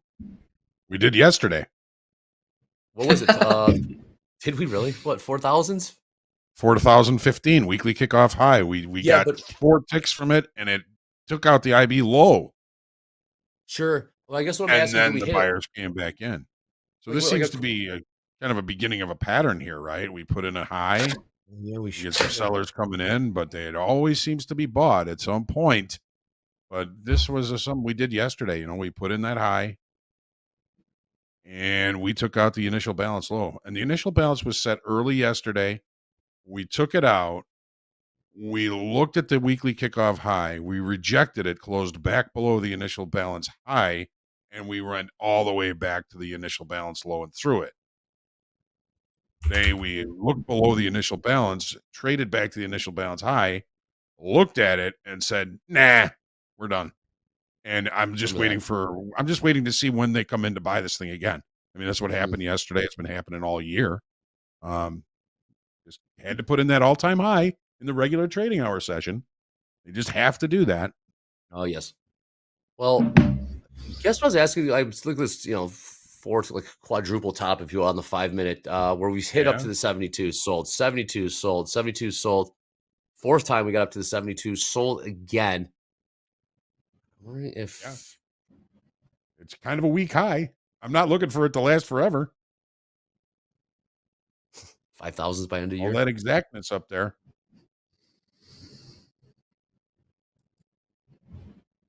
Got 25,206. 206. Jaron.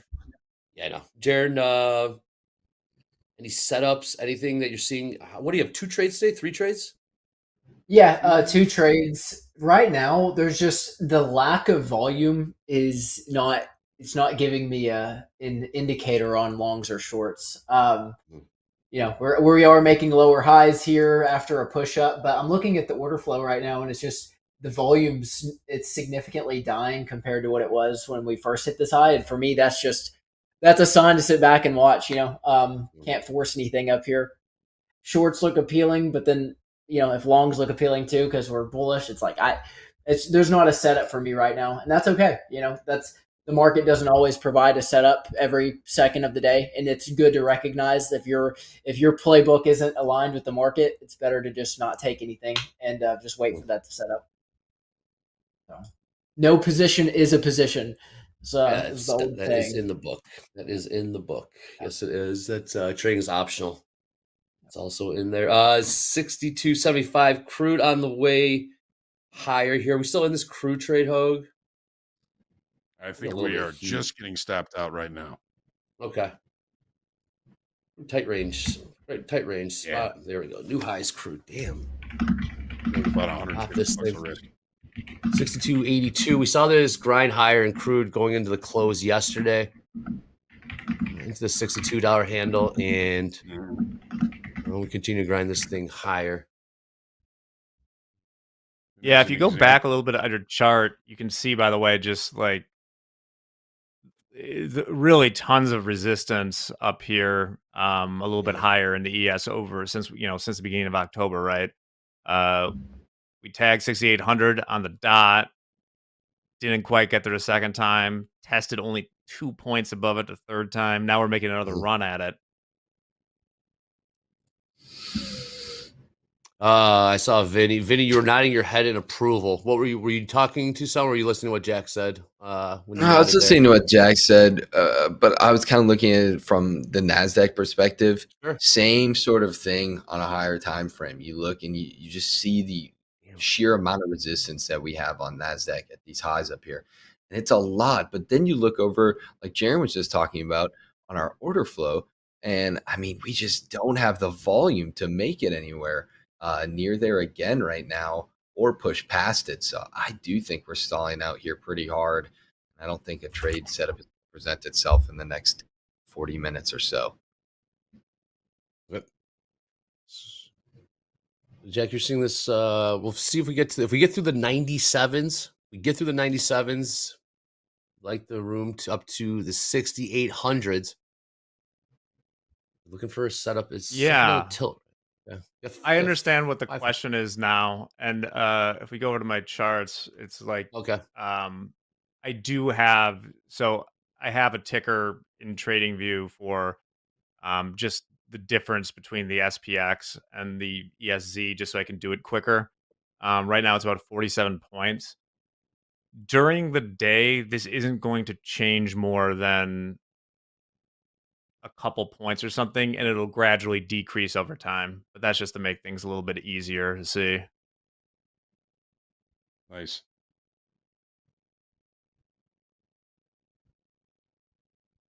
Watching gold here.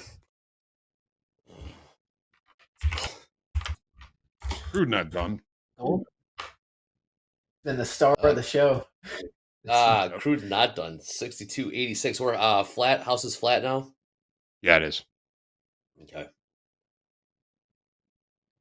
What are you guys expecting? Expecting this short. Downside target, we're looking in the 61s, I do believe. It's back in the 61s. Never got there.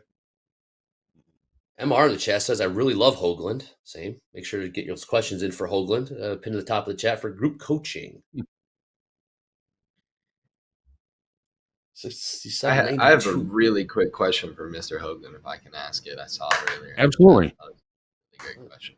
So somebody asked, when would it be, do you believe it would be the right time to introduce their kids into kind of the markets and trading? Somebody asked that earlier, and I saw it, and I thought it was a really great question, and I thought no better somebody who's had as much experience as you had in the market to answer that. As soon as they have a job. Makes total sense. Start investing then. Acorns, something. Start putting money away. Learn about markets. Learn about how money works. Generally, like when they're young, I'd be teaching them not to touch stuff. Just right. Learn them to like invest first. I don't need my 9-year-old when he's 9. He's only 4 right now. Trading leverage, but maybe that's the best way to learn. When I was growing up, my mom was always watching Wall Street Week with Louis Rukeyser, and she was pretty plugged into that stuff. But she's very like her hero is Warren Buffett. She's very of the what's the best hold time forever. But it's good to know. It's good to like know about finance and things like that. It really puts you at an advantage. We asked about trading or investing, Vinny. Honestly, just both. I think the question was pretty open-ended, and so both really. And I think they go hand in hand, right? Pretty much. Yeah, trading's different depending on the type of trading you're doing, and the type of investing you're doing. I guess. I mean, you've probably seen the videos of the trading view charts in front of their like newborns, Vinny. Have you seen those? We get those sent us. Yes, I have. Those sent us. Yeah. Trying to read that price action, man. That's right. Well, hell, Hoag, I'll ask you. When did your old man introduce you to the trading? He tried a lot, when I was like in junior high school. He started talking about market profile and that stuff, and I wasn't thinking about it then. I went to art school, Andre. I think I was thinking about money. It wasn't until I got my job on the floor that all changed, and it changed in a big way. I saw the people down there and how many opportunities were available on the trading floor. I was like, okay, this is it. I'm doing this. So when it came to my kids, I've been encouraged account and take whatever you're making, I don't care if it's $10 a month, put it in something. And, we've talked about, trying to get them into a little bit of day trading, that kind of stuff. And they're just not interested in making a career out of day trading, of course. They probably know already how difficult it is. So they're pursuing their own paths, and they're beyond my control now. So, but I'm still hoping that they are putting money away and putting as much money away as they can. I know my daughter is, my son, Heads up. not so much, but Well, it's everybody's got their own path. But I've certainly encouraged them from the very beginning to just put a little bit away every time you get a little money. Put some away. You'll appreciate it when you're older. hell, Speaking of they don't which, need- the SPX is right at 67.50 right now. That's So this all-time highs. begins the range of the all-time high here. 500 All-time lot at highs. 6,800. 6802 all-time highs in the And ES. Q broke the initial balance high as well. And Q closing in about 35 points from all-time highs. This is the rock fight, Jack. This is it. Okay, so the play perhaps taking a short. Obviously, in the back of our head, we're thinking there's some stops up above 6,800. What would be the setup for a trade like this? I'm looking at the ladder right now. All I right. want to see. So Love the it. all-time high is like 68.02 3/4. We're eating through those option levels. I want to see if we can pop some stops, and then I might look at the short. Although fourth time knocking on the door here. Yeah. They were hesitant though. They're both all-time highs that occurred in extending trading hours, so we gotta go take them out. It just doesn't last. NASDAQ just upticking some session highs there. 2,245. Hey, Vinny, what price did you get long from this morning or earlier? What was the price I was long earlier? 135, 132 and a half. 132 hook. Okay. 132. Is that what it was? Yeah, I think so. Yeah. Yeah, positions up, 65 would've been nice. 110 points. Not nothing crazy. I was never gonna hold it that long for me. No. But, I mean, it's great to be up there. Your reads. I was happy to see that. Yeah, you're getting with it. I'm trying to call tops here. We'll see how this plays out though, because might have a setup coming in here. Got that 500 lot up at 6,800. We can make new all-time highs in the ES or NASDAQ first. Which will we get to, if at all? I get through those 6,800s, closing in on it, 145 to euro close. Oh, that's right. Okay. Jared, if you don't mind, you're really hammering away on that keyboard. Just maybe lighten up a little bit when you're talking to your fan club. I greatly appreciate it. Let's get back to the markets. Thanks, my friend. We got the NASDAQ. Gonna pop this thing as well. We're seeing some sellers coming in. Jared, you got any setups you're seeing on your end in the NASDAQ? Looking for extension? I mean, now that might just have to call this a break-even day. Nothing wrong with that. If not losing money is still a good day for me.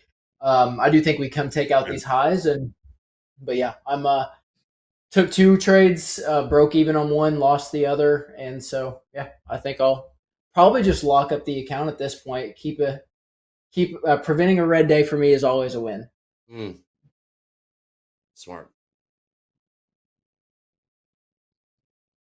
45 seconds till London.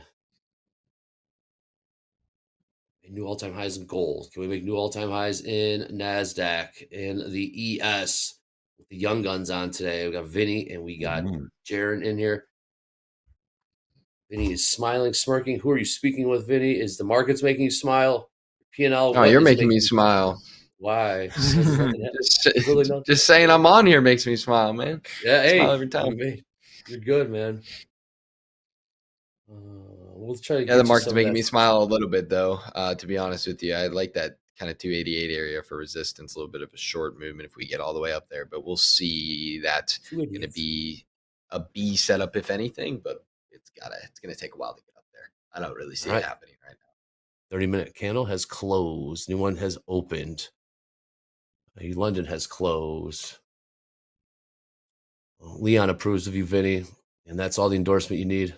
I love it. Leon, here we go. Did not get up there. It's the 6,800s. Jack. Not yet. Out it here. did get up. It did get up to the 6750 level in the SPX. Holding just below it right now. Hoag Delta positive. Yes, Yep. NASDAQ. 7,500 positive in ES, 4,600 positive in the NASDAQ. 4,600. Still kind of piling in long, congruent direction.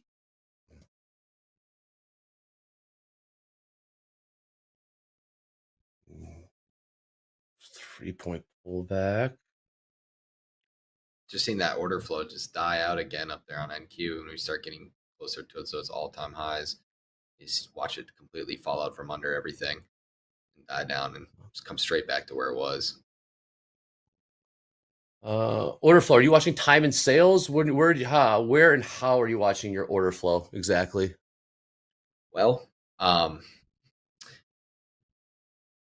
watching it. Just paid something. Yeah, I would say too much, but if you want to just paid gotcha. Paid indication. Yeah, that's all it is. Just got you. Right on. Okay, cool.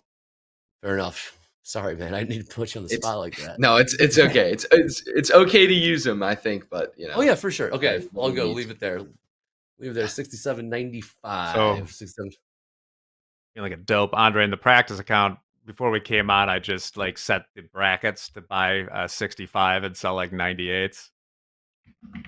Yeah, it looks like it worked. Yeah. Well, yeah, looks like flat up 8 grand. Should have probably done it. Yeah, well, hey, all right, we saw the chat though. We saw if you're looking to sell 60 or 98s,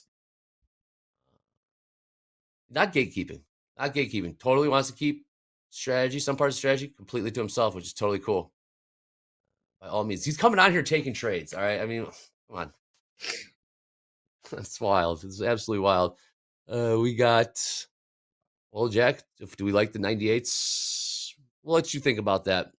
I know Hoag has to prep for morning recap. Hoag, these young guns are coming for us, man. Yes, they are. Go prep. I like it. I love it too. Hoag, I like go it. ahead with a few words. Yeah. Vinny, great to meet you. 22 years old. You got a lot going on.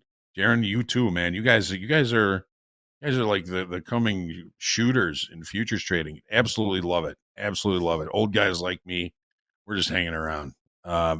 Andre, Jack, pleasure. We'll see you all later, in just Hoag. a few minutes with the morning recap. Thank you. Just hanging around. Beetlejuice. Great to meet you. Just hanging around. It is Vinny's 22nd birthday tomorrow. We might have another breakout here. What are the birthday plans for tomorrow? Tomorrow's Thursday. What's the bar? What's the main street down there? So there's two main strips. There's the College Strip and then Old City. So I'm going with my girlfriend and her parents down to Old City and my parents, and we're gonna have dinner, and we'll probably stop out at like a little bourbon and cigar lounge or something like that. And someone's in. Who's that? We got. Wasn't me. Vinny. Jack. Wasn't me either. Someone's in. All right. Well, let's keep. All good. All good. What happened there? I heard that too. Somebody on later must be logged in the VDO. Real quick, just to make sure. All good. Kid is sharp. Yes, these kids are sharp indeed. So you're not in like you're not on the frat scene or anything like that. You don't you don't deal with those bros. You're a little smarter. I think they're great guys, you know, but just not too much of my thing right now. I love it, Vinny. Why you're so smart. Well, you're so smart. I did too much when if I was locked in like 21, 22, I'd be great. Yeah, your head's on right, dude. You're doing the right thing. How old are you? And Jaron, how old are you? Years. I'm speaking like I'm an uncle. No, I'm 24. I'm not Yeah. like that old, but These you know, words of still wisdom. like some of these guys, man, they're 18, 20, and they're killing it. It's like when I was 18 and 20, my priorities were at a completely different spot. So it's really cool to see, though. Yes, it is. I get called Unk. I get called Unk by all the young guys. Like 24 apparently is ancient at this point. So Good to hear. Yeah, it feels fantastic. All right, we got about 20 minutes left here in Fast Mark. What time's your exam, Vinny? It's variable, so it's remote. So I have till tomorrow, but I'm Is gonna that how they take do it it? today. Yeah, they do it now remote. They just proctor it. They proctor it through a software. We're advancing the world. We're good. Bullish. All right. Well, if you're advancing, listen here, youngin. I got one more question for you. Which of the following is one of Taiichi Ono's 7 wastes? All right. Which one of the following is one of Taiichi Ono's 7 wastes? Logistics, energy, MRP/ERP, or transportation? Wow, that's a tough question. Holy. Let me think for a second. Let me start eliminating stuff. Is one of Taiichi Ono's 7 wastes? Logistics, energy, MRP/ERP, or transportation? 7 wastes. 7 wastes. I think this is where the streak ends, but I think I'm gonna go with C here. MRP or ERP. Ah, that is incorrect. It is D, Where was it? transportation. Transportation. No, man. It's a waste. What the hell is MRP, ERP? I don't even know that. What's MRP? What is that? I don't know either, honestly. I was guessing. I don't think I've been there yet. We'll probably with the take lessons. questions off Chat GBT here. I wouldn't take it as a. No, I actually went to his syllabus. I actually found his class on yeah, I found it on utk.edu. We actually found your course syllabus and stuff, so that's where we've been pulling them from. Hoping I can get you in trouble. Diabolical. That's where, yeah. People in the chat got it right. Energy, transportation. Well, good luck. I think you're gonna be well positioned for this. I like that. I hope so. You're good. NASDAQ. And also, I'm sitting here reading them to you. I don't even know if I'm reading the names right and stuff. When you're sitting there looking at the words, it might make more sense. Hopefully that, and you can sit there and eliminate, test taking skills, but I like it. Oh, look at this. Look at the You NASDAQ. take a trade, Scott. What'd Scott say? Take a trade. All exclamation Take a points. trade. I don't know. We're like 4 points below the all-time highs. Just wait. We'll try. Okay, I'm long 10 ES for Scott. Yeah. MRP manufacturers recommended. That's MSR, whatever. I don't know. Lean ops, huh? That's a class. Love that. Actually, pretty good. So Toyota's like the master. Toyota's like the master. They're the example for all this. Toyota is the master of lean operations. They started it. No kidding. That's cool. Actually, I guess Ford started it originally, but then Toyota kind of mastered it, if that makes sense. Yeah. I mean, Taiichi Ono sounds like I figured this shit out, Minnie. If you know what I'm saying. That's I know. 25,236, about 40 points from all-time highs in the NASDAQ. And ES, we're about 6-7 points from all-time highs. Jack, we're kind of stalling out up here at the 67.98. Still nothing. Oh, also, I don't think I'm going to see you before Fed minutes, Jack. Anything in the Fed minutes that you're going to keep your eye on? Again, Fed minutes come out 2 weeks after the Fed meeting. Anything you're looking for in there, perhaps, with the voting, dissenting votes? Anything in particular for the Fed minutes? We already know those, so probably not a lot coming out of those. If you have orders in or something, be aware that they're coming out because you might get whale, but I can't imagine anything's coming out of that's going to send us one direction or the other. What would if I would agree with you, but what I mean, if you want to be fantastical, they could just say something super alarming in there. But like the Fed's very careful about how they choose the words. If you look at Powell's speeches, like right away after they release the text, you'll see on X or Twitter or whatever else, basically the speech, and then they have crossed out things that weren't said this time and replaced what they are, but they're very small. Like I think the last one only had a few sentences changed. The Fed's job is really to promote stability, so they are very unlikely to do things just to rock the boat. So I wouldn't expect much coming out of the Fed minutes. Yep. Very careful. Unless they just release it and it's just like a one sentence that says Myron was right. I was hoping that, man, Myron. Just the end. Oh, shout out to Myron. Yeah, love to see something like still nothing from Goolsby. Haven't seen Goolsby. Scheduled to start at 9 a.m. Central. It's about an hour 40 minutes late for now. And Dow making session highs.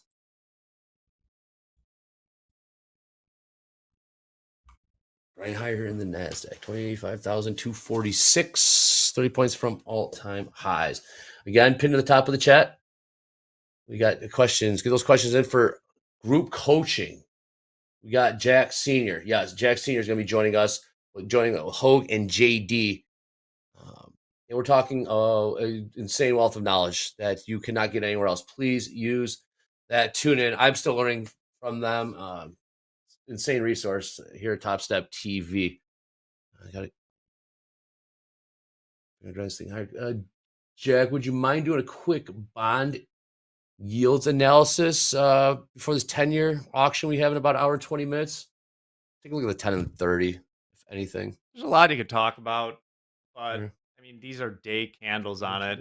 You can see that we are coiling in a very tight range down here towards the bottom. This is a purple box that I drew right around the election. And for the most part, it's acted as sort of the lower range for the 10-year yield. This guy, don't worry about that guy. Wacky things happen when there's huge volatility. This was the tariff tantrum stuff right here. But it's been the market's been very reluctant to get below. Look at how it runs away from below the 4 handle. We printed, I think, 3.999 or something. Yep, I remember a day or that. two before the rate cut. There's just not a lot of action going on. The two opposing forces right now are that if you think the economy is softening, that would tend to drive yields lower. But at the same time, we also have these inflation concerns. And right now, if the CPIs, if things are running around 3%, 4.1 for the 10-year is pretty low as far as a spread. But I'm not really paying too close attention to them until it breaks above like 4.2 or below 4. It's pretty tight. Good stuff, Jack. Yes, we believe FOMC minutes. We will have it. We will have it, even though the government shutdown. I do believe. Well, we got 12 minutes or so left here in Fast Markets. Got Vinny and Jared in the house, holding up around these highs in the equities. About 5 points from all-time highs in the ES. Gold making new all-time highs, $4 away, $3 away. And crude did see some buying today as well. 62.78 with a session high of 62.91. What do we have remaining? Again, no Goolsby. We got the 10-year auction. We have a Trump. We got Kashkari this afternoon. Again, if you remember what Kashkari said yesterday, he said the stagflation word, Jack. It's not necessarily the primary. The timelines line up that when during Kashkari's speech yesterday, saying stagflation, we saw the market sell off. It happened yesterday. Don't know what's going to happen today. Just something to keep in the back of our minds. Always staying alert and ready. I get it. All right. Well, we got another little news tidbit I'd like to bring in. It's not necessarily about the markets, but it's just about society in general. We got the young guns in here. I'd like to get their takes. So let's bring this in just about social media in general. While the markets chill. Another country is considering a social media ban for younger children. Denmark's prime minister says mobile phones and online platforms are, quote, stealing our children's childhood. She says these sites are causing children and young people to experience anxiety and depression. Denmark isn't the only country taking this action. While Norway is also considering a ban, lawmakers in Australia passed a law that prohibits social media for those under 16. Some social media platforms are fighting against these moves, including TikTok, which is airing ads that say it can be used as an educational tool.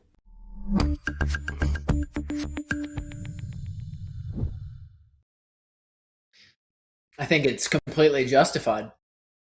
Yeah. Really? I think that's a great, absolutely. I mean, if I can't imagine, especially thinking even younger than 16, I see people I know give their kids, their 4 or 5-year-olds, just like an iPad or a phone. I can't imagine if I was that young, not going outside, not going and doing things and trying. When you're a kid, you have a creative mind and you go out and you break stuff and you mess up. But if all you're doing is just consuming information and not good information, they say it's an educational tool. It's still not an educational tool. You're just garbage in and out of your head. There's no way it's good long term, especially kids doing it at a really young age. I think there should be restriction. Unfortunately, I think that's a smart decision. The tell is that someone just came out with a book about this. Is if you go to Silicon Valley or whatever, all the executive kids are playing with wood toys and they're keeping them away from social media. So absolutely, I think they know what's up. Yeah, I mean, you have to give kids the realm of imagination and think stuff with their mind. When you're 4 years old, a stick, it could be endless possibility. Yeah, it's like it makes so much sense. You guys sound old. I'm not gonna lie, you guys sound old.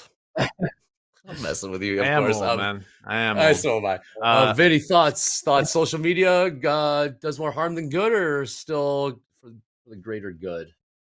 So I think social media, we don't know the effects long term yet on somebody's mind. What I have looked at is that when you're on social media all the time, especially just when you wake up right before you go to bed, you're releasing those endorphins in your brain.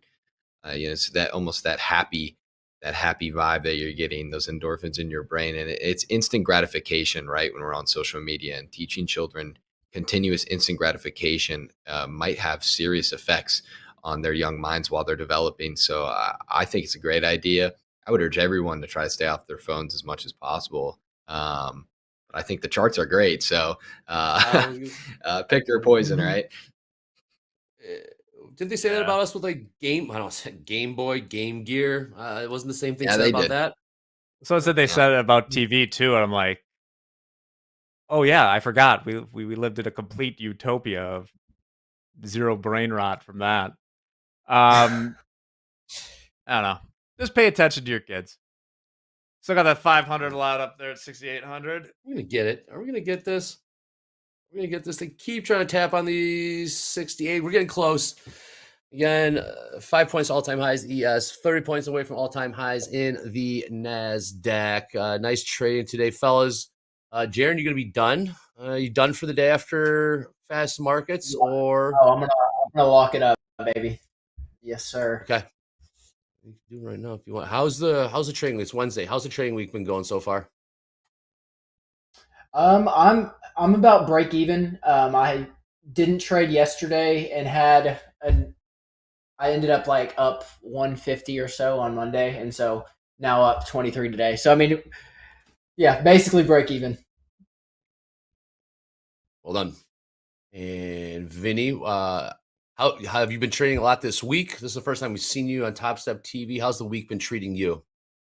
Yeah, so big macro events like government shutdowns and stuff like that, that's going to affect the market in undisclosed ways. I try to avoid trading a lot or trading much at all. So I'm risking down, taking small positions, and pretty much this week so far, not a lot's happened. I'm going to be honest. But today was somewhat rewarding, $115 on this account. So we're going to take that as a win and kind of just push our time into next week until the government opens back up and we get some actual volatility and some decent movement. Man, you're the man. You're the absolute man. You guys are pretty sharp. So coming up after this, obviously we got morning recap coming up after fast markets. We got trade with Topstep with Jay Youssef, big fan of Youssef, and Dakota. Shoulder Tap with Jack and Ben. So happy that Shoulder Tap is back. And then the group coaching we've been talking about all morning long. JD, Hoag, JD's father, Jack Sr., taking your questions, pinned to the top of the chat. Get those questions in there. Cannot emphasize that enough. And then we've got, oh, yes. We got Rising Star Antonio are going to be joining Jack and Dolby. Looking forward to that. Then to close out the New York session, we got Power Hour, Mandy, Dolby, and myself. A couple minutes left here. Jack, are we going to get that 500? Down to the wire. I would love to see it. I mean, if we can pop some stops above the all-time highs, I do like this short if we build some structure. So I'll keep you posted. I don't think I can just fire that off air. Here's the 500 lot. Got hit 32 times. Standing pat. They want to sell it all. 65, 67 contracts. 72. Look at you, Jack. 74. They are slowly eating their way. There we go. We popped it. Now we're 1 point away from the all-time highs. 1 3/4. Good stuff, Jack. Come on, you. Come on, friendos. Jack, do it. Jack is trading. I Jack didn't is say trading. anything. Yeah. All-time high 6802 in the orders. NASDAQ. As Hoag mentioned, the all-time high happened before the bell yesterday, where we hit 2 3/4. This.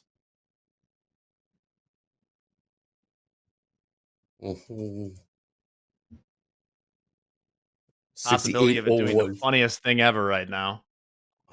Not getting there within a point. That would be really funny. It would be. Oh, look at this again. 6802 in the orders. We high of 6801. 6801. All-time highs in NASDAQ. Got about 20 points to go. Come on. We got no one more push. Again, that 500 lot was filled. 500. Yep. It took that bid. Anyone game to buy one here for the quick caveman trade? What's up there? Oh, I mean, you know, I was, yeah. It's either going to work or it's going to do the funniest thing of all time. Oh.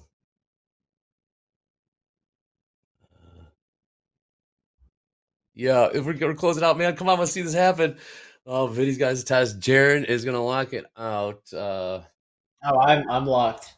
Okay, smart. Come on, this is what we got. We got more recap coming after this. Obviously, we make an all-time highs here. History made all-time highs in gold. We make all-time highs here on the day before Vinny's birthday. What a birthday gift, Vinny. Let's make some all-time highs. Yes. Yeah. It's awesome. Here we go. 1601s. Oh, come on. And we've got 25,275 all-time highs in the NASDAQ. We're about 20 points away from that. I think we're going to get there. Will we get there by the next 2 minutes? Vinny, will we get there? All-time highs in the ES in the next 2 minutes, Vinny? I don't think so. I think we're going to Says hit no. it in at 2 think o'clock. so?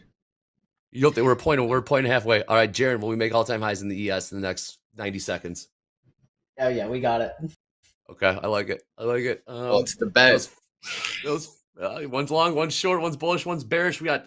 I bought one ES for this. Okay. What are we working?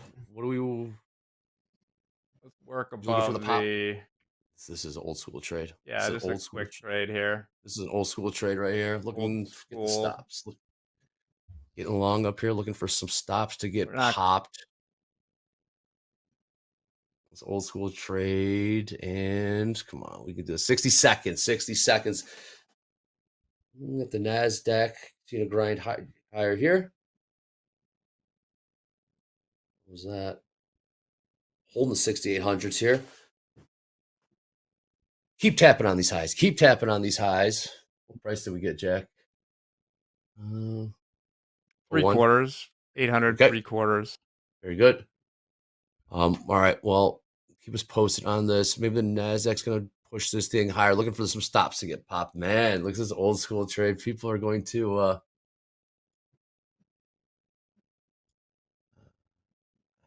have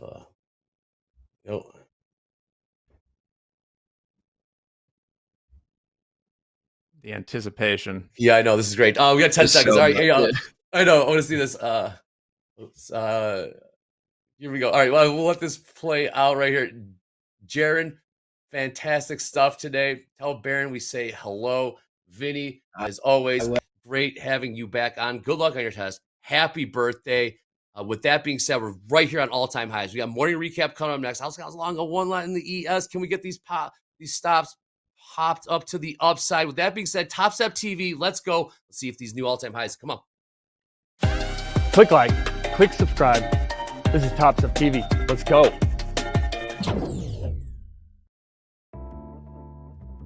One of my next favorite features of the new Topstep dashboard is the Reset Rebill extension. When a trader purchases a reset of a trading combine during their active billing cycle, they're no longer stuck with the original purchasing date. They now get 30 fresh days to trade and to work towards getting to that express funded account, removing some of that pressure of time.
All right. Yeah, it is time for the morning recap. Hopefully you are having a good trading day. New all-time highs in gold again today, getting pretty close in the equities. A lot of fun trading today with Jaron and Vinny. Young kids, man, these days, they're smart. These whippersnappers are really sharp. It's a lot of fun to see. It's great to have them on and to learn about them and get to know them. So we took a couple of opening range trades today, 0-4-2. Those opening range trades have been really hard to come by lately, and I can kind of say, at least in crude oil, that we're not really seeing much trending. We're kind of coming off a recent low, so that's maybe part of the reason we're not seeing good trends. We're seeing good trends in crude. We're just not getting hit on good opening range trades. Let's start with the gold. All right. So overnight inventory was long. We broke out above the weekly kickoff high that was resistance yesterday. Overnight inventory again, pretty long this morning. So I didn't mind taking this short. We got short 5. I think it was 3. 3 micro gold. 40.59, looking for a deeper pullback to see if maybe we could come down, maybe close the gap, maybe get another test of this weekly kickoff high 40.15 from the other direction. What was resistance may become support. We may still get that opportunity. Who knows? But we did have the all-time high before the open. We have now taken that out. It is now in regular trading hours. Let's take a look at the opening range trade in a shorter time frame. So the opening range breakout got a short, the 3 at 40.59. It looked a little bit like we were going to see some continuation to the downside, but we just could not take out this initial balance low until after our stop got hit. So we did have some money in the trade, not a whole lot. The market kind of came back up. Even before we were finished with the opening call, we were pretty much out of this trade, stopped out 40.60. 740, about a $250 loss. Then finally, we saw a little bit of movement and continuation down below the initial balance low. But on the 30-minute chart, you're going to see failed downside auction. Initial balance low, 40.52.5. The market looked below it, closed that 30-minute bar back above it. The target is typically going to be the initial balance high, which it was reached and looked above by what, 4 points? 4 ticks, and that put in the new all-time high. There it was. There it was. There it was. So there's one of the opening range trades. Take a look at the crude oil opening range trade. And I had some more high hopes for this one. Of course, that definitely did not play out. Very similar to gold, we had some overnight inventory to the long side in crude oil. Now, were we comfortable with these shorts? We were looking for the market to maybe come back down and close the session gap from yesterday's high. That would have taken us down to 61.87.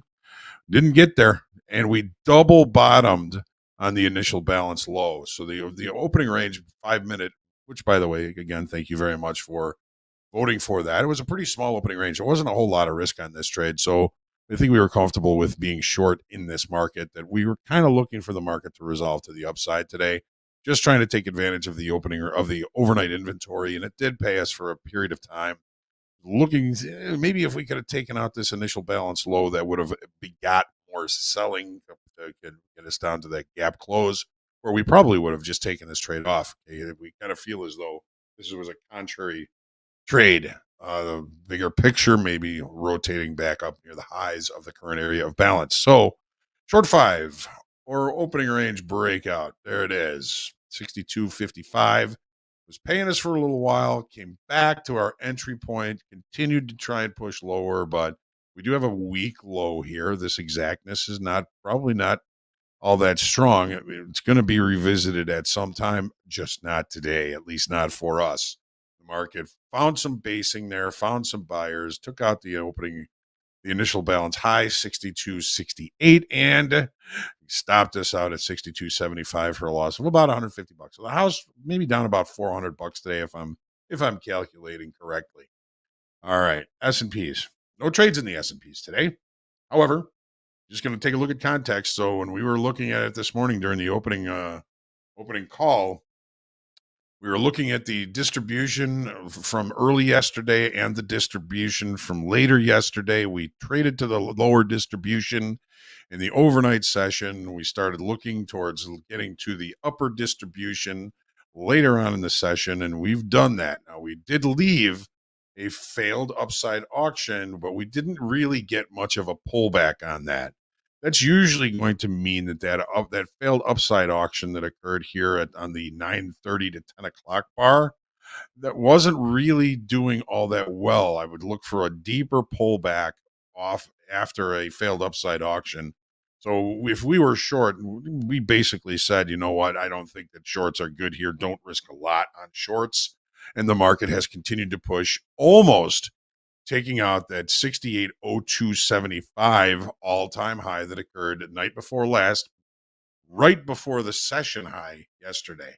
So we still have an overnight high. Well, we still have an all-time high in extended trading hours. Not looking for that to last very long. And we did have a couple of trades here by our traders. We had Vinny. How did I not get Vinny on here? But we'll take a look at that. So again, very similar context. The market traded to the lower distribution, has traded to the upper distribution. I would say that this has been a repair day by and large. Now it's a question: are we going to take out that all-time high that occurred in extended trading hours session night before last? Taking a look here, and we're going to take a look at both of the traders today. Jaron was looking for shorts around 9:30, 9:20, 9:30. He got short 2 MNQ at 25.208. Pretty much scratched those. And had another trade, but pretty much scratch. He came in up a little bit, left the session up about $20, finished green on the day, and he's going to go do something else. Now, Vinny was long 25. Let's see, 8:33, right after the open. So Vinny was long 2 right about here, 25. 132. 132. There is Vinny's long. All right. So Vinny long here, and really just kind of was, I think he was kind of looking for the breakout above this area here from the overnight session, which he caught very nicely. I don't think there was much heat taken on this. If there was, it wasn't all that much, and ended up getting out of that at 157 and 163. So at an average of 160 is where Vinny got out of those. So there is his out. And just 2 micros. He finished the day. It was about $115 win on that on 2 micros. And just had a really nice trade there. So great session, great to hang with these whippersnappers. These kids are so smart these days. It just makes me very, very happy to see that. Let's take a look at today's quotable quote.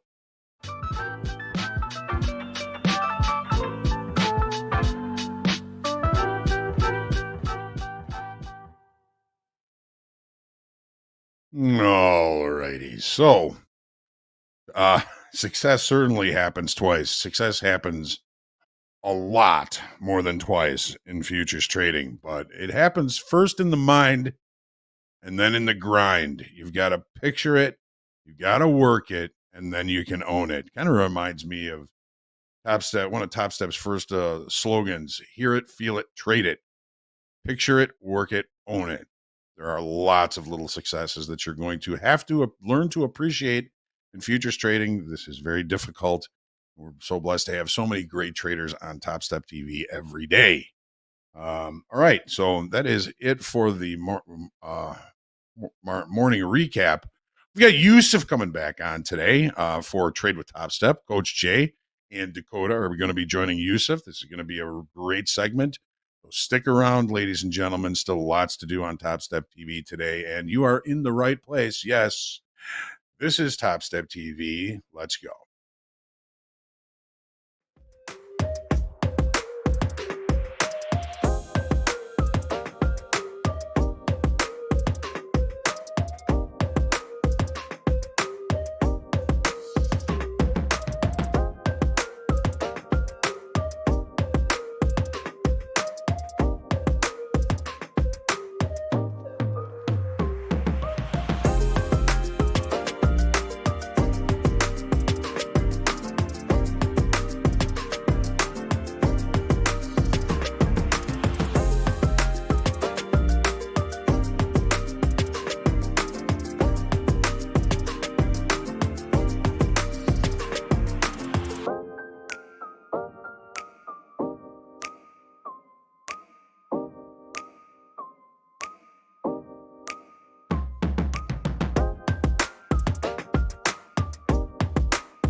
right, welcome back to Topstep TV and the trade Something's going with on. Topstep. Yeah. Oh, I just as soon as you said that, gold broke out $10. Oh wow! All right, well here we are. Welcome back to Trade with Topstep, and these markets are making all-time highs. I'm Coach Jay. We got Coach Dakota over to the far right, and in the middle we got Yusuf G. Yusuf's going to tell us about how great his trading has been going recently. We got markets making all-time highs. Gold just pumped new all-time high in gold here, 40.7680.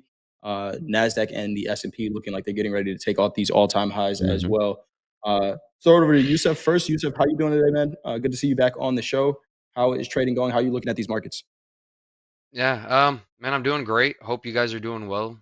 I'll tell you for sure that the markets are choppy, in my opinion. However, I'm taking these base hits. I'm not looking for that home run trade every time.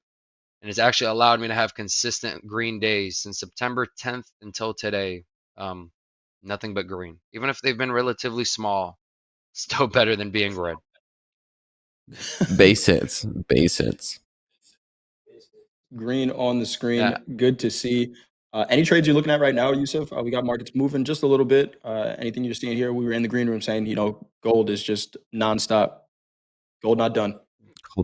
Yeah, gold is on a tear for sure. But I think like I said last time, and I want a lot of tangible gold, so I'm just gonna feed off of that for now. Okay. But in regards to MNQ and ES, I'm just watching them, trying to kind of honestly looking for a divergence to finally look for a short. It seems very overextended today. It's just been shooting up all day. Yeah. Yeah, we're approaching those all-time highs too. Yes, we are. Coach Dakota, we're in the same room right now. We are. One more in real life stream before you head out to Utah. How are you seeing these markets right now, man? Dude, just buy the dip. This market is just going up and up and up. And same with gold. Same with gold, right? Where I was expecting gold to consolidate around 4,000 a little bit longer. We didn't. We're almost $4,100 in the overnight. And same with Nasdaq. Nasdaq's just going straight up as well. Yes, it is. Didn't take out the all-time highs yet, but these markets look like they are ready to at any moment. We got the Nasdaq trading 25,266 and a half. The S&P is trading 6,850. Gold made that new all-time high, 40.78. Last trade over there, 40.76 evens, and crude oil selling off just a little bit here, 62.66 last trade in crude. Let's take a look at the tilt. Are any of our top step traders in this move to the upside? Pretty much 50-50 across the board. Is 58% long tilt in the Nasdaq, 54% short in gold. But maybe everyone's flat or taking profits up here at these highs. Yusuf, this streak that you've been on, you said it's 30 days, starting September 10th. Are you conscious of it while it's happening, or are you just taking trades? So, well, obviously, the first 5 days of trading on XFAs, it's usually kind of you trying to build it out, kind of make sure you have confidence in every trade. But after maybe that 5th or 6th day, I really liked feeling green every day. It felt a lot better to go to sleep at night and wake up in the morning and have that little extra bit of confidence. Sizing is huge, man. Sizing, it's all about sizing. I decided I wanted to be a good trader. I wasn't looking for the dollar anymore. And being a good trader is what allowed me to be consistently green. Nice. So just taking the setups when they present themselves, not looking to make $1 million in a day, but stacking bricks over time. Yeah, I would actually like to show, I'm not sure how clear my screen looks now when I pull it off of full screen. Does it look good on your end? So this is the same combine. This is the same combine that I actually opened up on September 26th, the day, the last time I was on TopstepTV. And the performance stats, you can see this number right here, I always like to bring up. It can be really screwed because I take things through scaling. Like I'll pull out partials, which makes this look pretty bad. But when you lose a trade, you're losing the full trade, right? I'm losing all 5 micros. But the trade win percentage on it has been really solid, 83%. If you see, I've had nothing but green, just little hits. One other strategy that I've kind of implemented is if I lose my first trade, the second trade, I just want my money back with a little bit of green and I'm done for the day. That means I wasn't meant to get a beautiful day. Let me do two to three trades max, and that's enough for me. That would suffice. Interesting. Interesting. So And Dakota, here we you saw go. you do that recently. Correct. Yeah. I mean, and that's all it takes, right? I mean, look at those statistics. Go back through those months. It's just, and those days, base hits, realistic expectation, correct sizing, right? Too many times, myself included, I see it in my VIP team. I'm sure you do as well, Coach Jay. Traders want to increase size. They see social media. They see all these payouts. They see like thousands and thousands of dollars. But in reality, just small, consistent base hits is what wins today. Like that. What do we say? Marathon, not a sprint. Yeah. And these are the two XFAs. They both have been copy traded from day one. And this is actually the most I ever had in one respective XFA because I've been eligible for the payout since the second week, right? But like I said, base hits $2,500 is essentially what I could pull out if I wanted to, which is why I like having two accounts because that means you know exactly what you made that day since you could only pull out half. Okay. So I could easily pull out $2,500 today, which would be awesome. But again, to each their own. I would always recommend people that haven't got a payout before or that are not in a good financial situation to take those payouts as you can, reward yourself, pay yourself. But because my risk has been so low and I'm looking for these little base hits, I just want to create a little bit more of a buffer before I pull a payout. Gotcha. Do you have a target in mind, a threshold, or is it you kind of just go by feel? Maybe if you lose a couple days, then hey, you know what? Now's a good time to take a payout. What's your approach to that? We talk a lot about trade entry and exit decisions, but account management. What is your approach to taking payouts here? So I want to reach. So I'm going to at 4K, God willing, obviously. If I get to 4K on both accounts, I will pull out half from one of the accounts. But I really want to get that full 5K payout, at least on one of these accounts. I want that feeling. I want that milestone. I want that achievement to be able to put on my my little checklist. But at 4K, I will pull out 2,000 from one of the accounts. Now, if the account does get under $2,000, for example, I get to 1,900, I will pull out half of each account just to cover my cost, cover my basis. It gives you the confidence. If I need to open more accounts, I'm financially responsible and able to do so. Nice. I like that. New all-time highs here in the Nasdaq. We just ticked it. Yeah. 276 and a quarter. New all-time high in the Nasdaq. S&P. Did we make a new all-time high there as well? Made new highs on the session. S&P is pretty close here to all-time highs. These markets are resilient. Going up. Dakota, how do you see this? How do we trade this? Oh, you wait. You just find patience. You wait. The mag. What do we call it? The hateful eight. They're all green. The only thing that has a little bit of red is Google, and that's right, like down 0.16%. So not much at all. Jack just confirmed in the chat that the S&P tied the all-time high, 6802.75. So we have not taken it out yet. But these are extremely resilient markets continuing to push higher here. And NASDAQ making an all-time high and pulling back just a little bit. Tilt hasn't changed much. Still 50-50 across the board. Traders in the chat, let us know. Are you guys in any trades? Or are you just kind of watching the show, watching these markets grind to all-time highs? Maybe taking your profits already. We got an average long price from 25,226 in the NASDAQ. Average shorts from 25,218. So they're underwater right now. And maybe those longs are just kind of riding the train. We are rejecting those all-time highs. So I'm going to take a short, man.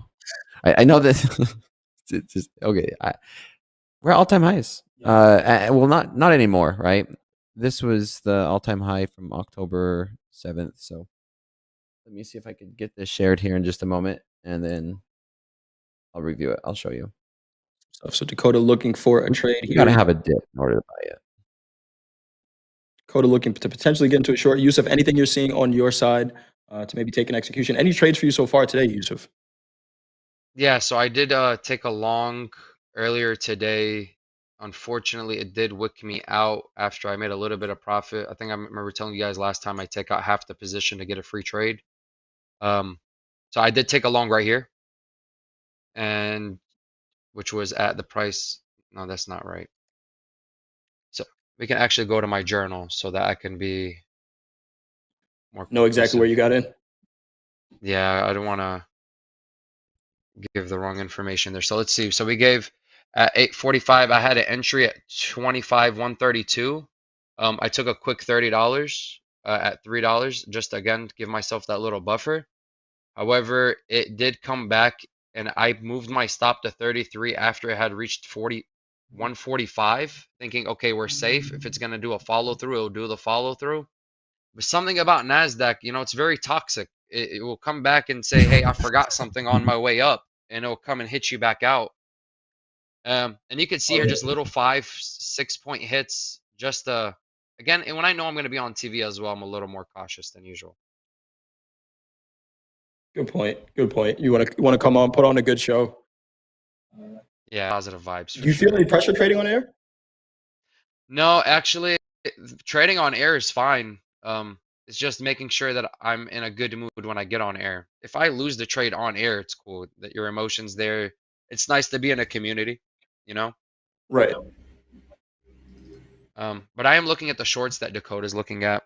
It's very intriguing to try to at least to pull down to at least this 40, 25 point scout maybe. I'm adding to this position here.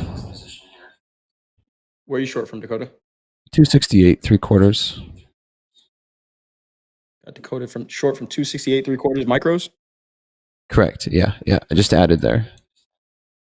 Got Dakota short a couple of micros in the Nasdaq. Last trade in the Nasdaq 25,263 evens. S&P's trading 6,800 and a quarter. Gold pulled back off that all-time high just a little bit. 40.7440 in gold, and crude oil last trade 62.60. I'm gonna ride in on that one with you. I'm gonna get in at 263.75 short. Stop right above all-time highs. $150 risk. Let's try to shoot for a 2-for-1. That's about where I'm at. All right. We got both of these guys looking to the short side after making all-time highs, which we've seen these markets do. We've seen the market tag an all-time high, sell off just a little bit. We've also seen these slow grind up days, but that's why you manage risk, right? We don't know which one the market's going to present to us. And you're doing it in a trade location that I think makes a lot of sense, right? If you were trying to short anywhere before this trade location, it was a tough trading day. But we see the market slowing down. It makes sense that we're slowing down at all-time highs. If we're not finding new buyers, then maybe we get a potential pullback here. You guys got targets here? Looking for? Go ahead. Do you have a target, Yusuf? Yeah, I'm going for just 9 points on my first two. Again, I believe in that little wick theory. So at 11:10 Central Time, there's not a wick for 254.75. So I'm assuming it would at least hit that. Actually looking for Yeah, I'm looking for these 240s. 240s, maybe 250. That was the last place of support and resistance. We bounced off these 240s pretty hard. So a little bit of a longer target, but I'm going to take profits on the way down if we can get there. I mean, we're already 10 points, 11 points in the money here. Yeah. Just nice looking trade so far. S&P's back under 6,800. The Nasdaq trading 25,258. Yeah, if you're wondering why there's an echo, me and Dakota, everyone asks all the time, Dakota, they're like, are you guys sitting in the same room? And for 2 years, we've said no, but we are streaming from the same room right now. So bear with us with the technical difficulties. We'll get through the echo. We'll make it work. But yeah, it's been fun trading in the same room with somebody this week. Yeah. So I live in Jersey. Dakota's been here for a week, and it's been cool, right? We talked a little bit earlier about just trading with a trading buddy in the room. It's a different experience that a lot of people don't get, right? We didn't get that trade on the floor in the pit experience, but it's kind of nice doing it this way. You guys got a good trade on it right here, right now. I know. I took a couple profits right here at these lower 50s. Yeah, but, so that I really enjoyed it. It's such a different vibe. Because Coach Jay, we trade together all the time. like on air, but actually being physically next to someone, watching their charts. I got my charts up. We're talking through trade ideas. Yesterday we had a trade during Power Hour that just played out absolutely amazing, and just to walk through it together, I'm like, man, that was so cool. That was fun. Of course, we could do it online, but it was just way different. I'm gonna take another profit here at 49. Nice Yeah, I trade. might do that with you, Dakota. I'm gonna have it set at Trade. 49.75. Yusuf, I think you might be on mute. I think we lost your Can you hear audio. me? While he's getting that done, are you seeing anything, Jay? All right, I think we're good now. Am I seeing anything? Let's see. I think you're good now, Yusuf. Cool. Let's see. What am I seeing here? These 250s, right? Just sell through 250 here. We should be okay. So there was a ton of buying that came in early, and this is how Dakota and I have been talking all week, pretty much. He's had some pretty nice trades on. We're just like, what are you seeing? So I'm looking at the 11:25 Eastern Time candle, where it really started to flag. The high of that is 25,245. So we're getting ready to test that high right now. If we accept back inside there, then yeah, I'm seeing 222s as a target. Yeah, I'd like that for a stretch target, but I'm going to be taking most of my profits here in these mid to low 40s. Seeing some bids coming, and Yusuf, your audio is good now, man. I think it was on my side. Yeah, I took one more partial there, so I have 2 running. Man, this it has some real right here. I'm hoping it continues. Looking pretty good. Looking pretty good so far. Nasdaq trading 25,254. S&P's 67.98 half. Gold getting ready to make another all-time high. Gold's unstoppable. Andre, I'm gonna have to pay you royalties for using your line, but gold not done. 40.78 is the high here in gold. 40.76 half last trade. Looks like we're gonna take out that all-time high pretty soon. 62.47 last trade in crude oil. So Yusuf, you said you were looking for 9 points, taking profits on some. Did you take those off already, or are you still going full position right now? Yeah, so I took off 2 contracts at 54.25, so that was exactly 9 points. I took 1 more off with Dakota at that 49.75. I have 2 more rolling. Something about Nasdaq, if you noticed, it loves the number 40 and 80. I know a lot of people like to look at the whole numbers for 50 and 100, but it loves to mess with these 40 and 80. So I have 1 more sell at 40, and then I have a runner. Whatever that runner does, it does. Gotcha. When you're down to that last one, do you go break even or original stop? So I will actually just see where it just depends on the trade, right? Sometimes it's going to invalidate when you're still $20 in profit. For example, right now I know it would invalidate if it gets up to around that 69.70 level. It's probably going to shoot back towards all-time highs. Yeah. Gotcha. Good trade going on here right now. Go ahead, Dakota. No, I'm just enjoying it. And I was just thinking about our conversation last night, Jay. I don't know if you've ever had this, Yusuf. You said you had a buddy there locally that you traded with, or you've talked about markets? Yeah, we text all the time. Yeah. Have you ever had a conversation like, man, I was in this trade, and then you guys talk it out, and the next day you're like, man, it just didn't work out? Yeah. Well, to be honest, it's more of the opposite. It's more of, man, we talked this trade out. We have a game plan. I tell them exactly. I mean, almost, you would think I'm a genius. Exact tick for a scenario. And I won't take the trade, and then it'll come into fruition the next day, and he'll call me like, man, did you make that, take that trade, that 70-point trade? And I have to hit him with a little shoulder shrug. So it's more of, man, we missed on opportunities rather than I had a bad opportunity. That was me and Jay all day yesterday, man. We were just like, man, those 25,000s look like a good buy. Neither of us bought it. Nope. Yeah. Neither of us bought it. New all-time highs here in gold, 40.78s. And we talk about that. And I think it's good to have a trading buddy to kind of bounce that off of. We went to a comedy show yesterday, and we're standing in the line, and Dakota's doing fast markets here. We get off, we're like, all right, we're gonna go to the comedy show.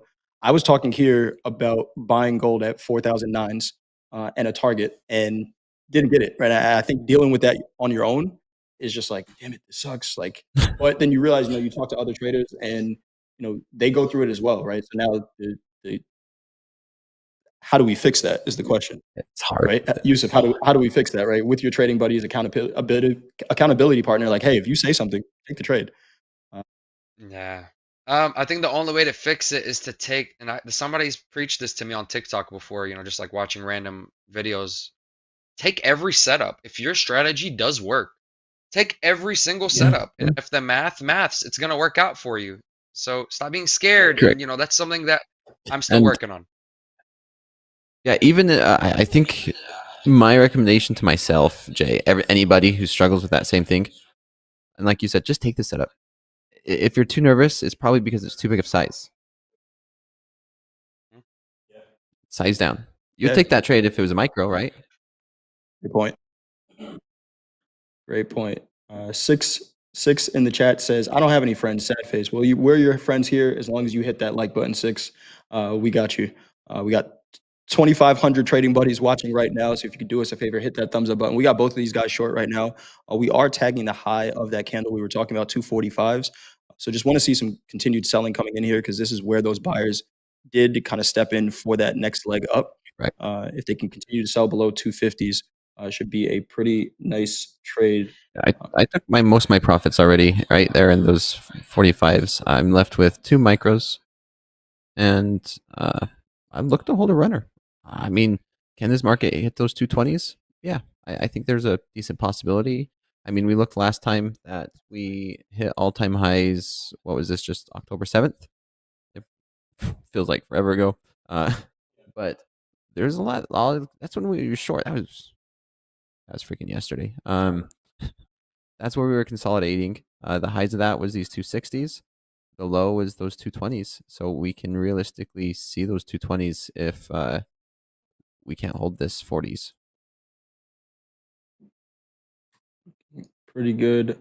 Yusuf, we got a comment from Benji in the chat. Says, great job being consistently green. Base hits, small wins every day is a really good message. So the crowd is liking what they hear. Nice trading. And another potentially green day. So I got to ask you, right? Do you hit the lock button or do you have the discipline to just close the platform and just walk away? Good question. So a lot of the times I do just have the discipline to walk away. Especially like you guys know, I run that tire shop, so sometimes it's pretty easy to get your mind away from here sometimes. Right. But if I see myself having a little extra time in front of the computer than I otherwise would like, I will press that lockout button. So yesterday I pressed that lockout button. I wasn't comfortable with the way things were trading yesterday. I had profit. I started feeling that little itch to press the button unnecessarily, and the best way to get out of that was to press that lockout button. Oh yeah. Great awareness. And I will tell you that I forgot that I had the lockout button on, and I went to take a trade, and again, it came in clutch because that trade would have lost. Wow. Yeah, that was a follow-up question. You know yourself. Know yourself as a trader is almost as important as knowing what you think is going to happen on the charts. Because if I know I'm going to do something that's not in my best interest, it's time to mitigate risk and lock it up for the day. That's how you stay green. Yeah, it feels pretty good to have $2,500 in each XFA. It's I've never had it that high. The highest I made it before was 2,100. So this is steady organic growth. Love that. Good. Base hits add up. I keep telling everyone it might not feel like it because you're not seeing big P&L every single trade, but over a long period of time, I mean, it's like your work, right? You come into work, you say make what $20 an hour. You don't get excited over that $20 an hour, right? But then at the end of the year, like, oh man, I just made $75,000 this year. Like it will stack up, it adds up, but you don't think about it at the time. And it's important to realize that. 100%. Gold. Sorry, real quick, Yusuf. Gold continuing to make all-time highs. 40, 80, 20, new all-time high in gold. I'm almost like I'll let you guys know every 5 points at this point because gold is just going to continue to rally. This move is insane. Wow. 40, 80, 20, new all-time high in gold. It feels like we were talking. We're about 20% off of 5,000 in gold. Yeah, I mean, is that a reality for this year? 100,000. I mean, Bitcoin got there. Why can't gold? Yeah, 100,000 in gold. No, okay. I mean, it's worth what someone is willing to pay. 100,000 is nuts. We thought that was Bitcoin. That's true. 100,000 is pretty crazy. But yeah, 5,000 is You less have than that one guy. just about 20% away. Go ahead, Yusuf. You just need that one person to buy it at that one price, and all of a sudden, that's the new price, just like Dakota said. Who's the Michael Saylor of gold? We need to find the Michael Saylor of gold who just buys it with everything that he has, and then yeah, maybe we can get to 100,000. I'll tell you, dude, this kind of goes away from what we're talking about just a little bit, but Pokemon cards. I don't know if you guys can notice, but like I have some like right there that I kind of store. Okay. Okay. And they say Okay. that would have been a better investment than stocks or gold if you would have just bought from 1999 and hodled until today. Oh, definitely. Yeah. Really? You have some like Like special like holographic. 300% return. Wow. You have like a Yeah. holographic Charizard card, or I mean, I'm not gonna lie. I do open them from time to time. I like especially I have a three-year-old, so it kind of gives her and I something to do together. Um, but yeah, I really don't know what I have or what I don't have. If it's shiny, it's Hmm. pretty cool. If it's not shiny, it's I have mine. I know exactly what I have, and I do the same thing. I'll open them up every once in a while, and just like that little bit of nostalgia. yeah, yeah. I mean, I grew up on it for sure, but all of this new stuff, I focus a little more on stocks than and tires than knowing what new is going on. Yeah. But yeah, 3,300% return in 26 years is just absolutely insane. I wish I can go back in the past that's and buy insane. that. Seriously. Buy that, flip it for Bitcoin in like 2012, then hold on to that and Just easy right. work. Just, yeah. What do you need? You only need what is it, 10x's to take Well, I mean, $100 into $1 million or something like that? or just follow the government's portfolio now. That one stock was up 250% yesterday. Right. Whatever the government buys might be a good buy. That is not financial advice. That is just us reading charts. Speaking of reading charts, let's take a quick look at prices. 25,246 last trade in the Nasdaq, 67.97.75 last trade in the S&P, 40.78.40 in gold, pulling back off that all-time high after making a high of 40.80.70. Crude oil trading 62.61. Still no real tilt to actually, here we go now. 70% short in the S&P now and 71% short in the Nasdaq. That was 50-50 up until about a couple minutes ago. We are holding these 40s below 50. So if we continue to break through these 240s, I'm liking this trade more and more. Location. It is at Good. it's when I use the fib, so it is honestly in a golden pocket where it can turn and flip back into a long based on my strategy. So, it will be the trade will be invalidated anything over 60. Got you. High a day, low a day fib. Yeah. No, actually, just the last swing low to the last swing high. Got you. What prices do you have those anchored to, if you don't mind? Yeah, I have it anchored Little to 229 to all-time Okay. highs. Got you. Okay, so that last little consolidation that we had there to the high. Got you. Okay. Yeah. Looking pretty good. We talked about use of strategy before, placing trades, and seeing it work out here right now. Both of these guys still short. Dakota short from 272. Yusuf short from 25,263. Both of these guys in micros, trading small size because it allows you to hold on to these trades, right? A lot less pressure. Yeah, it feels good. Like you were saying, Yusuf, take some profits and a lot less stress. Yeah, fast markets though is pretty stressful. I kind of like to get in and out all the way when it's in fast markets. You don't scale in and out. I still try to, but sometimes it just moves too fast. Already I'll drag, the overall profit where my target location is, and before I can even put limit buy, limit sell, it already went with or against me at that point. Sounds like me, man. I don't know how many times I've said that where I get in and the price moves to my take profit, and then by the time I click join bid, it's up, like it's back to my entry. Yes, yes. I've seen a lot better results when you actually have a limit entry versus trying to do market. You know, that slippage can be the difference between you winning or losing the trade because of how wide you want your stops to be. Because maybe you're a 15-point stop loss. Now you have to try to push it to 18, 19, and some people are not comfortable with that. Absolutely. So kind of holding here the high of that candle. Again, that's where all that volume came in. If they give it out, right, then I like these 220s as a target. Still holding that high. Again, the candle I'm looking at is 11:25 Eastern time. I'm looking at a 1 minute chart right now. That high is 25,244 half. Holding there for now, but we also know that this is a lower volume time of the day, so the moves may take a little bit longer to play out. Right, fast markets time, we get a ton of volume coming through the markets, more efficient movement. But right now, still holding prices, not trading higher, and I like that invalidation level. Yusuf was talking about 260s up there. It gives us some space to work. Almost seeing a little Yeah, for head sure. and shoulders here. The Yusuf, what Nasdaq. time frame chart do you use? You got a question in the chat while you're going through that as well. Yeah. I use all of them. I use everything because why not? Let me get a full perspective, full picture. I really like the 4 hour to give the full context of the bias for the day.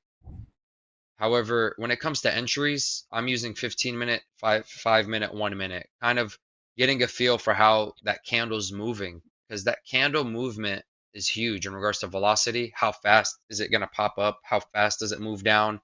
It really gives you a feeling for the sentiment of the market versus the 4 hours and the daily kind of tell you the bias versus your actual entry, right? That makes sense. Yeah, that makes a ton of sense. Dakota, how many are you still short? Short two? 2 micros. Yeah. 2 micros. Oh, pinned to the top of the chat. I cannot forget. We got a group coaching. It's going to be a special one. We got Coach Jack, JD, and Hoag, Coach Jack Senior. So, over 100 years of trading experience on the screen at one time. I don't know where else you can go to get that, but Topstep TV. If you have never seen Coach Jack, he is a national treasure. I love to Yes, hear he him is. talk. Anytime he starts speaking, I just shut up and put out a notepad because I'm going to get some great information. So, or a great story, right? Jack Either way, you're going to leave either laughing or learning.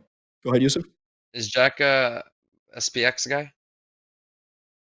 He trades the ags. He trades corn. Okay.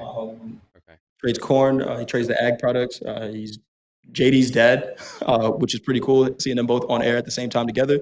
Talking about the family business, but a wealth of knowledge for sure. That regardless of what market you trade, if you really pay attention to Coach Jack's stories, there's some good stuff there. So ask your questions, get them in form pinned to the top of the chat. Group coaching coming up after shoulder tap. So just about a half an hour from now.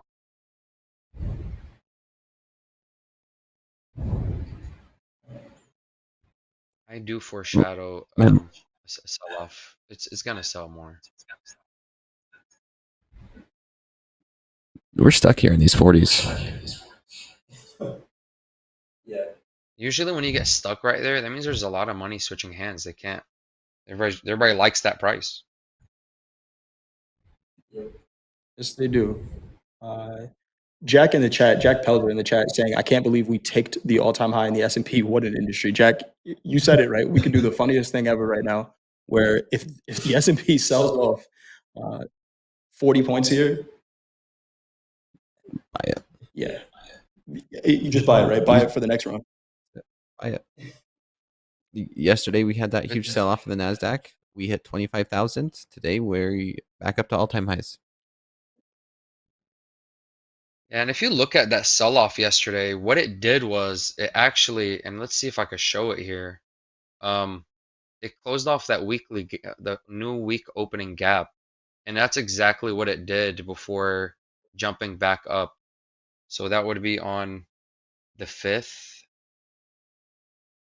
What is it? Yeah. The 5th.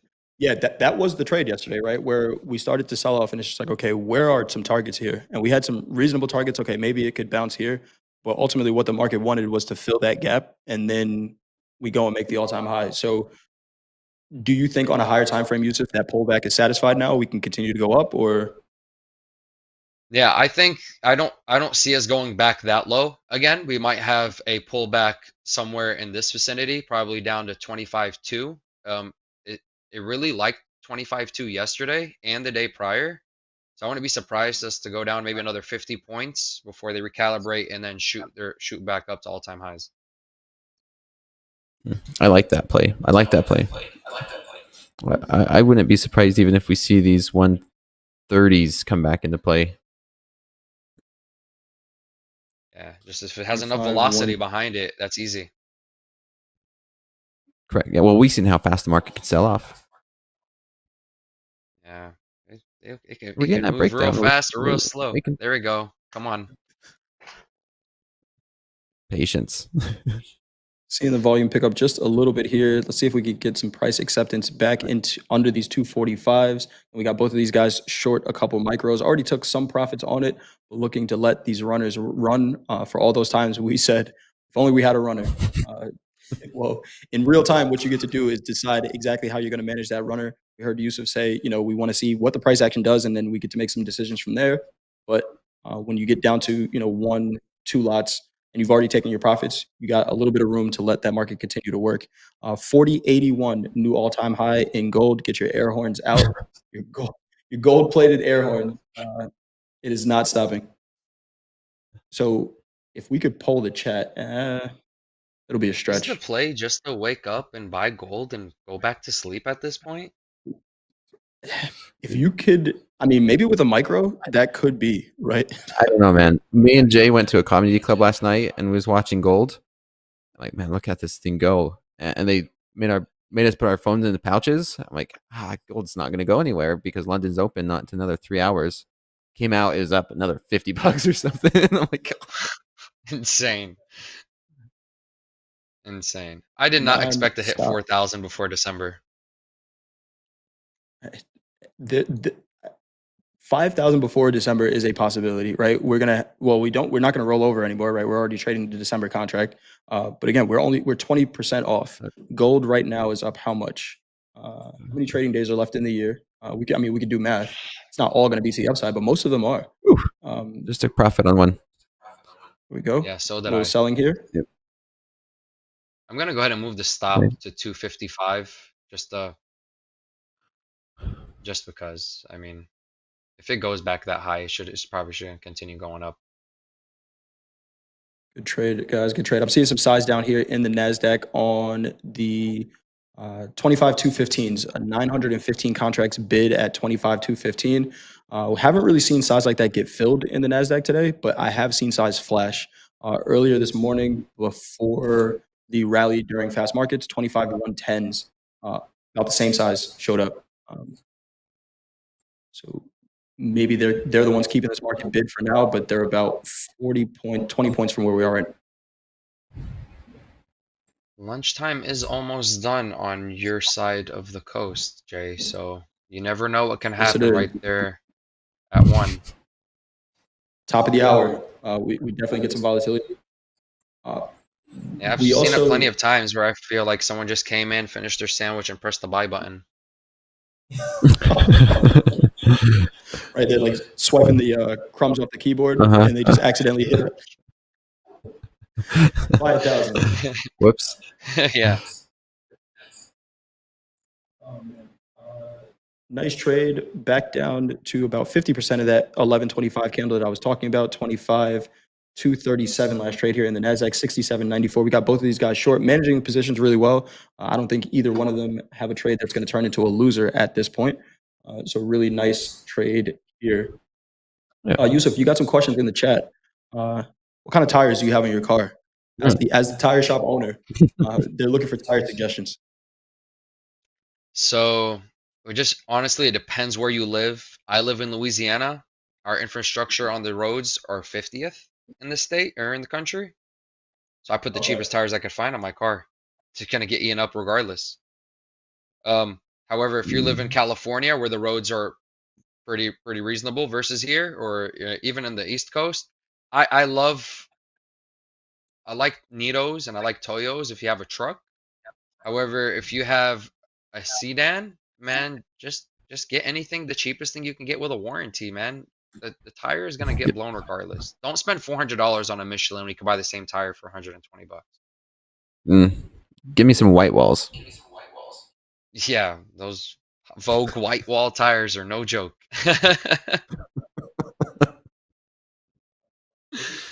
Especially on old school, sick. Oh yeah. Did you But yeah, get definitely. new What kind tires of for your car do you BMW or have, what? Jay? I drive a Nissan Rogue for the next 6 months. Trying to decide. So we've been doing a lot of driving around this area. Dakota was telling me about his new car that he got, and he was just like, "Man, this parallel parking stuff. You got to get a car that parks itself." So No more 7-point turns. I might be in the market. I might be in the market for something that's parking itself soon. But I drive a Nissan Rogue. I think I'm due for new tires probably in about a month or so. Can I get them Yeah, from so you, that Nissan Yusuf? Rogue, yeah, I got you, man. I'll ship them to you, cost price, Jay. I got you, brother. There we go. Nice. Appreciate it, man. Yes, sir. But BMWs, foreign vehicles, yeah, don't go the cheap route. Go with what the speed rating recommends, because they have a legitimate reason for putting those tires on BMWs, Mercedes, Audis, because of the torque when it drives. So you need to make sure the rubber can withstand that kind of torque. Got you. Interesting. You learn something every time you're on with Yusuf, right? We talked about tariffs the last time on tires. Good stuff, man. Good stuff. That rubber gets really, really hot when you're racing. Have you ever been there where the rubber gets? It's almost. I mean, it's rubber, right? It put your hand on it and you could just. Yeah, it's crazy.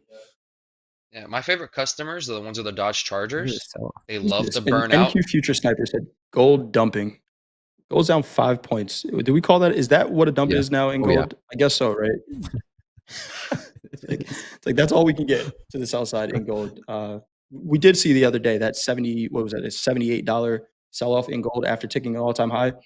But this just looks like a natural pullback in the ever uptrending gold market. But if you have a trade setup that says take it short, manage your risk, take the trade. We got both of these guys shorting at all time highs and making money. So, as long as you have reasonable expectations for the outcomes of your trades, you can make money on both sides. 25,238 last trade in the Nasdaq, 67.94 half last trade in the S&P, 40.75 last trade in gold, and 62.66 last trade in crude oil. I like how we rejected those 40s again. Yep. Yeah, use them as a Yeah. support initially. Correct. That candle was awesome right there on the 1 minute. That made me feel really good right there at 11:52. 25,197. I got it as a New York session VWAP. Let's tap it. We're 30 points in the money, Dakota. I know it feels good over here during lunchtime in the New York session. I like this. For sure. Well, this segment always goes by way too quick, but shout out to both of you guys just kind of jumping in right there and just getting into a trade where we made an all-time high in this hour, right? We made a new all-time high in the Nasdaq, tagged the new all-time high in the S&P, made a new all-time high in gold, but there's opportunity if you wait, right? Both these guys were very patient, got into a trade, traded it with reasonable size where you don't have to stress the trade a whole lot, and seeing profit. So great trading, Yusuf. Great talking to you always. Coach Dakota, my guy. Yes. Hey, great trading with you this week. Shout out to you, man. Doing what Andre does is just difficult. Don't realize that. Oh yeah, yeah. Driving these segments is a job in itself. Shout out to Andre McHugh setting the tone for how we do it at Topstep TV. The best damn trading show in futures trading, in my opinion. It's and I think a lot of opinions. So if that is your opinion as well, hit that thumbs up button if you haven't done so already. 2 great trades placed on the screen today, and we got a great show still for you the rest of the day. 3 more hours of Topstep TV. Coming up next, the shoulder tap. And after that, we got group coaching. Coach Jack, JD, and Hoag. This is Topstep TV. Let's go. Go. Click like, click subscribe. This is Topstep TV. Let's go. Hey, friends and traders, as always, please remember to like and subscribe.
Good afternoon, everybody. Welcome to Shoulder Tap, where we will toast and give some suggestions to one of our funded traders. Ben, the manager of risk, is here with me. I'm Jack. Ben, how are our traders doing today?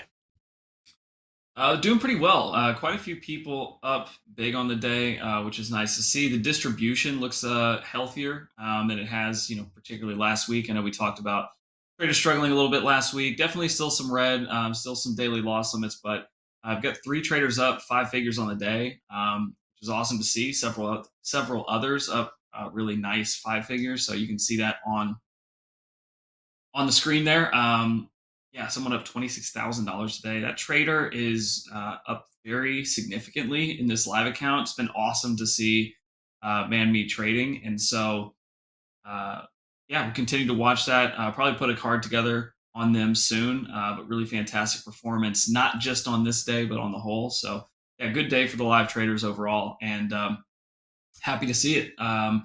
We have a trading card for one of our live traders who has been trading in a very fascinating way to see, and I do think we've got quite a bit of feedback that we can give that'll help them get to a positive track. So let's pull that trading card up for Dan. Let's do it. Dan's one of our live traders, trading with us from Taiwan in a 150K live account. The average daily P&L is negative here. That number will change assuming that Dan locks in today's P&L. Dan's up about $8,300 today. Muted. Is flat, so hoping that that Dan's able to walk away with that kind of P&L on the day, and that'll affect that average daily P&L. But still, will be net negative in this account over the life of it. And I think there's one really glaring as to why that is, Jack. As in the live account, as you perform, as you make more money, your risk gets expanded. That's part of this path to expansion, the dynamic risk controls that we've implemented back over the summer. And we've gotten a lot of feedback on that. We've seen a lot of behaviors and characteristics that start to appear as we've made those adjustments. Dan has a relatively large daily loss limit. That is a result of a pretty early grand slam type day. His 4th day in this account was a $55,000 winning day. So as is often the case, and we saw some patterns similar to this with Dan and the XFA, but a lot of times when someone is swinging for the fences, and especially if they crack one early, $55,000 winning day, you can see the results after that. Gave almost all of it back in daily loss limits, sequential daily loss limits to follow. So that's difficult to watch. It's something that the risk team tries to communicate with traders about, and get them to slow down, especially if you've hit your daily loss limit 3-4 days in a row. You really need to, I think, pump the brakes and kind of reevaluate. Are the market conditions changing? Is your strategy still valid? What is going on that's leading to that? But Dan has really been full force ahead. I know we've called it chasing the dragon before. That is definitely what's happening here. But to me, the big takeaway was if you look at those winning days, not including today, 3 of the 4 winning days in this account were $55,000, $22,000, and then a $12,000 winning day yesterday. Obviously, with the $8,000 P&L today, assuming that gets locked in, we're on a pretty good trajectory, and over the last 2 days. But 3 of the top 4 days of P&L performance that we've seen have had a maximum. Any of those days has had a maximum drawdown of $1,500. The P&L low on those accounts realized was minus $1,500, and then the other days obviously hitting $4,500 to $5,000 as a daily loss limit. So, point being, on these big winning days, and there's the unrealized P&L to consider as well. I figured you probably go there on top of it, Jack. But to me, that says we just need to set a personal daily loss limit. You need to trim yourself up. I think a tipping point is basically $2,000. If you've got a realized P&L of 2,000, minus $2,000, it's a quick tumble down to minus 4,500, minus $5,000. So We just have to minimize those losing days. If they're going to happen as frequently as they do, they need to be smaller days. And the days that he really knocks the cover off the ball, he's barely drawing down. That $55,000 day, he wasn't in the red, realized at least. So those are the big takeaways that I had from this one. Jack, what'd you notice when you were looking at this trading card? A lot.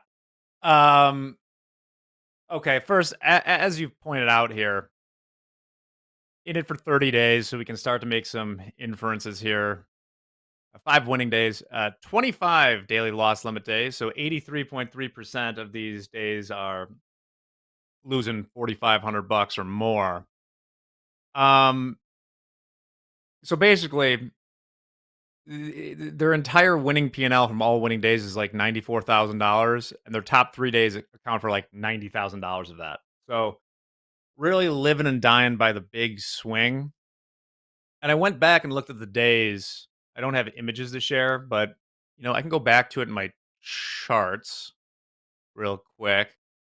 If we take the card down for a second, the big day that he had, I'm using the continuous contract just to get an idea of what it was made $55,000 on Friday, August 29th. And was in, so we had a card just like this before, where if I flip to the days, you'll see what's happening, where they seem to have these huge days on a day where if you picked the right direction and held it, you were never wrong. On that Friday, we can see right here, the overnight session opened, and that was the dead ass high of the day. Okay. Other days he had big were, let me see this from my little spreadsheet here. September 23rd. Okay. Sorry, I was sharing the wrong tab. You guys couldn't see it. Anyway, here's the day in question. The 29th here. You see, if you just sold and hold, no matter what size you had on, you were a winner. September 23rd was another big day. Let's go see what happened there. Enhance. Okay. Seeing something very similar here, where you basically took no heat, and if you were max short, it paid off big. We saw a card like this before. Obviously, he's losing money on average, and you can still have huge days, but he's got to be, because one thing that sort of took me out was I was looking for other big down days that I would expect him to have like a huge P&L. And even the small wicks were resulting in daily loss days, right? Just the slightest move against you. Now, I suppose what he could be waiting for, theoretically, I do not recommend this at all, is like, say we have the big one, like 1,000-point down day in the NQ. Okay, then I guess it's theoretically possible you could make, like 300 grand in a day or something like that on 15 contracts. However, if you're that tight, I mean, what are the odds the big one's going to coincide with zero movement against you from the open, essentially? You don't have a lot of room when you have that much size on. So after 30 days, you've had a couple big payoff days. You got a 55 grand day. That's probably a top 1% of the distribution for what you can expect using this strategy, right? But you're still down money. So who am I to tell you how to use your risk? But I think by giving yourself a little more room to breathe. And by the way, the first thing I see when I see this is I shudder to think because I can only see when they were flat and what their P&L, and there weren't many like whoops days, which was surprising to me. But then I look at a day where it hits the daily loss limit, and he held, the average hold time was 5 hours. I shudder to think what the unrealized positive P&L was on that day. I bet you it was massive, right? If you're holding a trade that doesn't stop you out for 4 hours in the NQ, and I bet there's a lot of those hanging out in there. So you've tried this, Dan, 30 days. maybe experiment with doing it slightly differently. Like get a few more winning days. Like hell, take an 8 grand day like today. But Yeah. I think he's kind of surrendering to the randomness of the market with what he's currently doing. Yeah, I see something similar, and I think ultimately, trading is such a personal exercise and practice. There's so many different things that you can do as far as modifications. If your strategy has edge, and we've talked about, like you said, Jack, other cards that look like this. There are moments in time where buying the session open has a higher likelihood of closing higher on the day and not looking back than others. It's still going to be lower probability, but there are circumstances where the chances of that happening are higher than others. So if that's your game, maybe you work a full-time job, maybe you have other things going on, or you just want to be able to capitalize on the move of the day, let's say, or take a big chunk out of that. Finding reverse engineering what are the conditions and what's happening on those days, what leads to them, and trying to put yourself, add to that edge. Just because you can etch out, some big winning days here and there, if you're looking for those big grand slams, you have to stick around long enough for them to show up. Those days just don't happen all the time. So lots of different ways to skin the cat. It's just about making those adjustments and tweaks to find a recipe that's working for you and working for you consistently. I love the fact that he's up 12 grand yesterday, currently up 8,000 today. That's a positive streak, and I'd like to see some of that momentum come. Let's see the variability in that P&L curve stabilize a little bit, and then we can get it to march higher and higher over time. Excellent. Yeah, I wanted to show one more thing here. September 23rd. Yeah, like this is the example I want to show of being over leveraged. So right now, this is just the continuous contract. One of his big days was this date, Tuesday the 23rd. You can see there's very little wherever you got in, and let me cross check this against here. He held a trade. Well, it's no mystery what he did there, because he held a trade for 15 hours, which means that he got in pretty much right off the open. It basically doesn't go against you. You have a big day. He makes $22,000. What I don't understand as much is then there's DLLs the next 2 days, despite just being big down days with the trend, right? This to me screams over leverage. Like if you're getting short, you would think those next 2 days would be days where you made money too. And on the 25th here, yeah, I got blown out in an hour.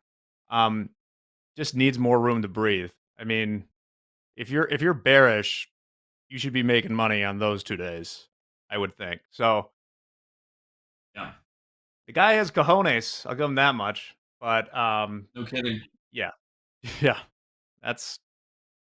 it takes a lot. I'll give kudos to anyone that can hold a trade that's $50,000 in your favor and you take it for another 5. But yeah, slight alterations. You got the dog in you, man. But let's rein it in a little bit. All right, Ben. Well, that was a fascinating card. I could spend the rest of my afternoon diving into that, but I won't, because I see in the green room right now we got Jack Sr. JD's going to be here. It's a father-son affair. Hoag will be here for group coaching. They'll take some trades, ask your questions. Ben, have a great rest of the day. Thanks, Jack. You too. All right, and with that, it's TopstepTV. Let's do this.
Welcome back, friends and traders. This is Topstep TV. Congratulations, you have made it to the most important hour of the day. It is group coaching time, and we've got a couple of legends here. In the middle, we got John the Goat Hoagland, head coach of Hoagland's Heroes, Topstep VIP. And over there on the right, my other bookend today, you know him as Coach Jack. I call him Dad. He's head coach of the Bull Brigade, Topstep VIP. What's going on, gentlemen? How are we feeling today? Hoag? I haven't talked to you in a little Feeling bit. good, man. Everything good? Feeling good. Everything good? Great to see Jack. Haven't seen you in a while. Looking good, Jack. It's going to be a lot of fun today. This is really cool. Yeah. Thanks, Jan. Awesome. Yeah, it's How you good to feeling, see Dad? you back. Good to see you. Good to be here. Awesome. I have my Thanks new for fingers. joining I us. can actually see you. Fresh I new don't know. specs for Coach I got Jack. pictures on the wall behind me. Never saw Is that your those first time before. seeing him? Yeah. I don't know who they are. Nicely but done. It doesn't look like anybody important. Never mind. No. That was a bad joke. All right, guys. Before we get into the questions, we've got your questions. That form is still pinned to the chat. Grab it. Grab the link. Ask a question if you want. We'll do our best to get to it. We got some good ones, though. We're going to do a quick check-in on the markets, and then we will head over to the questions. The tilt is looking a little flat. 57% short in the ES. 59% short in the NQ. 63% long in crude. And 59% short in gold. All right, guys. Let's just dive right in because we're getting a little short on time already. All right, this first question comes from Aria. It's an origin story. Aria wants to know, hey guys, when did you? Well, it's a question in 4 parts here. When did you start trading? What sort of products, tickers did you originally trade? Did you have another job beforehand? Thank you very much for answering my question. Aria, we're going to get to that right now.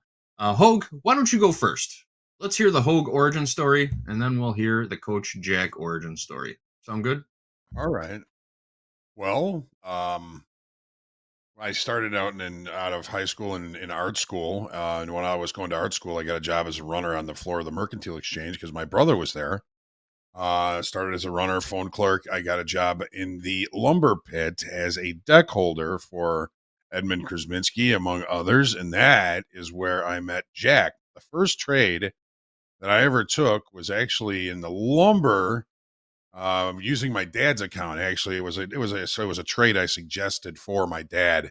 So he placed the order, and we ended up long on the open. I closed the day limit up, and he made $500 on that day. So after that, I'm pretty sure I was kind of hooked. But Jack is a big part of my history in trading. So I guess technically you could say my first trade was in lumber. It wasn't my account, but made some money for my dad, which is nice. My brother was also in the lumber pit, and at least for a little while. He didn't stick around in the industry too long. He went off and did other things, and he did very well. But yeah, I mean, I started first trade in the lumber pit, second trade Mid-America Commodity Exchange, trading corn and soybeans, and then back to the Merc into the S&P pit. Do we have other jobs? I suggest you do when you are getting into trading. There's no guarantees of making money, and it really helps keep things calmer if you aren't counting on the money you're making trading, at least for the first few years. You want to make sure that your bills are paid and you're not putting that pressure on yourself while you're trading. Hoag had a side job at a Chicago institution here. It was at the Half Shell, right? Cracking oysters and slinging beers. Yep. That's right. It's still there too. We should all meet up there one Yeah. day. The Half Shell. I'm going down there Haven't been next. in I'm years. going down there late next week. I have dinner with my daughter. Maybe we'll do a review. There you go. Yeah. Yeah. I'm in. I'll meet you there. Yeah. All right, Dad. It's your turn. Let's hear it. How'd you get into trading? What'd you do before you started trading? How did you get started? Yeah. Let's hear the story, Dad. For all the people in the back that don't know who you... Well, I got started probably Well, I had Take your time. seen him back to the exchange a bunch of times in the 60s. And in the 70s, I had a friend, Mick Callahan, who was a hog trader. And I was out of service and sitting in a tavern one morning, and my father walked in and said, "What are you doing here?" I said, "I'm having a beer." He says, "It's 10:30 in the morning." He's falling thirsty, Dad. And Mickey was in there too, and he said, Mickey "I'll Callahan? get him, Uncle John. I'll take him down to the Merc with me." And he did. And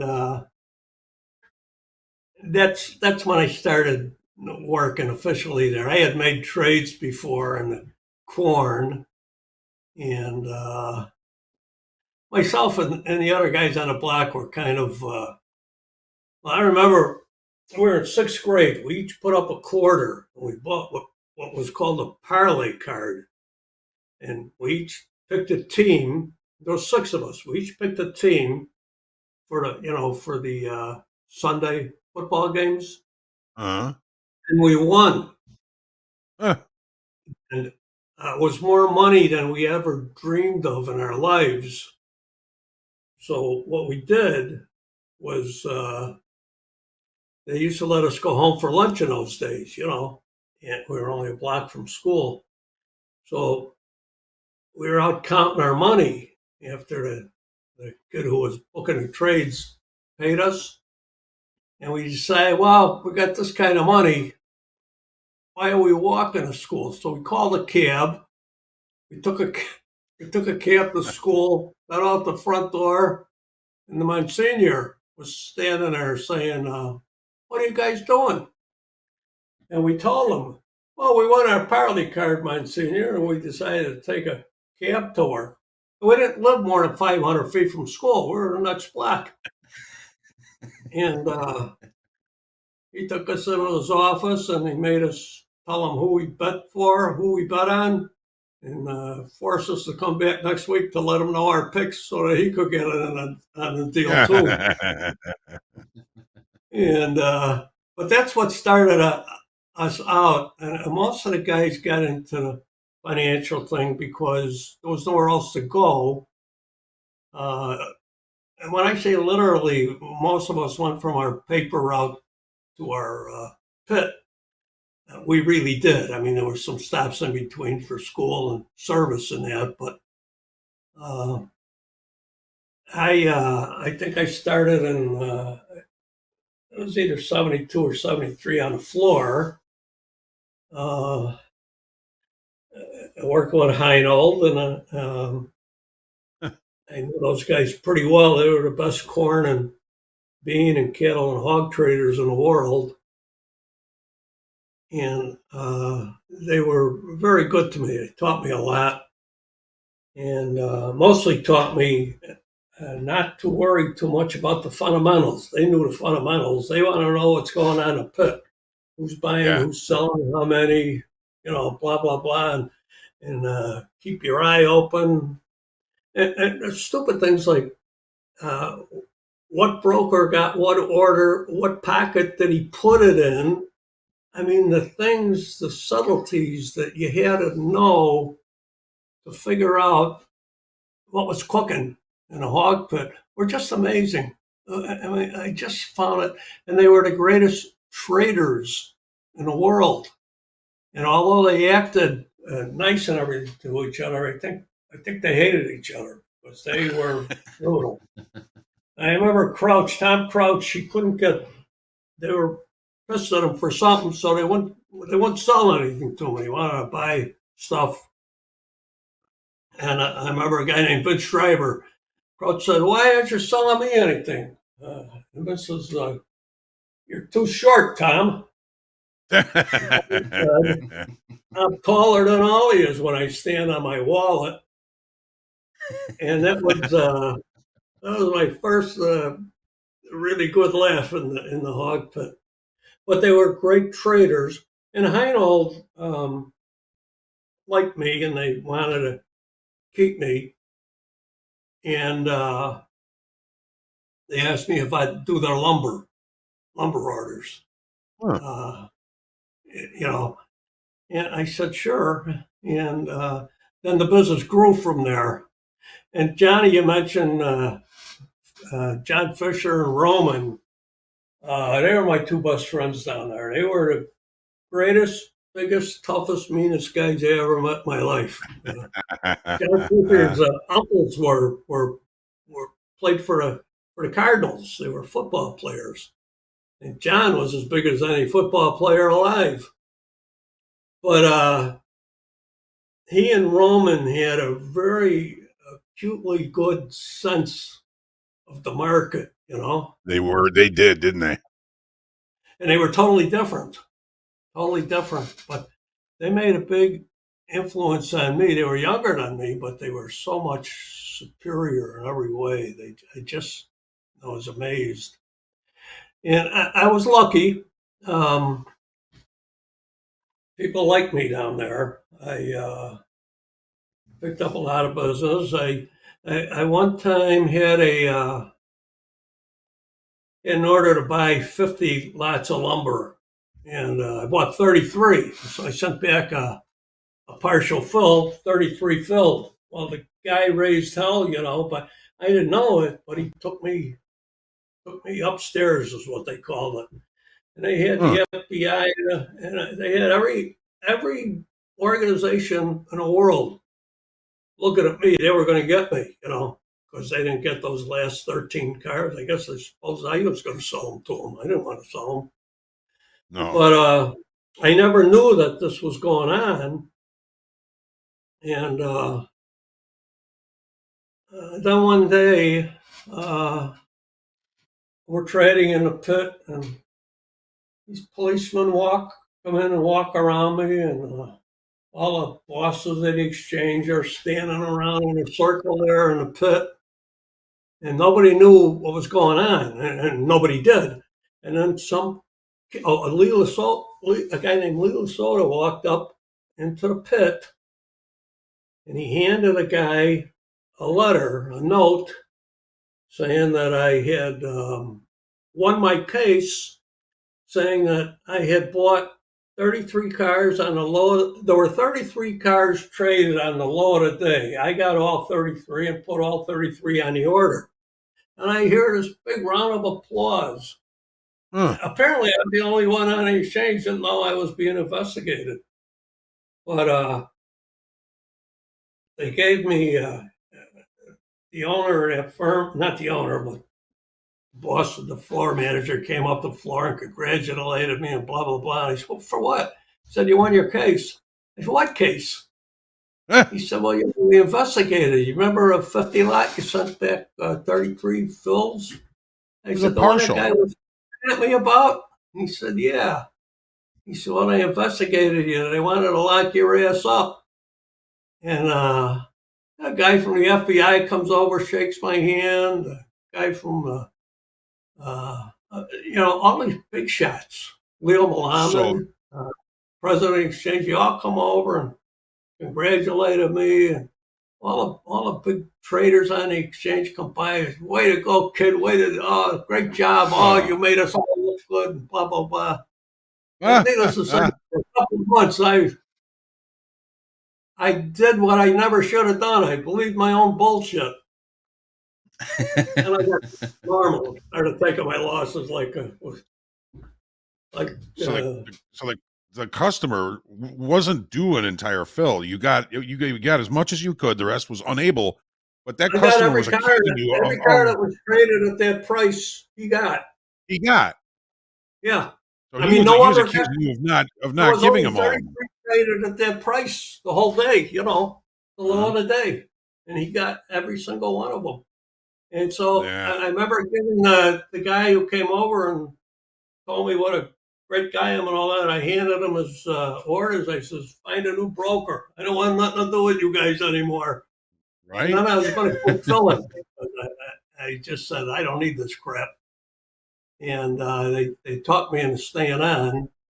And I was never the greatest broker or anything, but that was just a fortunate way to start my career in the business, you know. And because that was when the AMM started, and which became the IOM, and they were looking for somebody to get, to prove that the exchange was on its toes, and I probably embarrassed them more than made them happy with me, but it worked out real good. All those guys You got- high-fiving you probably would have kept 5 for themselves. They were just glad you didn't. Yeah, but it was a good way to start. Absolutely. The right way, you'll be fine. You don't have to know what's going on. You don't have to be a part of any group or anything like that. And it just worked out good for me. So I did that for, I suppose, about the next 20 years, and then I went into the cash end of the business, and I learned that I wasn't much of a businessman.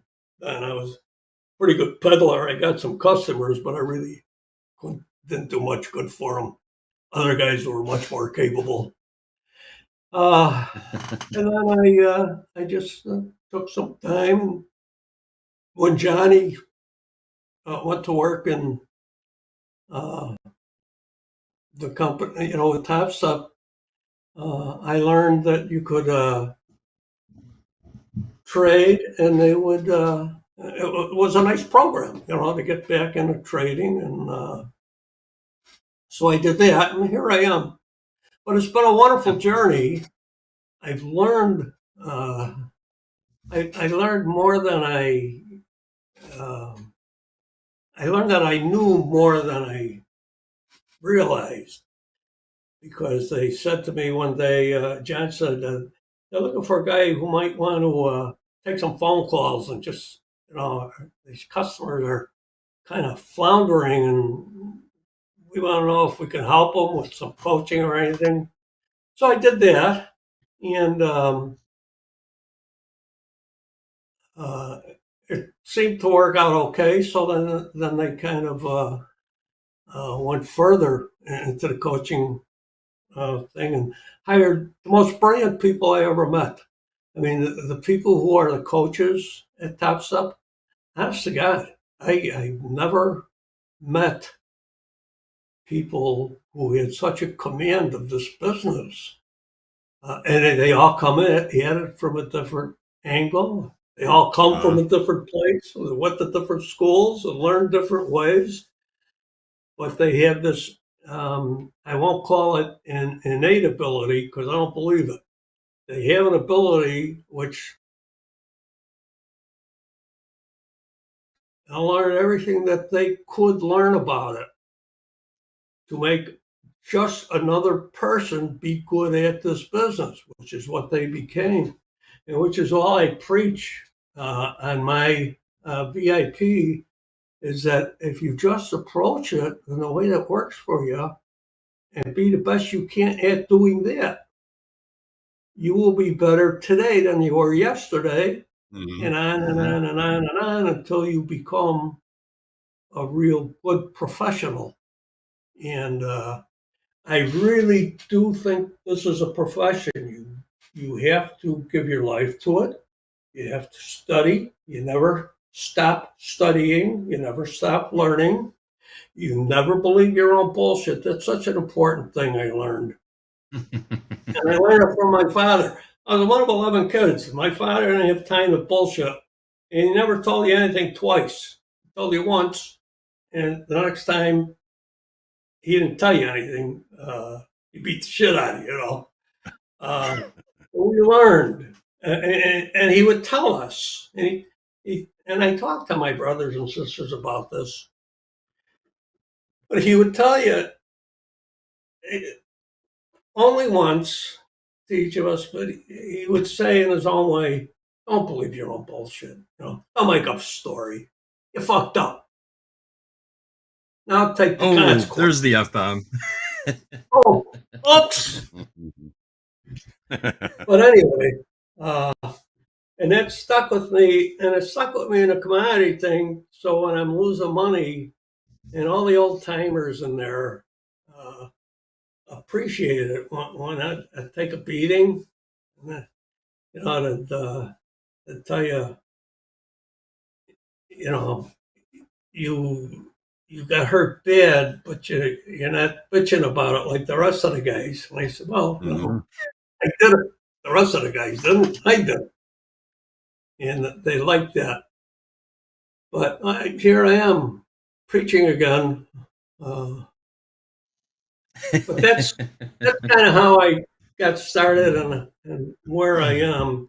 And I do have certain things I want to pass along to the newer people in the business, which I think could help them put themselves mentally where they need to be to understand who they are and what it is they're trying to do. Instead of somebody coming in and saying, I'm going to make $1 million like my next door neighbor's father did, you know, that ain't going to happen. It's too hard and too difficult. And if you come from another discipline, another form of work, you got to strip it all away and start from the beginning. The rules aren't the same. This is a totally unique business. This is a business where you welcome your shortcomings. You welcome the fact that when you make a mistake, you've learned something and you didn't get hurt bad. And if you did get hurt 5 times, you made it back with 2 times your way because you learned how to maximize the good part of your professionalism and minimize the bad part of it. And I always say, people ask me, do you ever have a bad day? Do I now? No, I don't have a bad day. Why? Because I never get hurt. So, if I would have learned that at 30 years old, it sure would have been better. But it has nothing to do with bravissimo and cojones and this and that. It has to do with the neck up. You have to play your cards close to the vest. And I love the way, I never equated it with poker before, but I love the way the guys equated poker because it's just such a natural. You're all alone. You can't blame anybody for your mistakes. Nobody can take profit for your good fortune. You learn by doing. It's simple. Some of the things are so simple, and I'm just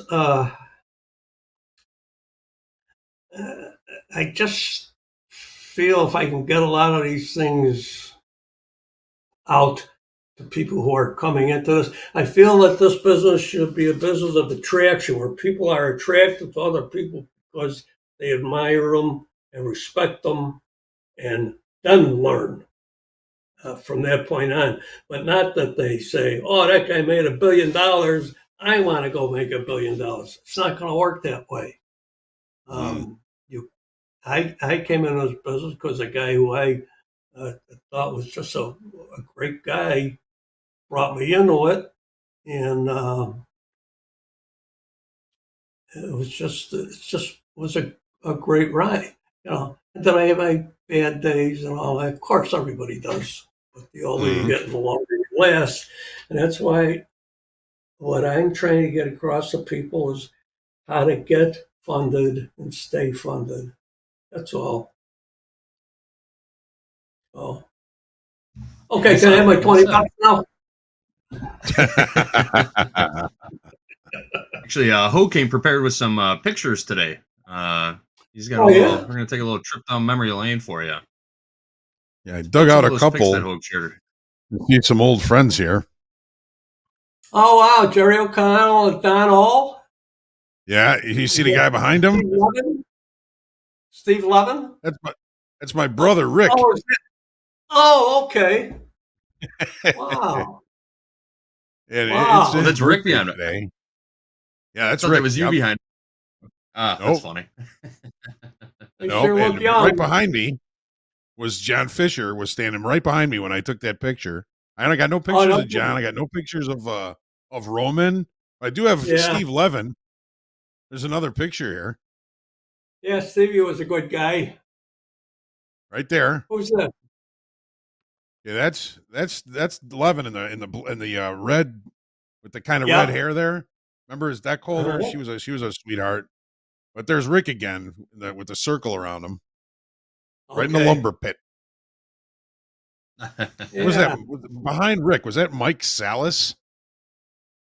Could MYK, be. I I, think his I badge. really can't see that good. Yeah. Yeah. Ed, real quick, Hoag told me a story. Hoag told me a story a couple years ago. Is it true, Hoag, that you leased your first seat from Larry Martino? Is that true? Yes. Yes, that is true. And Larry's my uncle. Larry's wife is my dad, Coach Jack's sister.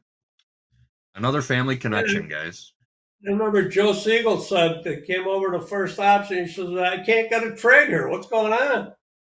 And I said, well, this is Mike Bonifetti. He's my best friend. This is Larry Martino. He's my brother-in-law. You're third, Joe. You're third in line.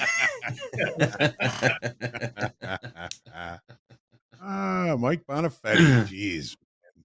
We're He was a great guy. Yeah, he was a good guy.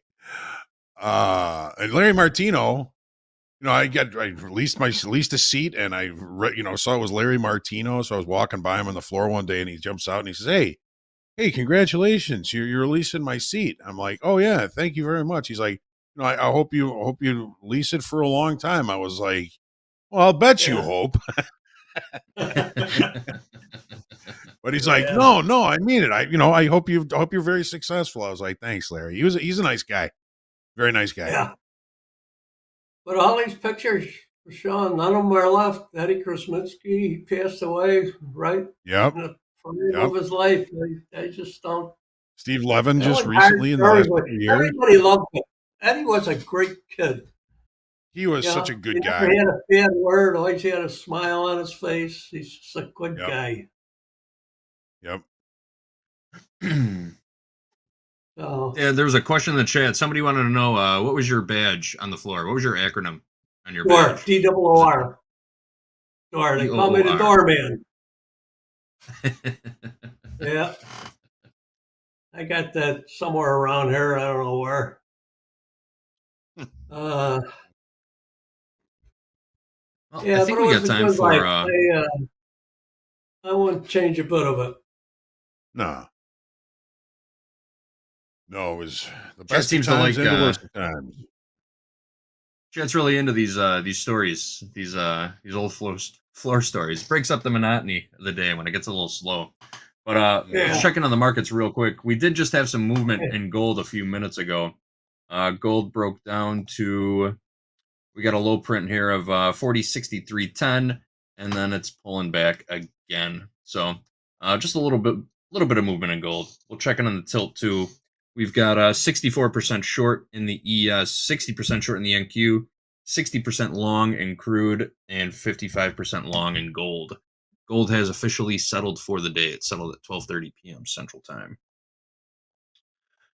All right, guys, we got about 5 minutes left. Should we tackle another question? Well, looks like a good one to you, John, Hoag. you mentioned this morning, John, that gold, somewhere they're going to run out of buyers. We used to call that, we used to refer to that as the damn fool theory. They would say that market went up, and up, and collapsed. And, and that was it. This runs out of buyers. And that's exactly what you said this morning. And I thought, so I sold one. Of course, I covered it much higher. Not today. Yeah. Never know when that last buyer is going to be the last one. Yeah. The laggard. But it makes so much sense. Where does it run out? Where's the money coming from? And what are the implications? What are the implications of gold getting to a point where it changes all the values of currencies and everything, and inflation would have to be huge.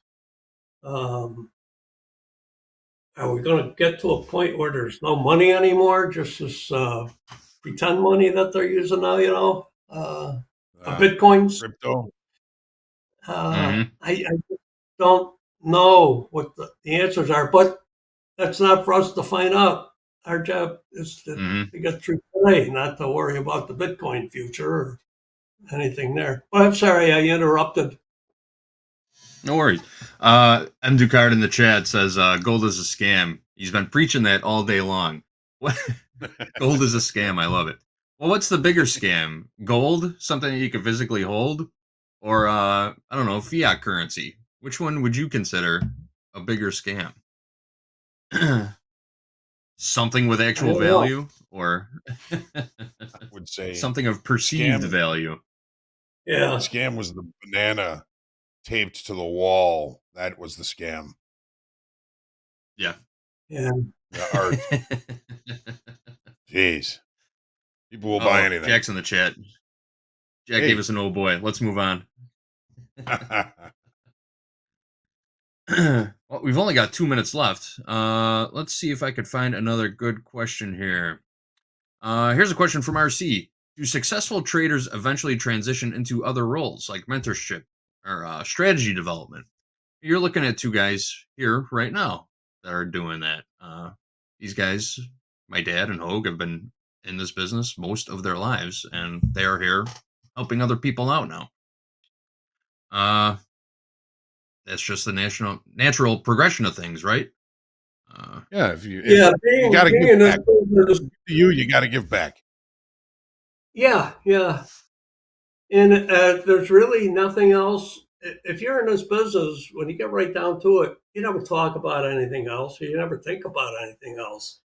And to be able to pass that on is really a privilege, It's cool. It's the only business quite like it. And like you guys say, you can't wait for Monday morning so you can go to work. It's just it's a unique type of business, and it gives you a unique way of appreciating things, and it's something you can do all your life, and it's just, I feel so lucky. I feel I feel I came out better in this life than I deserved. I really do. Well, we're happy. We're glad you made it here. Yeah. Dad was, Coach Jack was one of the first coaches we brought on when we started doing the coaching teams.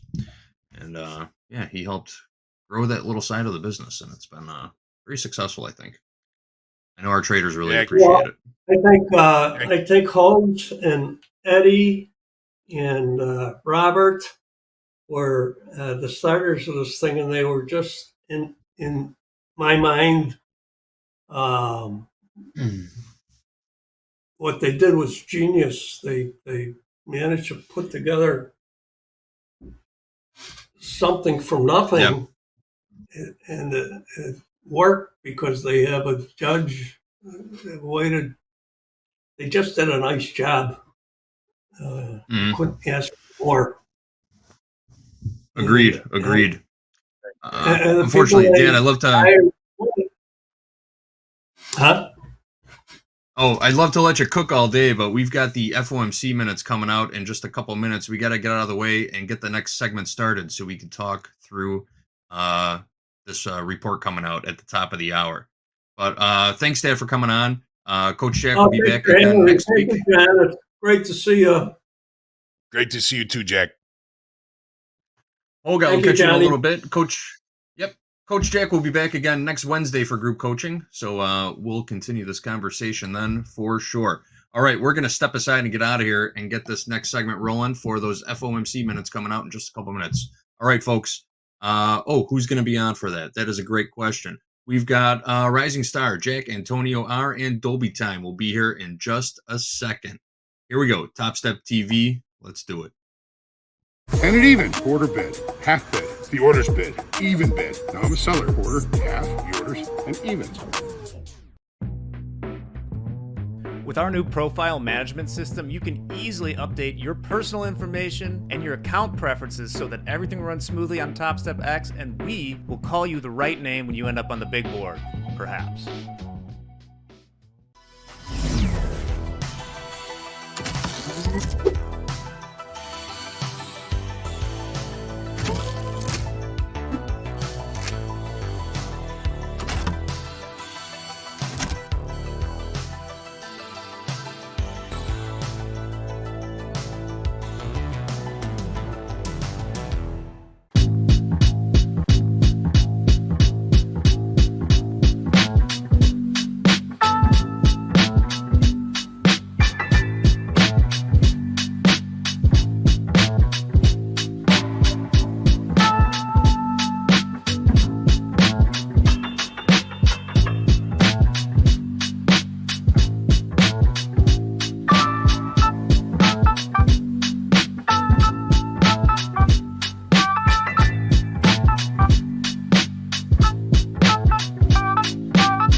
Hello, everybody. Welcome to Rising Star. We got live funded trader Antonio here with Dolby Time and myself.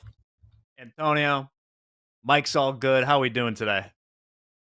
We're feeling great, man. To be honest with you, it's like I got all my tears and everything out already. It's an honor, man. It's a dream come true. To be honest with you, I can't even, thank you enough.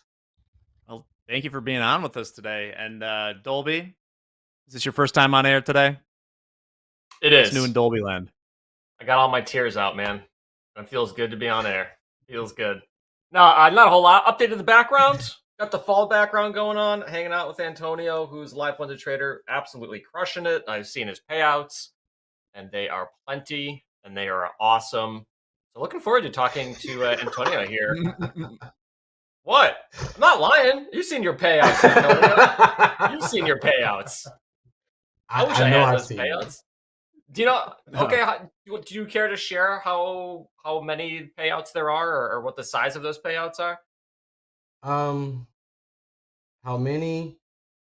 I can count on two hands how many. Okay. The size is enough for me to be here instead of sitting in an office, and I'm here to be able to, talk with you guys and go over these things. Oh, hey, that's a great answer. That is enough to be sitting here with us and not somewhere else. I mean, that's good. So you're doing this full time then, huh? Yeah, like I said, man, dream come true. And then to even be on Topstep TV, because I do watch and I do click in, but I mean, it's more so now for like, if I want confirmation or don't do this move, like if I'm already in a move and like, oh, I see Dakota in the same move. I'm like, all right, I'm in there. Let's go. But other than that, yeah, it's full time now. But again, I've been on this futures journey for about maybe 2 years now. So just to be even going from just 2 years to XFA and live funded, and obviously Dolby done already, kind of dry snitched me out. My account's pretty nice. I didn't say a number. Neither did I. It's good though. It is good though. All right, we'll get trading and see what Antonio's doing today. But first, we had a release of the Fed minutes. Not too much there. As you can see, didn't move markets very much. Some headlines from it. A few Fed officials could have supported no rate cut in September. Most said likely appropriate to ease policy more this year. That's already all priced in. We also had a 10-year auction. Not too much going on there. Antonio, have you been trading at all today? Today I didn't do much trading. I kind of fell into the same trap as many other traders with this whole gold and government shutdown, things of that nature. So since Sunday, I've been getting clapped on gold. But I was able to, since I wasn't trading my live, I was able to pass a combine just to, get some trading out. But I still got a couple more bucks that I can maybe put some micros in and pass the combine all the way just to trade it out. Excellent stuff. Well, it looks like you have the NQ open right now. I got the ES going over here. We are at the top of that sort of bigger range we've been in for the last couple days, between 6,800 and 6,750. Bounced off the 5,765 like a rocket, and hanging out right above here so far today in the ES. The detriment of that one contract I put on, we ticked the all-time high in the ESZ to the tick. Did not get to see if there were any stops above it, because that is exactly where it stopped for now. Trading 67.98 right now. Yeah, that's one of those where you're like, are you running stops or? Answer was no today. No, sir. But we'll see if we can find something in the 1 p.m. hour. Dolby, you got the trades. You got the NQ up as well, Dolby? Yeah, obviously. Obviously, we got the MNQ. MNQ is up. We're happy trading the micros here. Antonio, you've been trading gold and so you've been trading 2 years. So have you recently added gold into your sort of your mix of trading, or was it not until gold really sort of picked up steam did you start looking at gold? Now, just a bit of a backstory on that. I've been looking at gold since I was looking at the Forex market. So Oh, okay. putting down the Forex market and never looking at it again. I'm just gonna transition over to GC. And what started that transition was not being afraid of NAS 100 in the Forex market. So just learning how to not be afraid, because they're all charts, they're all candles, it's all data, it's all information. So I So how know many things years wait. Go did ahead. you do in how many years did you do in Forex before you switched? I want to say maybe 3 to 5 years in Forex, but Oh, okay. unprofitable. Unprofitable. These, since I've become a futures trader, is when I saw my first profits from trading. Wow, nice. 'Cause I was wondering, because it said 2 years futures trader, then you said Forex, and I was like, Yeah, what's I your mean, because what's your total? I guess Forex was my conditioning. Yeah, everyone Yeah. everyone starts somewhere. Everyone starts You somewhere. know, Forex was my conditioning. So I mean, once it clicked, it was like, okay, Forex is being phased out of the US and futures is regulated in the US. So I'm not gonna fight the tide. The trend is your friend. True story. Yeah, it is in the prop space too. Futures are So hot right now. yeah, so I mean, once it became an issue with US regulations, I'm like, I'm not even gonna fight against it, because I don't want to see my account disappear at any given moment. Right. So let me figure this out. Let me sit over here for a second. And it really only took 2 years. I mean, I went from XFA to live in 9 months. Wow, nice. So Excellent. we haven't actually had a former Forex trader on in a while. What would you say to anyone out there who's still sticking with Forex who maybe wants to make the switch to futures? What would you tell them? Hurry up. Put it down.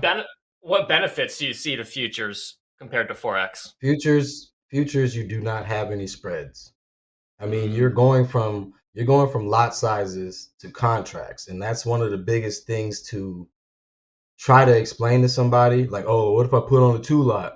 How do I leave a runner? Okay, how do you do that in Forex? You put on more than one position, right? So let's transfer that. Let's transfer that simple knowledge over to futures, and we're gonna put on more than one contract so we can leave a runner if we want to. Dude, love it. Hey, no Right on. spreads. That's a big one. That is a big No one. spreads. No spread. No spreads just blew me. I was sold. You've got to be kidding me. No spreads? Yeah, Get out of here. For all the chat, if you've never traded Forex, there are no commissions, but your commission is the spread. So let's say you want to buy 25,000 evens, you You know might have exactly to what you're buy spending. 24,950s. So it's all included. So you immediately off the bat start off down in your trade. It is pretty frustrating. All But right. you know Well, what you're speaking of spending. frustrating, if you're short right now, we are tapping near the all-time highs again in the ES. We're above 6,800. Yeah, that's good stuff there, Antonio. Don't fight the trend. Don't fight the Fed. Don't fight Come the on, man. regs. Yeah. You can't do it. You lose every time. Yes, sir. Well, we're going to try not to do that this hour right now. Is there anything I was looking at your some of the information you sent us, Antonio, and for your trading strategy, you put not being part of liquidity. I like that. Super simple. So what do you do to avoid that? Wait. Be patient. Wait. Yeah, We might see patience some pays. liquidity right here. Yeah, let's go. Half a point Patience away. pays. So have they taken buy side liquidity, or are they making it right now? Is the question. Yeah, let's get into that. How much of your strategy did you take over from Forex to futures? None of it. I completely unlearned and relearned. Really? Unlearned and relearned. I put everything I learned in Forex, I completely unlearned it. And I just relearned because the point of this and the reason we got into this is to make money different than the average individual. Mm-hmm. So if what I've learned is not helping me do that, then I got to cut that out and I got to figure out something else and another way to get this done. So that's what I did. And so what resources did you use, or did you have anybody to transition into futures with? YouTube Uni, but I transitioned into futures on my own. It was a rough, tough, lonely road, but I've slowly but surely they're coming right along with me. Everybody, my brothers, my Telegram chat, they're all coming back over here to futures. Like it's a slow process, but I did do it alone. Yeah, it is Right a lonely on. journey. Yeah. Jack almost hit those 25,300s. Damn close. Damn. I don't close. look at that, but yeah, we came very close again to the If high of the if day they slash reject all-time there, high. if they reject there, you're talking about the NQ, correct? I am, yeah. So a little nugget about the NQ, they love to move in 125-point increments. If you'd like to back test it, go right ahead. But if we're looking at 125-point increments, we're looking at what? 125, 250, 375. So we should be looking at a reaction around this area and then upwards towards 375s. Oh, interesting. We have not heard that before. So it's almost like you like kind of quarter it off. You said 125-point increments or 120? But this is just for the NASDAQ NQ. This is just for this market. Oh, interesting. GC and gold, it's a 50s and 100s market. If they're rejecting 4,000s, we should be looking for 950s. Oh, I see what you're saying. Okay, I had something similar when I was doing crude. It was evens, 20s, 50s, and 80s. But these are just little nuggets that I tell my Telegram to keep in your back pocket. You can't lean on them, but when you get ready to bust a trade and slap a move real quick, that's something that you can keep in your back pocket. Like, oh, yep, I see rejection to 4,000. Okay, we're gonna try to go down to 950s, and if we don't make it to 950s, maybe we hit 935s and react. Oh, I like that. Okay, so for NQ right now, using your 125-point thing, what are like your next couple levels here? We're real close to the 300s. Would it be like 425s? I mean, if it's from 250, because it's 125 points, we're only looking at 300. So if we're rejecting 300s, I'm exactly looking to either blow through this 300 to get to our 375, or we're just gonna barcode here. This is going to be a barcode, or it's going to be a zombie rally. Both of those. But we're not gonna go high. Buy the dip. That's 125 points, ain't it? It is. So yeah, if we come back to the 250s, then that's your buy the dip. But I just see either a barcode or a zombie rally, to be honest with you. Do you let's get into your strategy a little bit. How did you? So you forgot everything in Forex, learned everything new from YouTube University. So what is your strategy? What did you land on for futures? It began with supply and demand. That was the foundation of it. And I would just start there and I would see what they would call it, because it starts at the supply and demand, and what supply is, it would be a bullish order block, correct? Could be, yeah. Demand would be a bearish order block. Mm-hmm. So if I see supply and then I see an aggressive buy move, at least for 3 candles to create an imbalance, I'm going to be looking for price to come back to that aggressive buy move or that aggressive sell move. And then however they react from there, you either pull the trigger or you sit on your hands. Okay, so are there any levels right here, right now in the NASDAQ that we want to cue in on? Just well, I can go ahead and try to give you one here, just an example. Oh hell yeah, pull them up. We have a break of structure here, just right here. This baby break of structure. What price? The price was 190s, and then we're breaking at 117s to the the simple structure. But we have an aggressive sell zone here. Right here in these candles. In this What's the price on those? Just The pretend no one price has your is screen open. okay. We got aggressive sell zone from 186s to 064s. Okay. And we have not reached back into that aggressive sell zone until we got back to 150s. And then we completely rejected selling there. That would have been me saying, okay, if you're going to come back to this aggressive sell zone, I should expect more selling. But when you get there, what you do depends on how I react. So getting back to that aggressive sell zone and rejecting it to the upside, that is a sit on your hands moment. Ah, because you're anticipating shorts, but you didn't get them. I'm anticipating continuation. Got it. So if you don't continue, go ahead. So you're not like flipping to the long side because you were expecting shorts and it ended up being long. No, and that's a good question. That's actually a really good question because my daughter was trading with me just the other day. She was sitting on my lap and she's like, "Can I go back and trade with Dad?" And she said something, and the chart wasn't doing what I wanted it to do. She's like, "So why don't you just?" I said, "Because baby, we don't chase." Wait, how old's your daughter? How old's your daughter? 7. So you gotta get him started young. Hey. I said, "Baby, we don't chase."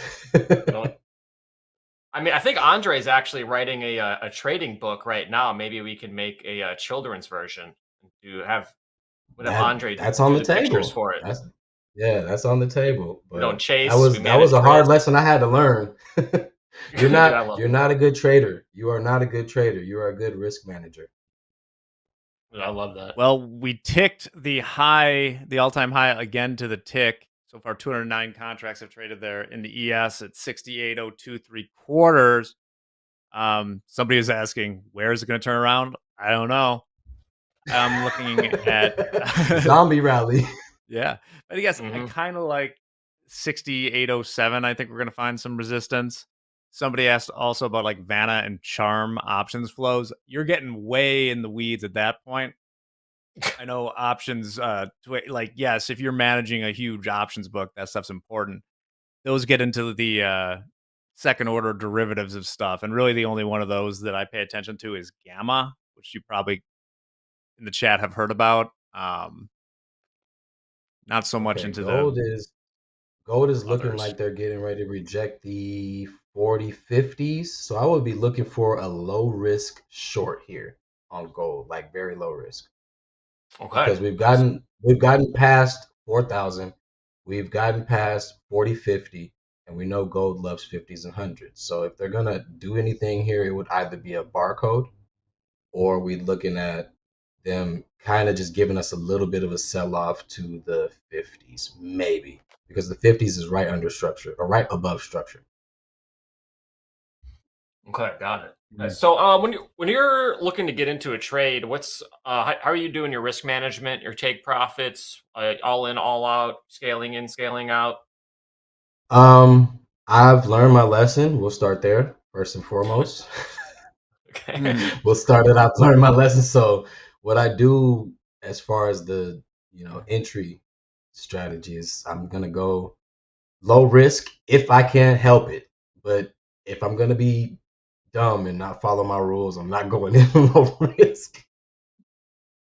But if I can help it, then I'm going to go in low risk, and then I'm going to scale in as, just to give myself some room for drawdown if they want to take me for a bit of a ride, either one way or the other. But I'm going to go in low risk initially and just, assess how the move is looking from that point to see if there is even a reason to scale in. Maybe you just need to stay with that low risk position. So you will scale up. You will scale up and into a trade. Yeah. If they take me in drawdown and the move continues to go in my direction, then I'll wait until they get near or just a few ticks or points away from entry, and I'll hit with another contract or another 2 contracts. Okay. And how many contracts what's like your max allocation for a trade? As many as you give me. Hey, that's a great answer. Because there was a point Right. You've seen my profits. You've seen my account.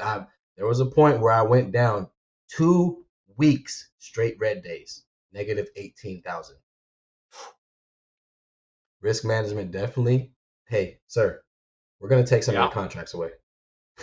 Mm-hmm. Yep. Yeah. So Leverage is I a lost. double-edged sword. Yeah, I lost 2 contracts, but since then I didn't even know that they were giving back. I just started scaling in. I'm like, wait a minute, I got my contracts back. Oh, nice. Right. That's Right. that's interesting. Oh yeah. Go ahead, Jack. Third time's the charm. We're here again in the ES. This is a big. If Oh we go to my Lord. chart real quick, as I said, going back to the 5th here, we've been in this range. We haven't been able to break out above 6,800. But Today, we're looking at all-time highs, right? Oh yep. yeah. Right now, Everywhere. we tied the all-time high to the tick. We actually hit it in the SPX just barely. Okay. So this one, I mean, I would be looking at a strong push out of there. You're not going to zombie rally out of that. But we do have the government shutdown, so I think everything is just on like stun gun mode. Stun gun, yes. Everything is just Not much. shocked right now. Set your blasters for stun.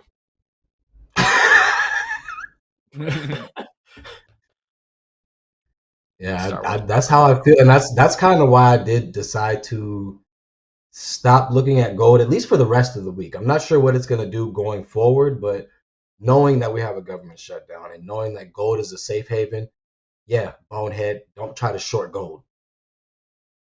No, shorting gold and the Nasdaq both give me the heebie-jeebies. So yeah, since Sunday I've been getting a nice little beating. Yeah. Oh, man, what are we gonna do here at this Nasdaq? I mean, are we gonna get above the 300s? Is there a pullback buy somewhere? Antonio, you more like a limit order guy, market order guy? How do you elect to get into it? What I do, I've learned in this futures market to be a market execution master. Oh, okay. Like the market I'm order. not setting any limits because I will forget about it and you will take me down that road.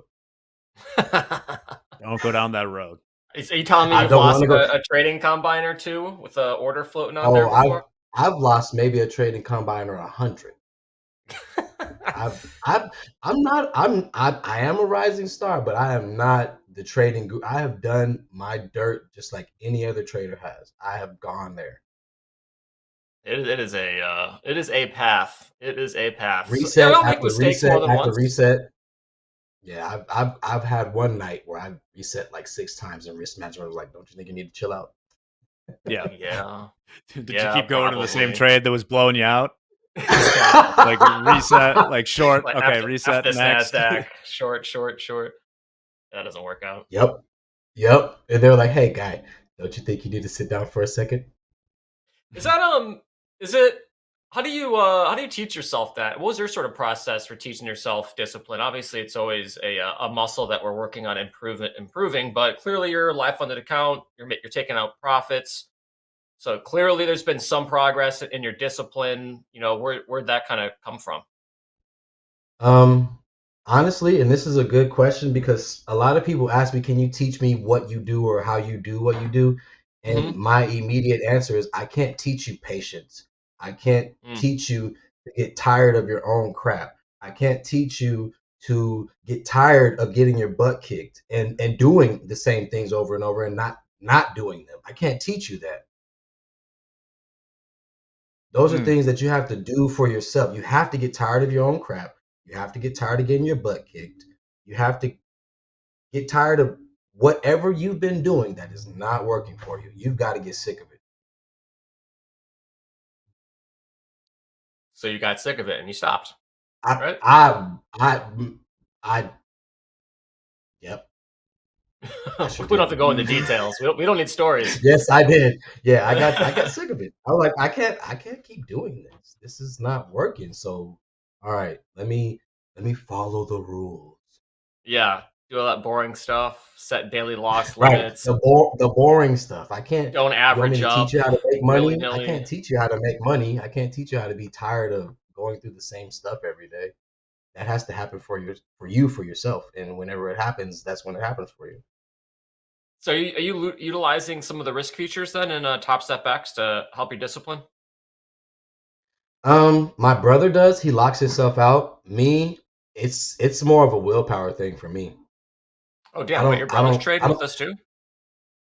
Yeah, I got a couple brothers that's trading with us. Oh, hell yeah! But yeah, it's a Wait, how it's many a brothers do you willpower have? thing for me. Do you have 4 I've got brothers? Three brothers? no, I've got a few. Okay. I've got a few.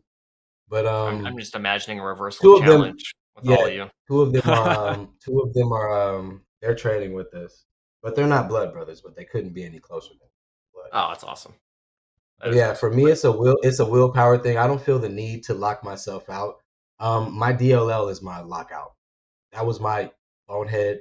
That all right, you're done.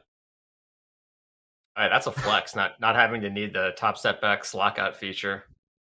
Hey, Have that. DLL is my lockout, and that can't happen every day, or you won't have an account. That's true. So what's your custom daily loss limit for your live funded account? We don't have custom daily loss limits. I was set to Oh, you were $2,000. set. $2,000. Okay, there we go. So when I 2,000. hit So $2,000, it's you run it curtains. to $2,000. Okay. Nice. If it comes to that, but there's very few days. I mean, I do have days like this week. I've had 3 days back to back of negative $2,000. So, I mean, you take it on the chin, pause, and then you just keep moving. But yeah, they set me to $2,000, and I believe it gets to change once I reach over 100 grand profit in my account. Wow. Okay. I mean, $2,000 it's a lot of room to work with right there. It's nothing to frown upon. I mean, it's a decent amount for you to work with, and you really can't be mad about it. So when you get sat on the bench for negative $2,000 a day, you really cannot be upset. Like, yes, you did kind of suck today. Yeah. Mhm. Yeah. That's exactly. Acknowledge But we suck. But it's the fact that it doesn't happen every day, or you wouldn't have an account. Right. So today you sucked, and you have to admit it. Nothing wrong That with is that. a rallying cry here. Yeah. We're selling off a little bit from those highs there. I don't know if I've seen this happen before, Dolby, where in the ES today, we have exactly ticked, not exceeded, the all-time high from yesterday, which was in the overnight, not once, but twice, and not gone through it. Hey, come failed moves, come fast moves, Jack. Maybe these buyers give up temporarily and let price come down where they can maybe get some more value. I mean, I guess what Hoag said is they don't like leaving after hours highs unchecked. I just didn't know it was quite so literally. Friggin' wild. I guess they got it. It's traded in the day now. I'm kind of interested in the setup we have currently in the NASDAQ. So we tested the highs here at 25,300, formed a nice little 1 minute range, and are now sort of forming a range underneath it. So that support at 288s is now maybe becoming resistance. And so we have another little 1 minute range forming underneath. There might be an opportunity here for a cheap trade if we could get like 88s and then maybe kind Failing of that 375. Is that your target, 375? No, Or you wanna failing sell more? the 375. Okay. So would you sell some like It was right here, right now? 125, 250, 375. We didn't make it to 375. We're failing. Right. No, that's what I'm saying. Like, hey, come failed moves, come fast moves. 300 is Yeah, a big round number. So I mean, it's probably like I said, it could barcode, or we could see maybe a small move to those, what is it, 250s. Mm-hmm. Just up under that little small rally that they had. But if we're failing 375s, it's probably gonna just take out somebody, because it's been buying for a while. So somebody's got to get taken out, and they're not gonna leave anybody to have any money before the market closes. They're gonna trap everyone. Get all your money. Everyone's gonna get trapped, and then when they say the market is closed, it's gonna make a move. Yeah, I'm very nervous about why couldn't it have just taken out the all-time high? Because shorting so close to it when it's such an obvious target. You know there's stops above it. Yep, and they're I gonna gotta run them. sit pat for now. But while we're sitting pat, I see Gabe in back where we were talking about picking yourself up. We got some jabs to do. So let's do nice. them right about now. Let's do it. All right. Shout out to everybody showing up day after day, sharing their experience in chat. We have a few we picked out today. We got Iris, took a solid base hit in gold. Time is limited for me. Took $200. Got to study for my midterm later. Good luck on the midterms and great work on that base hit there, Iris. We got Jibo up 400 today with micro. Shout out to Eddie. We miss you. We do indeed miss you, Eddie. Have a good job there, Jibo. We got Nicholas. Took a loss of $200 on my express. Locked myself out. Better a slap on the wrist than a punch to the face if you overtrade. I like the discipline. Taking a small red day is much better than blowing out the whole account. But we've all done it. So good job. We got Abe. Not sure why I still try to trade after 11 a.m. Started last night with minus $76, now up 68, but I keep scratching. So I'm done for the day. Let's see what 8:30 p.m. with Dakota brings in slow markets. Good day. I like the self-awareness, and I think that's just the first step in deciding kind of what your time of day to trade is and when you should begin to walk away and go live your life. But we got Tiki went from being $1,500 in drawdown to up $360 thanks to gold. Gold has been obviously on a tear. For some, it's been helping. For some, it's been hurting. I think there's a few of us on both sides of the coin. But great work there, Tiki. And then we got Real John Ross, ES Longs up 4K across XFAs. Let's go. Also, I saw a comment from John Ross that he locked himself out later this session after that as well. So great work there, John. But those are the jabs for the day. Back to you, Jack, Antonio, and Dolby time. Thank you very much, Gabe. We're back here with live funded trader Antonio, watching as we dance around these all-time highs in the futures. What a time to be alive, guys. Yep. If you're profitable at all-time highs, it's not luck that you're able to trade. Well, you don't like all-time highs? Oh, I despise all-time highs, but if you're getting money here, it's not luck and you're not gambling. Do you think you think it's hard to trade? What's like your ideal market state? I mean, any other trader has the same ideal market state when I could look to the left and see some data to base my decision off of. Got it. So at all-time highs, if you're making some money at all-time highs, then those people who are saying you're gambling or it's luck, I highly disagree. I think it's hard, Jack. I think it's hard to do a buy the zombie rally or whatever it is because you just never know. You never know when that rug is going to get pulled. It is frustrating. Yeah, it seems like we're failing here. Those 300s still, maybe back down to the 250s, maybe. But like I said, we're reaching the end of the day, so it's just going to be a trap for whoever's in it. To be honest with you, whoever's in short or long, somebody's not happy right now. So when you're looking at the market, you're really looking at it from the eyes of other people and trying to see who's going to get stopped out, who's in pain, and you're trying to capitalize on that. Well, I look at it really institutionally. Where are the big guys putting their money in? And what are you using? Where do the buyers want to get a better price to buy? Where do the buyers want to get a better price to sell from? Mm-hmm. They want to get back to their buy price. So if they're giving a zombie rally, where are they going to shift the market to get back to fill in the rest of their buy orders? Where do they start putting in their buy orders? The big guys.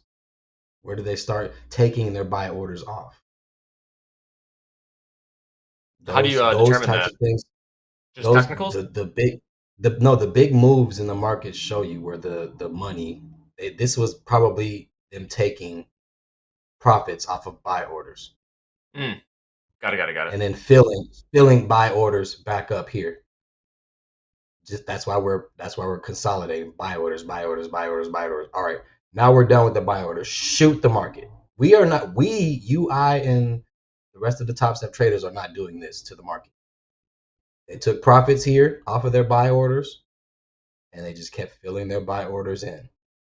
Buy orders, buy orders, buy orders, buy orders, And buy they're orders. All everywhere. right, we're done. See you later. And when you discussed earlier how like the ES likes to move in 50-point ranges, I mean, I think that's once again the options like we've been talking about, bouncing back and forth between the big round numbers.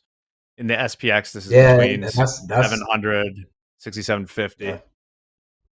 And that's why I was saying it's specific to each market. NASDAQ, NQ, 125 points, up or down. Gold, 50s and 100s. Keep it in your back pocket. Don't lean on it. Dude, I like those levels. I like having just like the markets innate, whatever market you're trading, they all have little They levels all they have bounce their off of. own. They all have their own personality, and they're all toxic. They're all they are all toxic. We got some size on the dome here. 25,300, and the Nasdaq has 178 being offered. See if we can get up there.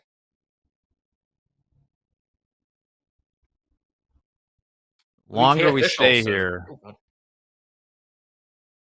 the more I'm liking it shorts? to the short side. Kind of agree with you, Jack. I don't agree. It's a cheap trade. It is a cheap trade. It's gonna be Getting cheap. less It's gonna be cheap. short. Now it's getting less cheap. Yes, it is. It's gonna be cheap, and it's gonna be. I told you. Here. You don't have a trade Let's on. hear it in chat. Who's the dip buyers? Who's going for the breakout versus reversion here? It was the fourth time the charm attacking 6,800, or are we all effed? Inducement. Looks like we're selling. I mean, listen, Yeah, Math I Trader called Rick. that one. If you have a setup, you got to take the setup. Have the Well, setup, you got to take the setup. You don't. You gotta go sometimes like don't this. This is how you gotta take it. Yeah. Like that. Yeah, that's right. Well, Blind buy. folks are saying don't short all-time highs. I agree. Don't short them willy-nilly. But you know, last. But if you're gonna there's do other- it, you need a plan. Yeah, there's other things going on at this level. I mean, you've had two really good shorts off of all-time highs in the last couple days. So there's something additional going on there. Yeah, you need a plan if you're gonna short all-time highs, like a 125 increment point plan. Well, think about it this way. If you're thinking about this like retail here, at this level, you know, you're like, you know, don't short, they're gonna eat you. But they gotta F the 0-date calls above here too. All right. It's difficult for them to F Absolutely. you both. They can't screw your Yeah. short without paying them out. Exactly. That's why I said everybody's trapped, and whoever's long or short, they're not happy right now. Unless they were knowing the 125 point increment thing, and they got in at these 125s before the first shoot off. 125s. That was right before they shot off. And you can't make this up. You can't make this up. So yeah, whoever's not long from those 125s, they're either getting ready to cut it or they're not happy. Oh, we should have We'll gotten keep short. Yeah. Seems so obvious in retrospect. Hindsight. Hindsight. We will keep an eye on this, but first I believe Gabe has a news nugget for us, one of those patented news nuggets. So we'll see what we got here. Cristiano Ronaldo won't be clipping coupons anytime soon. The Portuguese soccer superstar is now the sport's first billionaire, according to Bloomberg. The boost in his bank account came earlier this year when he signed a new contract with Al Nassr. Ronaldo went to the Saudi Pro League 2 years ago and became soccer's highest paid player, bringing in about $200 million per year, according to the Saudi state media. In addition to his paycheck for playing, the 40-year-old Ronaldo has a few side hustles, including sponsorships with Nike, Castrol, and Armani. Other sports-based billionaires include Michael Jordan and Roger Federer.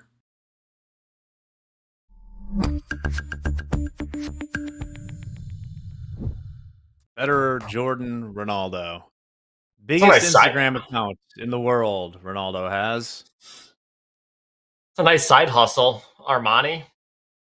I don't know if I call that a side hustle. Well, it's great if you're a famous athlete because your side hustle is really just other people coming to you and being like, "Hey, do this for us and make a lot of money." Yeah, right. You don't really have to do the hustle yourself. I can get paid for just existing. Oh man, that's cool. As I said, biggest Instagram account in the world. Hey, let me Yeah, give that's you this true. money and you can trade it for me. That's right. You just don't be a Coke sponsor. Water only for Ronaldo, chat. Water only.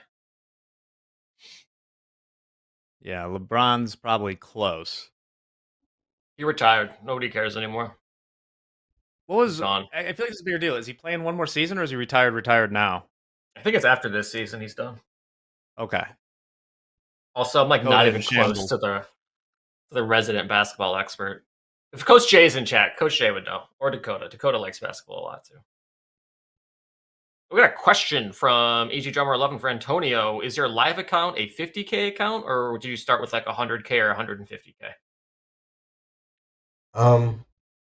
I get that question a lot, and especially from people who are asking to start. I prefer to go with the lowest level because it's going to make you trade the best. Ooh, I like that. How so? You have less room to screw up. Yeah. So if you screw up, you're done. So if you give yourself less margin to get things wrong, then you might get things right a little bit faster. I agree. I agree. I think the Yeah. smaller accounts are the best way to start. So I would say, if to answer the question, I would say 50K. Because if somebody told you you have 30 more accounts to blow before you become profitable, how fast do you want to do that? Mm-hmm. Slowly as possible, ideally. Nope. You want to blow those accounts. You only got 30 more accounts to blow before you're profitable. I want to blow those tomorrow. Oh, I see what you're saying. I don't know. That's If not you the got 30 right accounts to attitude. blow, Yeah. if you got 30 accounts to blow before you're profitable, how fast do you want to blow those accounts? Yeah, that's true. I guess. If you're gonna get there eventually, if you're trying to like brute force it. I don't know if I want to brute force trading combines. I know some people do it. It's a reverse thing. Yeah, you're gonna screw up. But if I told you only get to screw up, you only have to screw up 5 more times, how fast do you want to screw up? Yeah, it's a bad thing to screw up, but if I told you Ticker's only it. have to do it 5 more times. Ticker League's already in. He said what he said, Chet. Patrick, I'm laughing at your comment, but we can't show it.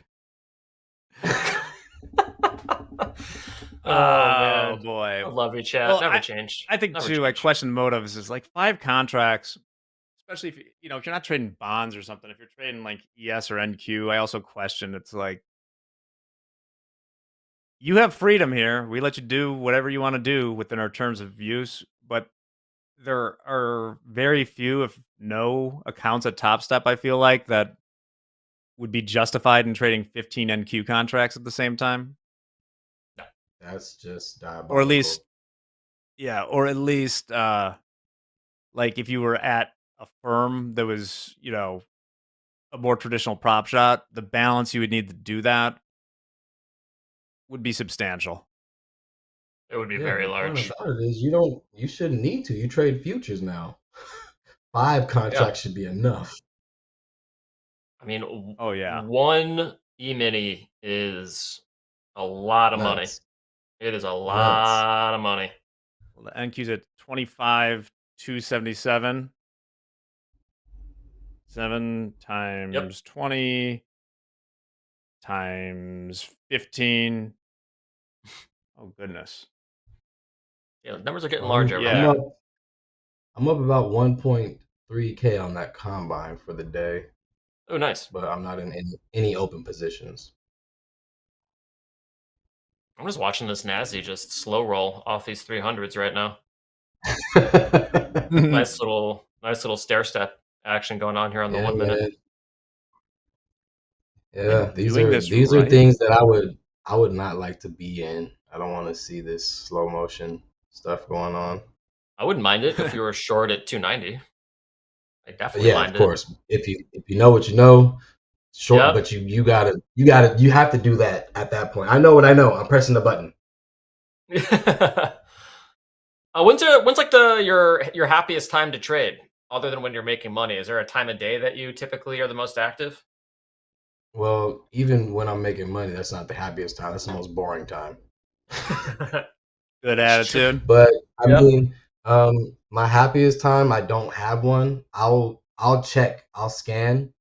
I won't sit there for hours on end, but I'll check when the market opens and I'll scan when the market opens. Or if they have not completed a move before the market closed, then yeah, I'll look back when it opens and see if they're getting ready to start that move and slip in a little sneaky Asian session move because they love to do that. Yeah, a little slow markets. 7:30 with Slow Coach markets, Dakota. sneaky Asian session move. It happens all the time. Yep. It is pretty active there, especially if you're trading gold. I've started to Yeah.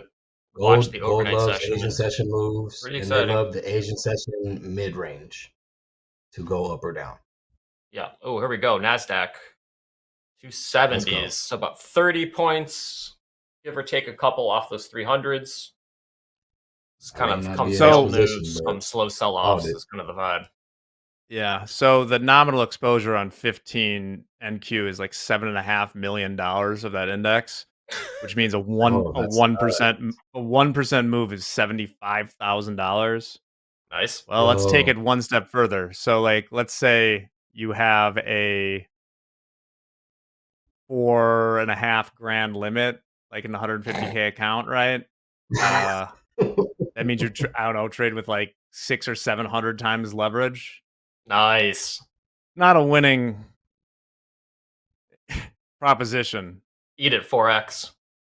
Can't handle that much. Yo, I'm telling you, that's crazy. What Those was numbers the are nuts. what's the highest leverage you traded in 4x?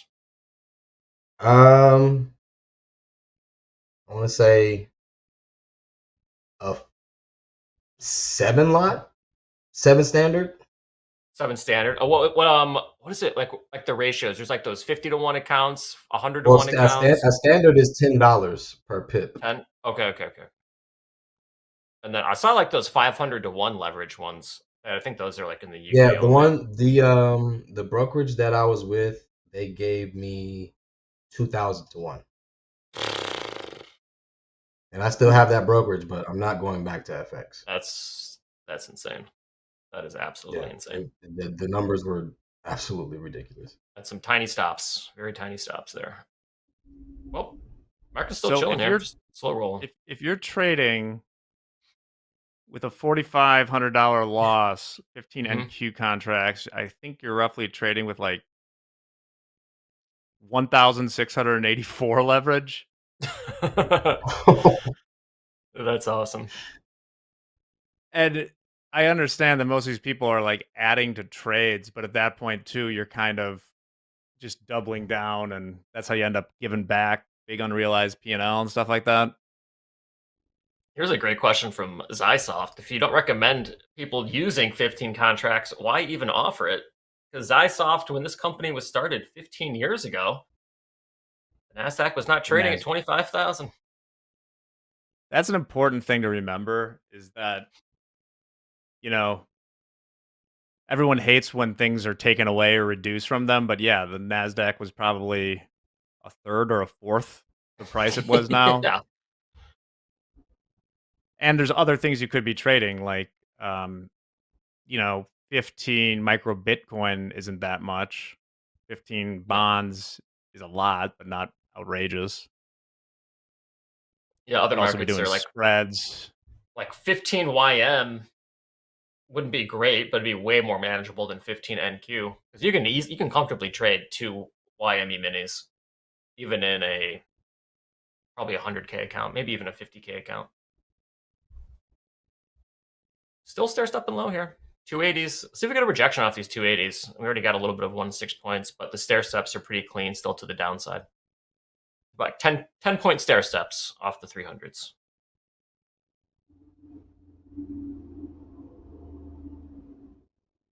Oh, Cybo Jones. Yes, I can show you how to do that. Right click your y-axis, go to labels, and then you're going to go to indicator name labels or indicator value labels. It's one of those two. If you're trying to show the labels for the top step X levels, NASDAQ still selling off 269s. Nice. Well, this would be, have you taken a short, sort of the see money, take money exit here. Right below here we have smushed a lot of 0-date call options. Is that you, Antonio? That's me. Okay, what do we got? Yeah, that's me. I went short one GC. Short one GC. Nice. Okay, let's pull up his chart. Let's go. At 69s. Cool. Well, unfortunately, the But I'm segment's just almost trying to get over. to. But Yeah, I'm what trying do to you, get to 50s. break this trade down for us so chat can trade along with you. Okay. We are rejecting these 4,050s. Mm-hmm. Or yeah, we're rejecting the 4,000, getting ready to reject the 4,000s up there because we're looking at 100. We didn't get there. We're at 81. We rejected. We didn't get to the 100 yet. So that would have been ideal to get in maybe somewhere around here when they immediately rejected the 100 Mm-hmm. to get back down to these 50s. This zone here is just the wick of the last 4-hour candle. It's just the wick. Okay.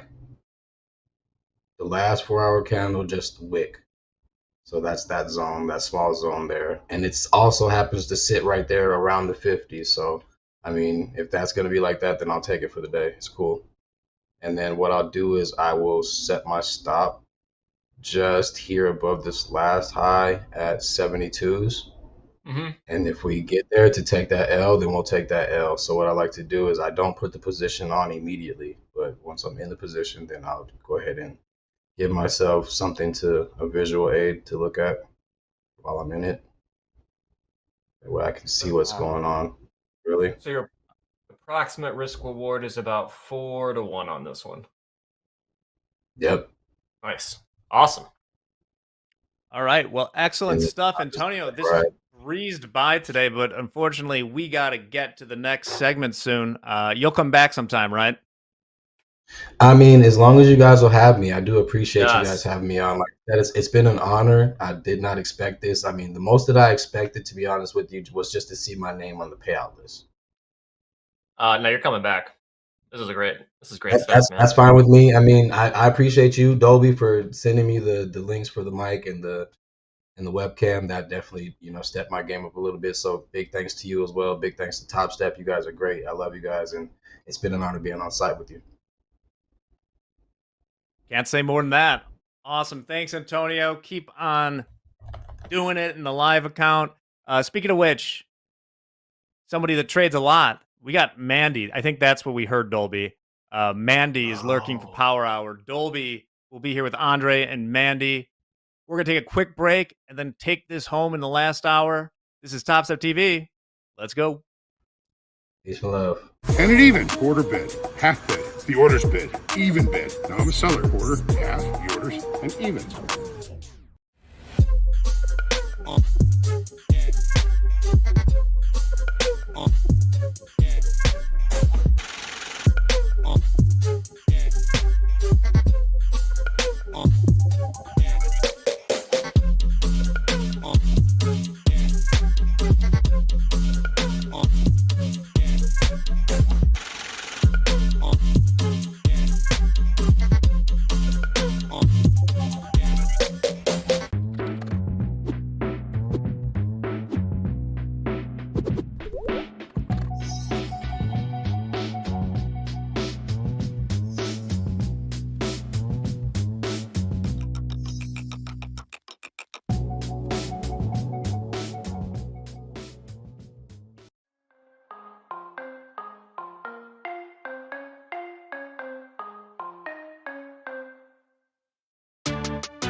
Let's get right into it. So I'll pop there in gold. We got Mandy joining us for Power Hour. Dolby to the right. Mandy, how's it going? In the green room, you said no trades yet today, so you're coming in scratch, flat, all that. Thoughts on the NQ, Mandy? We made new all-time highs, 25,297 half.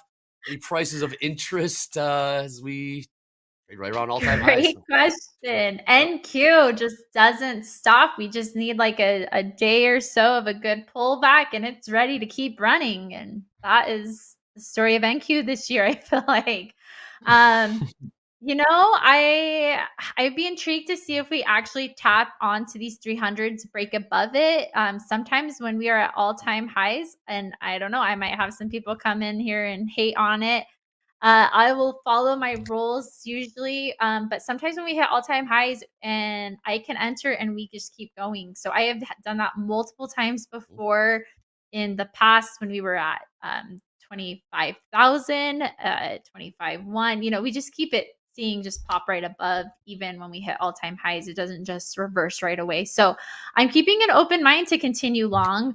But yeah, I'll just let my indicators kind of tell me what to do and just checking like momentum and volume as we go on through this power hours. So interested to see what's going to happen. But yes, it was a busy morning taking care of the kids. Just had a lot on my to-do list. So I think just staying out of the market was kind of a smart idea for me, just so I could take care of my life stuff. Because if my life's chaotic, trading's probably going to be chaotic. So I don't want chaotic trading. I want smart trading. That's my goal. Absolutely. Love that.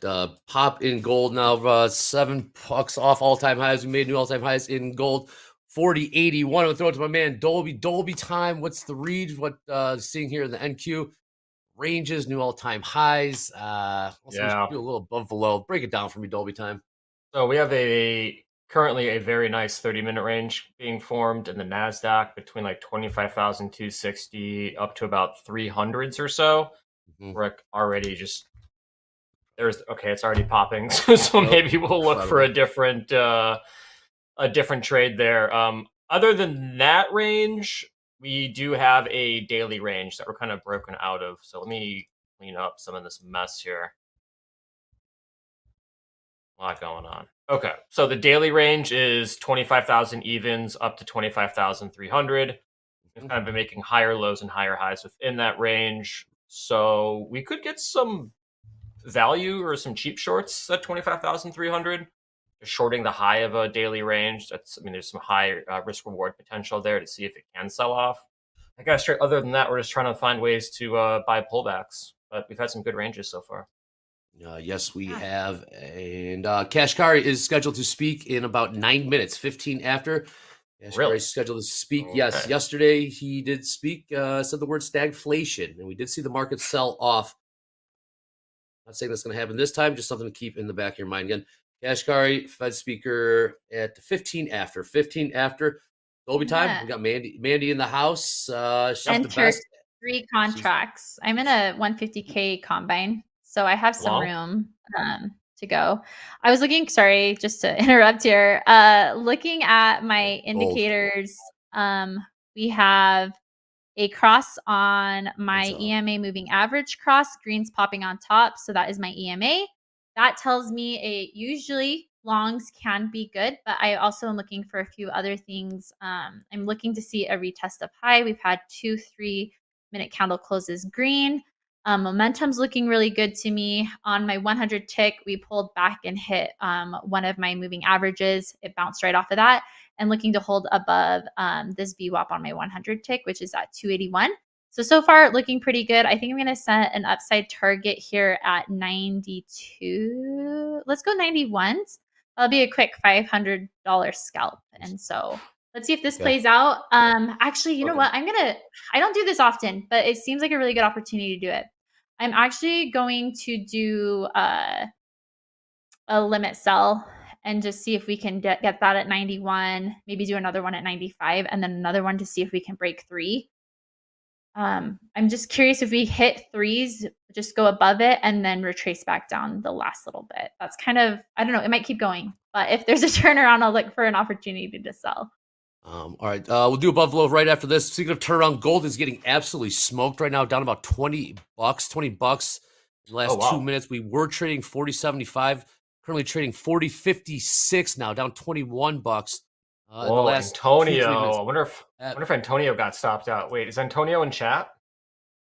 Check gold getting Oh, I absolutely hope Antonio's smoked in here. chat. He had a gold short on right before we left. He put it on at like 155, and he had it targeted around the 40.50s.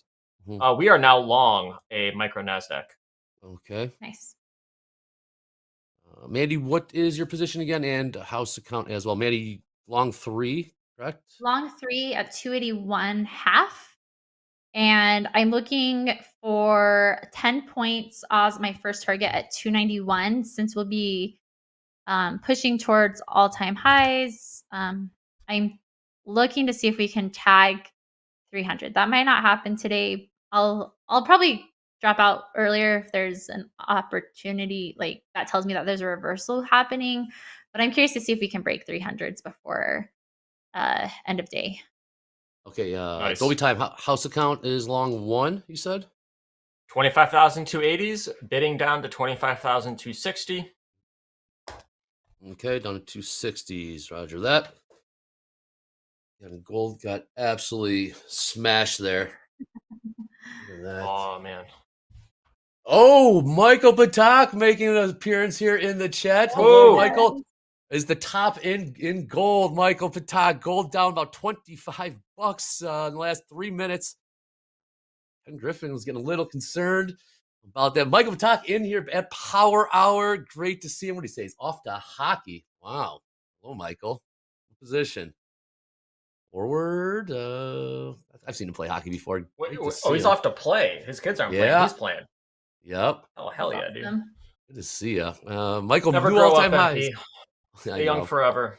All-time highs everywhere, Michael. It's incredible. Yep. Last trade, 25,286. 286 in the NASDAQ. Making all-time highs about an hour ago at 25,297. Half. ES only touched 6802 in the orders.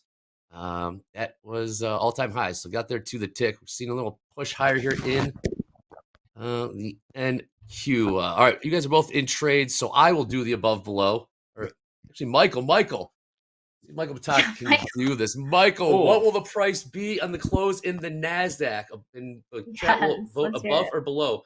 Last trade, Michael, in the NASDAQ, 25,286. 286. What will the price be on the close in the NASDAQ? 286 last trade. Let's see. He's going to play with us. Let's see if we can get a above below price from MP.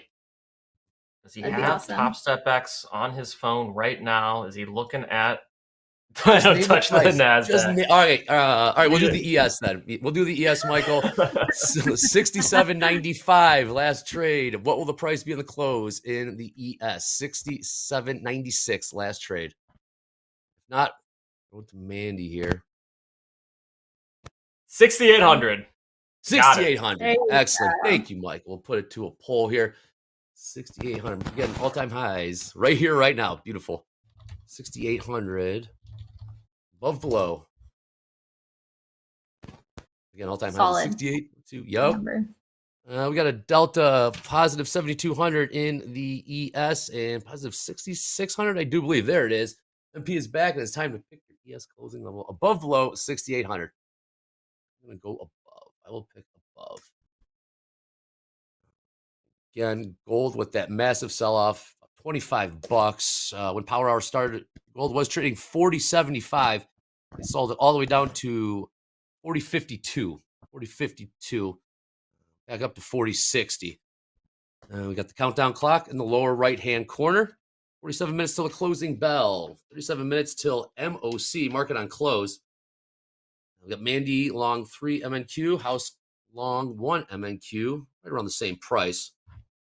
Nice. The money. Yep. Take a look at crude. Crude trading $62.40. Has Kashkari begun? Not yet. Scheduled to start in about 2 minutes. And yesterday, Will he say the T word?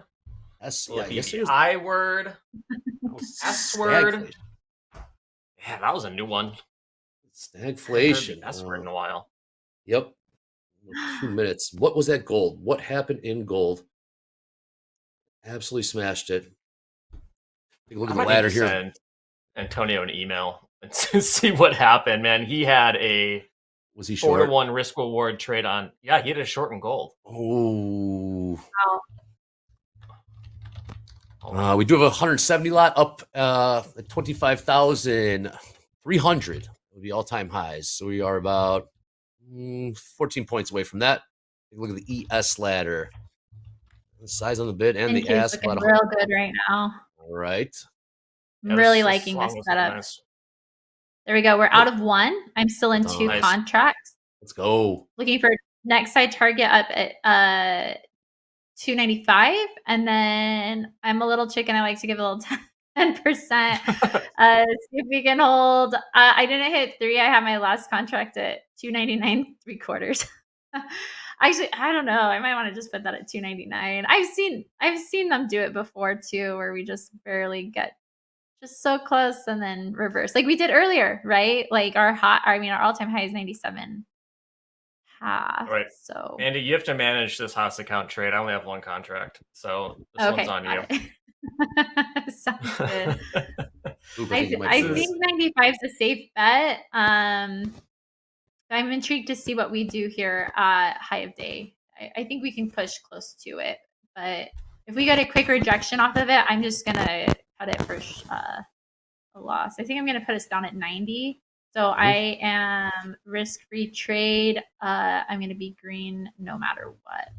Nice. Well First done. trade of the This day. is looking real good. Yes, it is. Let's go. Highs here. Let's go. Wow. Let's do Can we this. get 100 There you go. points on this one? That'd be All-time highs. insane. All-time highs. Yeah. New all-time highs in the NASDAQ. 25,298. Airborne.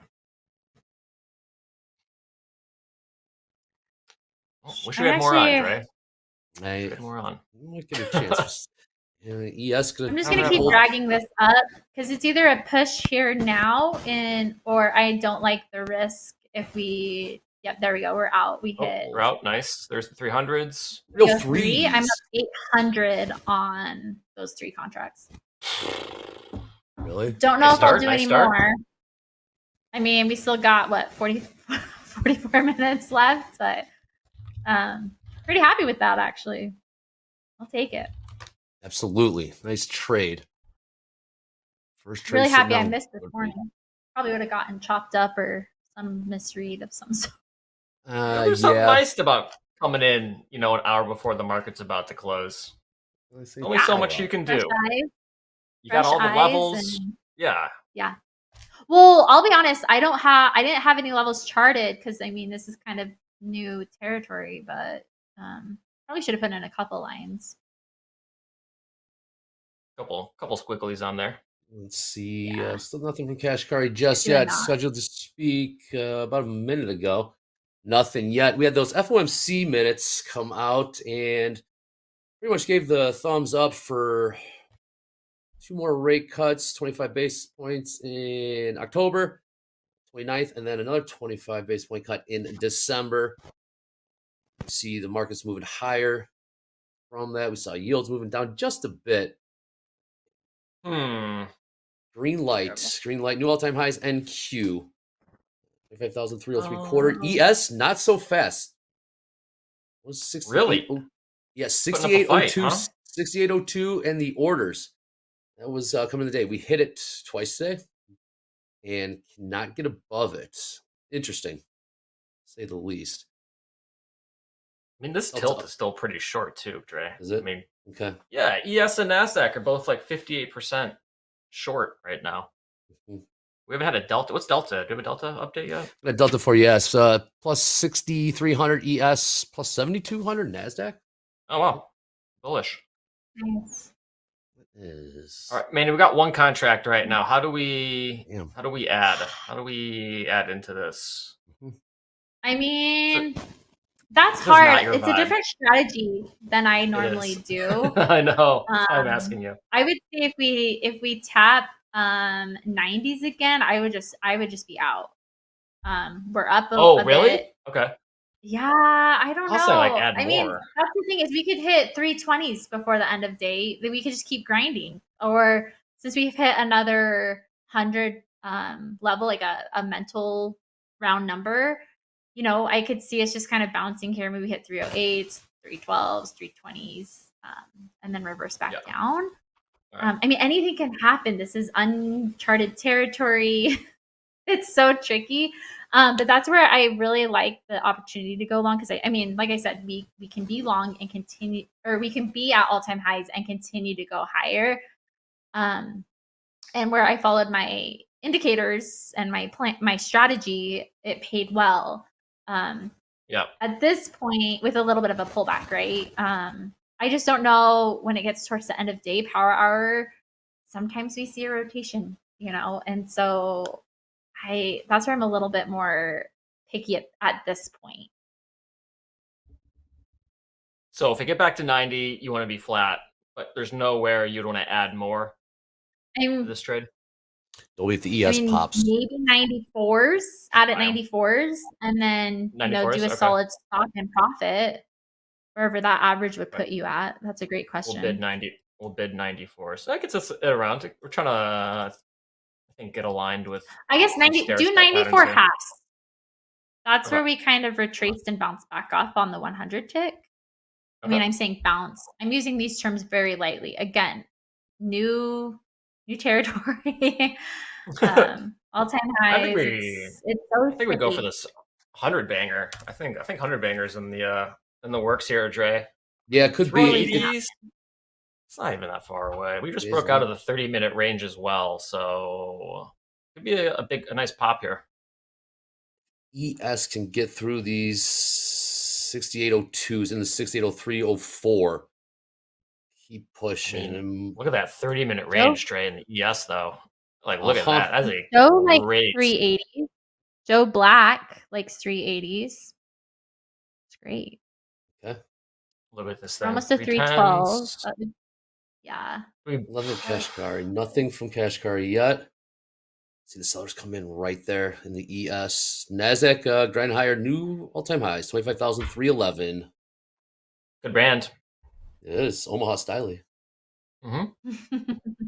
Still touring. Yes, they are. Gold has retraced a little bit. 40.62. Massive sell-off right when power hour started. Waiting for Kashkari to begin. Haven't seen anything wired just yet. Mm-mm. Market like Kashkari? Seems like it. Didn't yesterday. Seems like him today. Stagflation, yeah. And I mean, obviously recovered today. I mean, back to all-time highs. What can keep this market down? I'm not sure anything. Nothing. I don't know. Try to find a way to buy more. We got those bids in at 94 half. So I'm looking for like a 1-minute range to form, and it's the best one, I think, actually, is kind of where Mandy called it.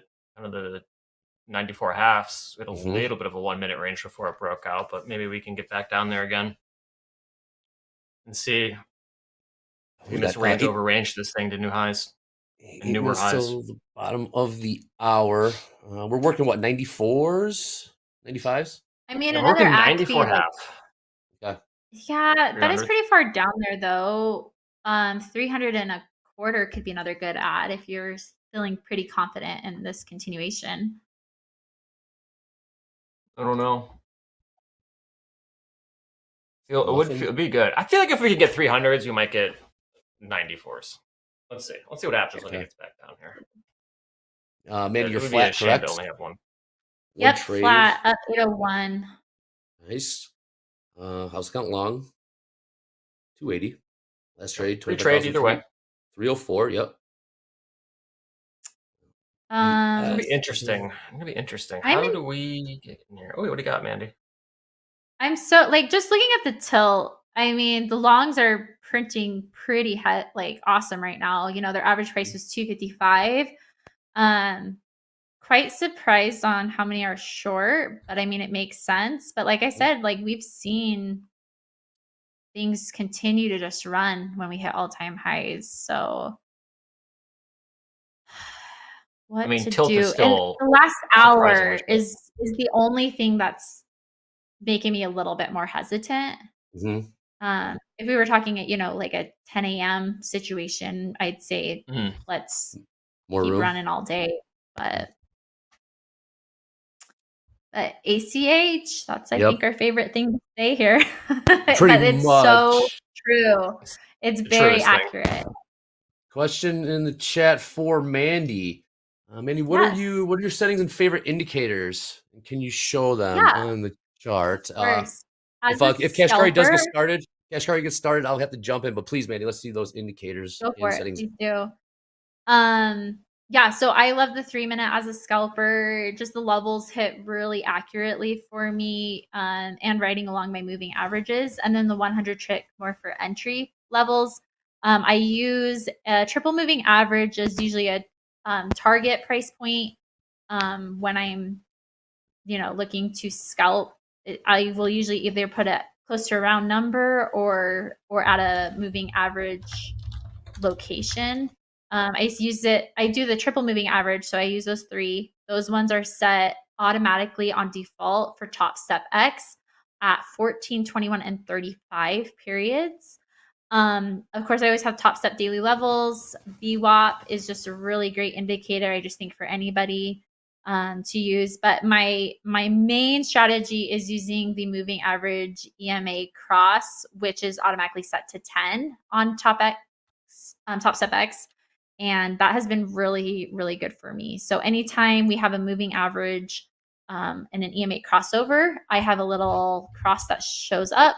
Mine are white. You can change them to any color that you like. When green pops on top, that is my EMA. That's an indication for a long. And when that would be yellow pops on top, that is my moving average.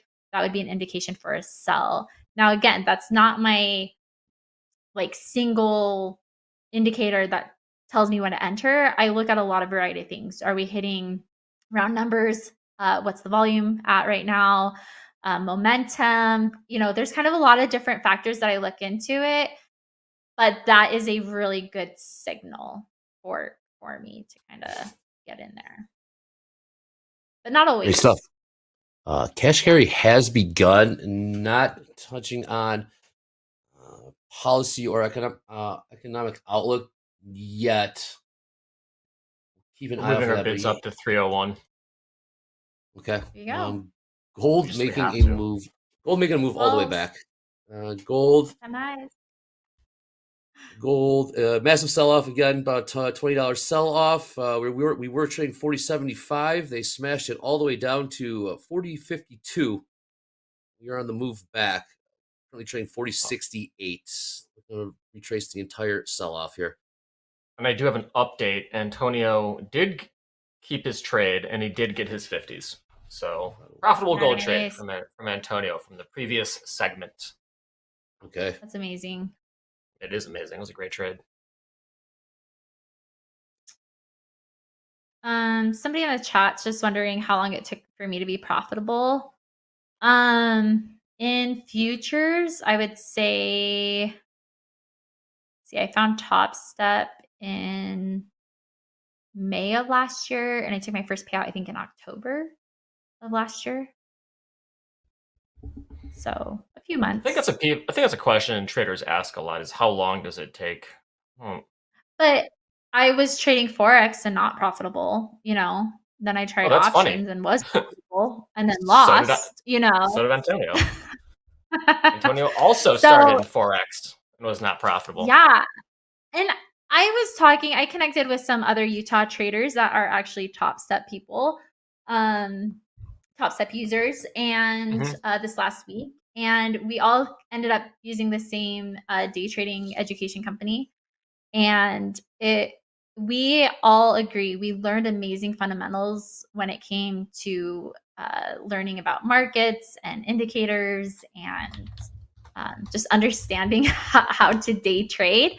But we struggled with finding an edge, or I think also the psychology. We all are really enjoying Topstep and the community that we have, Topstep X, and all the resources that Topstep gives us. And so that's why we're still that's why we're here with Topstep, and we're finding success. And I think there's a lot of stuff that's gone, like I said, with those fundamentals and just education and day trading in general, moved over really well with futures. I think options is hard because you're dealing with the Greeks and expiry and things like that. Where futures is a little bit more easy to translate over to. And so I actually have some buddies that are still in Forex trading, and they're doing pretty good, but I'm like, you got to check out futures. Like, it's so good, you guys. And so I'm still working on them, but anybody who has transferred over, I think futures is definitely the best spot for them. Well said, Mandy. And no, I'm not live futures trading coach. I'm trying to build up get my 5 payouts on at least one account. I can get like 2 to 3 payouts on one, and then mentally I'm struggling past that. But my goal is to be live before end of year. That's like my ultimate goal this year. So, and I think it's totally doable. I'm just saying end of year because we have holidays coming up and things like that. Market might get a little bit more finicky, but that's my goal, to be live here soon. Well, we did grind higher here, making new all-time highs, 25,317 in the NQ. ES keeps coming up against that wall. Definitely some resistance up at 6,800, 6,801s. We are seeing Stingy, Dre. Yeah, stingy indeed. Delta is continuing to grow. ES plus 8,400, NASDAQ plus 8,700. Yes, continuing to grow. All right, how do we buy more? Any other levels that look good to buy more at, Mandy?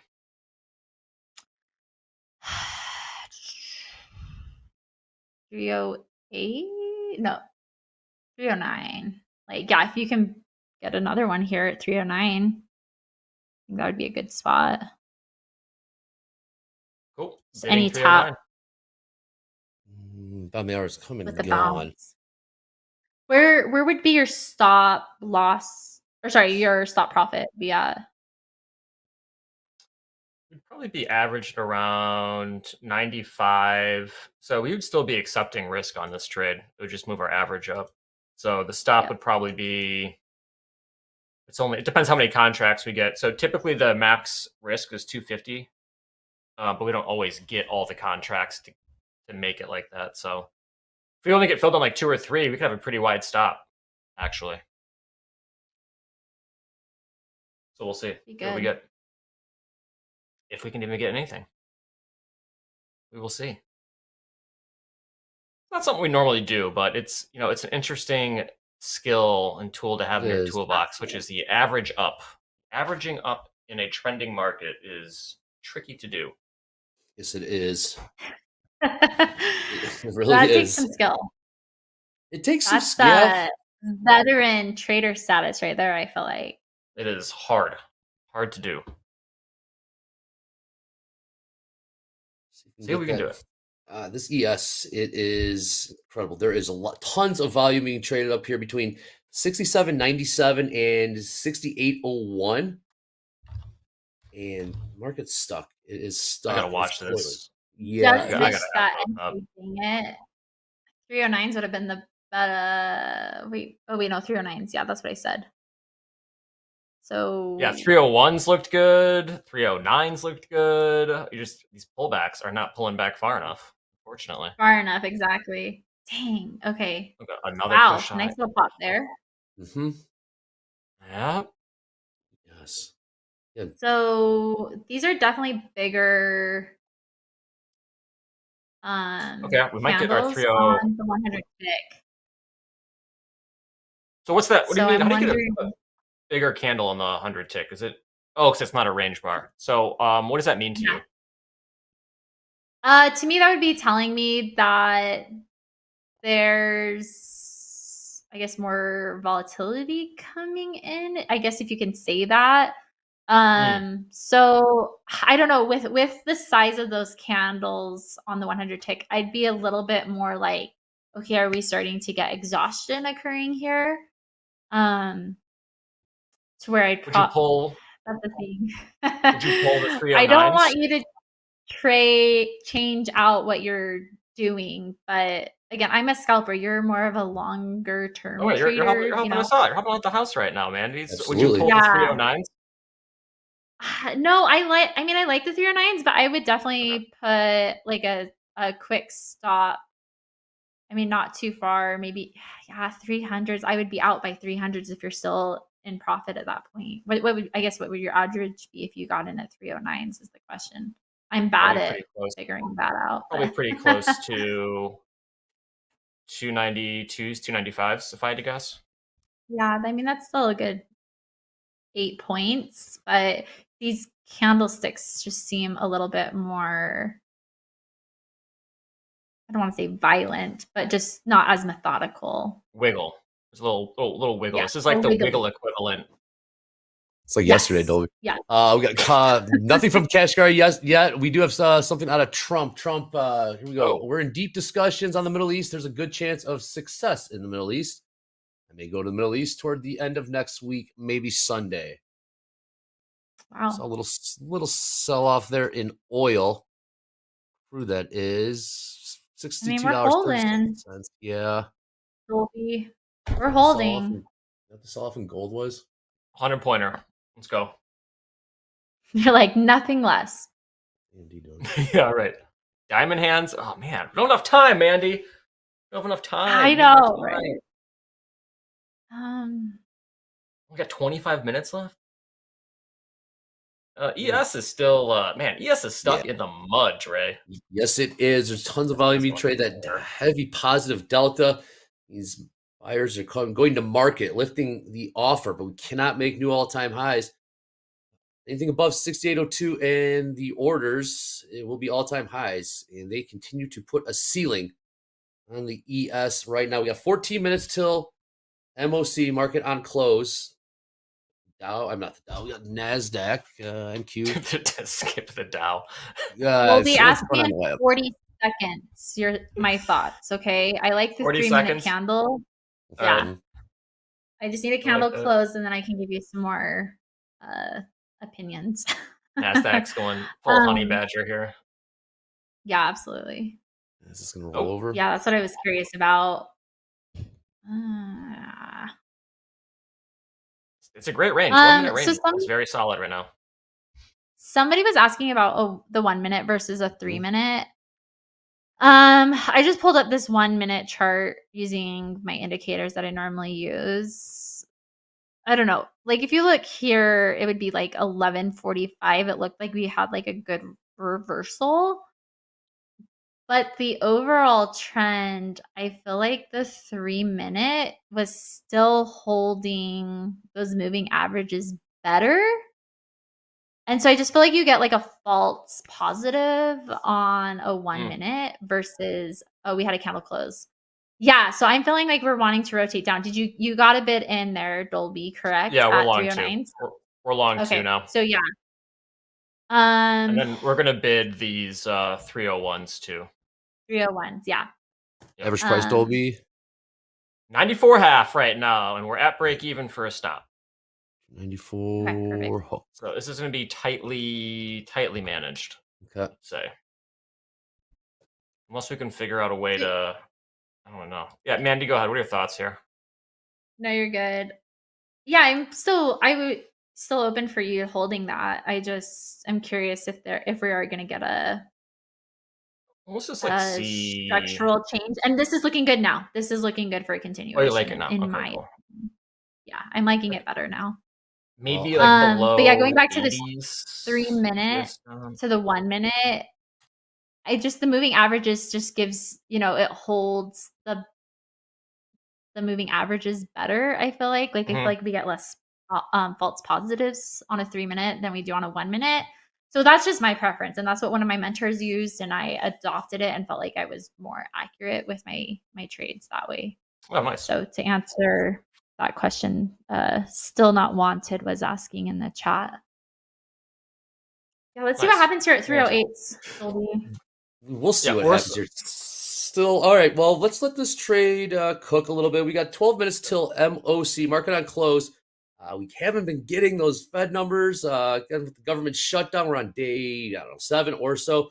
No inflation, no jobs report either, but there are other ways you can get insights into the economy. These are non-traditional ways, unscientific to say the least. Bring this in. This is interesting to see, and there's actually something to this.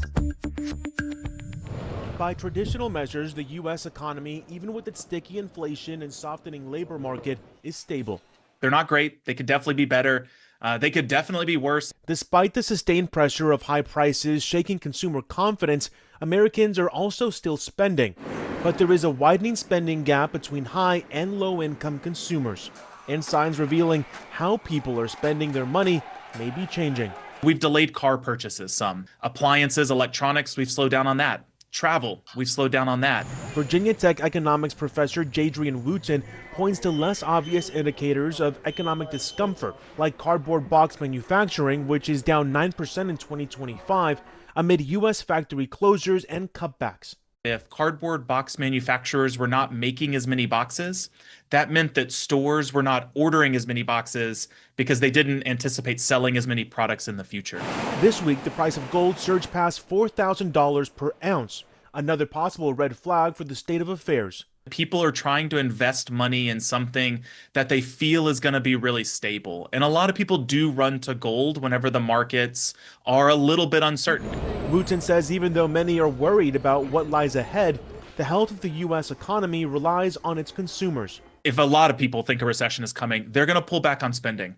And one of the problems with that is when they pull back on spending, that's actually what ends up causing the recession to happen. I'm Ivan Rodriguez reporting.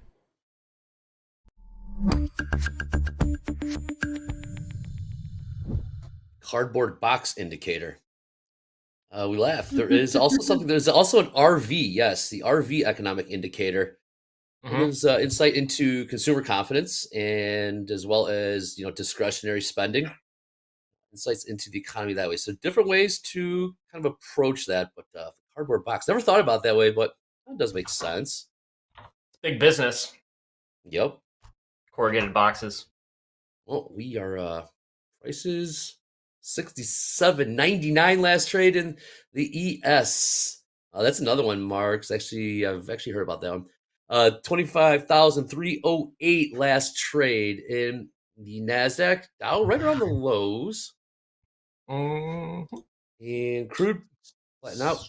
Gold 40.57, making new all-time highs earlier today. 40.81. What a bull run in gold.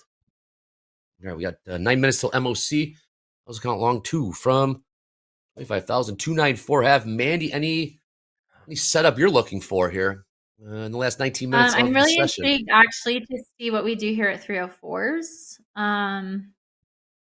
We get a candle close below 304s. I think shorts would be a thing for me to possibly enter.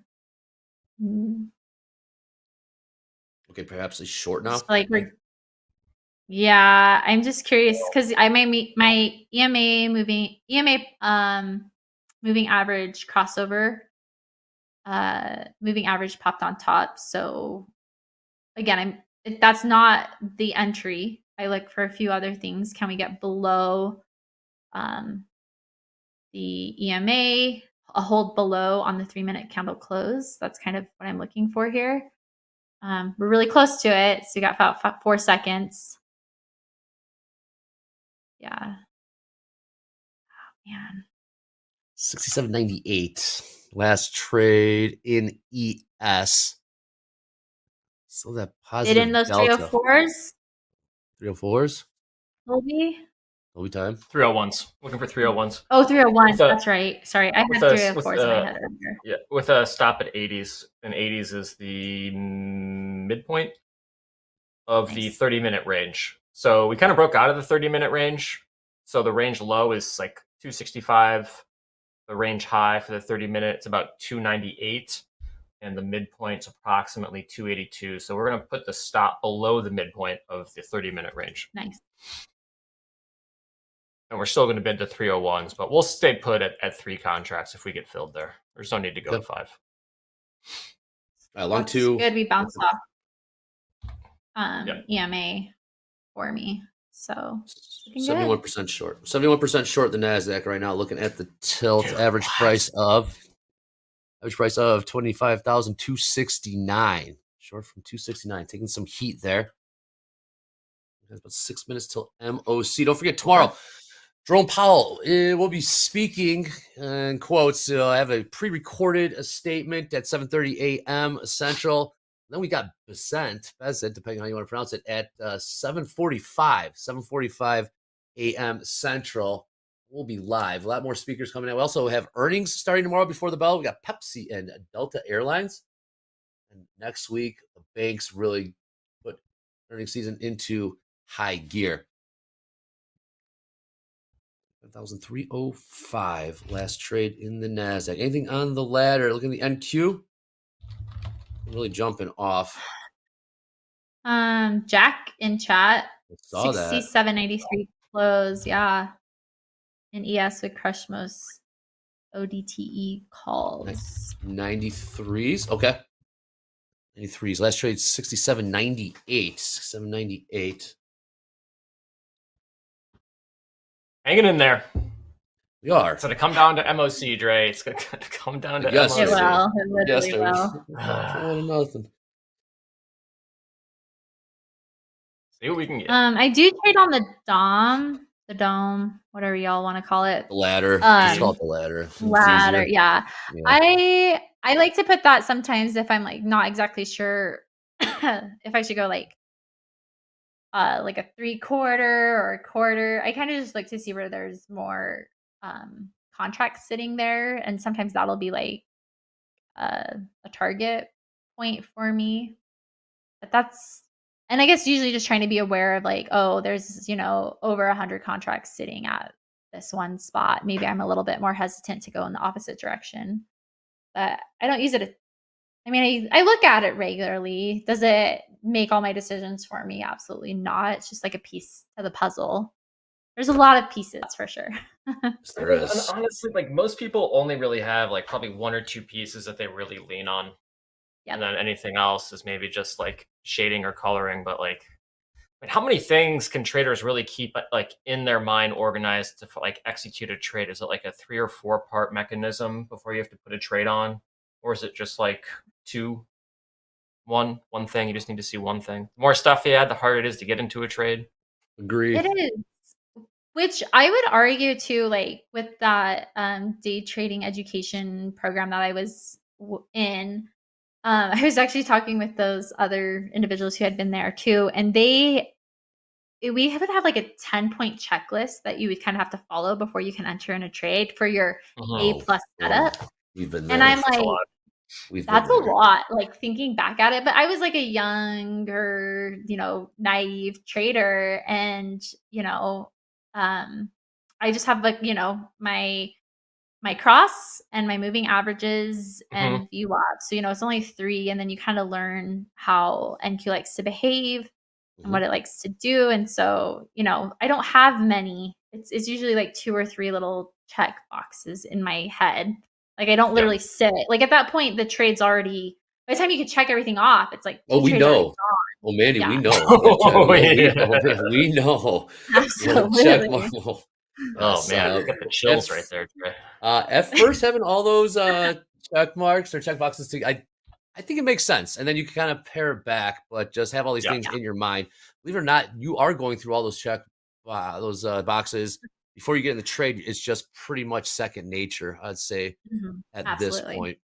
Still have what do we got? 2.5 minutes till MOC. Huge knife fight, rock fight, tug of war going on in the ES right now. 67.99. I mean, I gotta give some props to the ES though for getting up to 6,800 and not just having a full blown meltdown. True. I mean, this was not a failed move as with velocity. Like it kind of just hung around, hit 6,800 and hung around. The volume traded at 67.99 just continues to grow. Down from 96 to 6,800. Continues to grow. All right, we got MOC here in 2 minutes. 2 minutes. And still. Yeah, where do you have your stop, Dolby? Sorry, I'm not 80s. looking closely. 80s, okay. just underneath the midpoint of the 30-minute range. Okay. Let's see. Hey, man, you were looking for perhaps a short. Obviously, it didn't play out. What if This close to MOC, I don't know if it's worth it to me.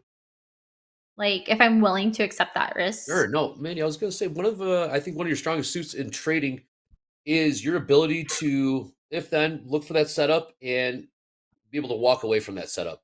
Go no trade, call it off. See that, so you do that a lot, and it's tough. It's tough to do that, but the way you do is pretty well. I mean, they're looking for a short here. Nope, that is off. Obviously, we got MOC coming in here in about 60 seconds. 60 seconds. Let's take a look at these prices. Gold trading 40.62. A new all-time high of 40.81. Crude trading $62.39. And ES 67.99. And the NASDAQ trading 25,308. Nice. Price is incredible. 50 seconds till market on close. I'm really sad we didn't get those 301s for you, Dolby. Oh, Mandy, we have MOC coming up. Oh, you think we're Mandy. not getting? You think we're not getting 301s? I would listen.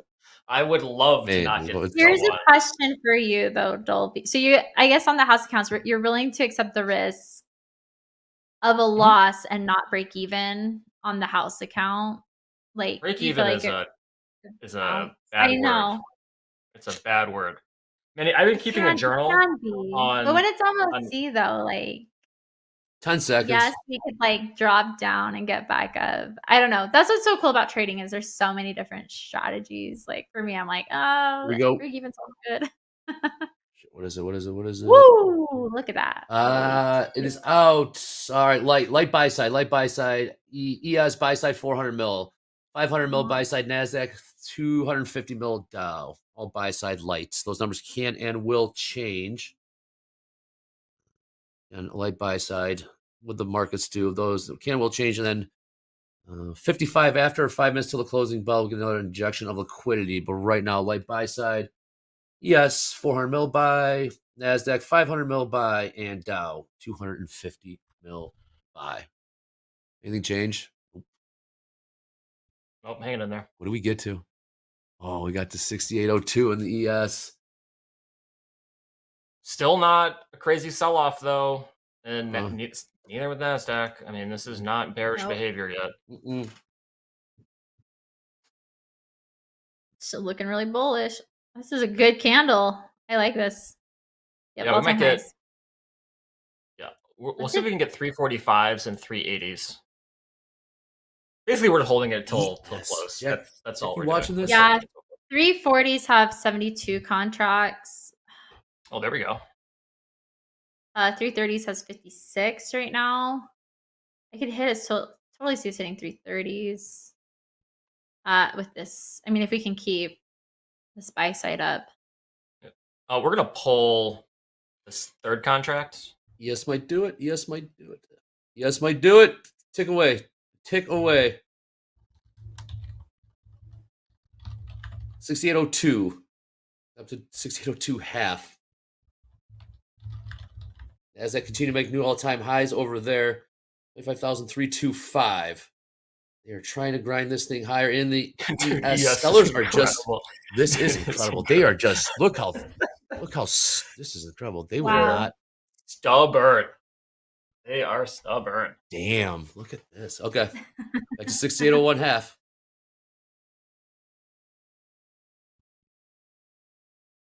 This is why I love watching the markets with Andre, because he can see a level and just know that there's a rock fight going on.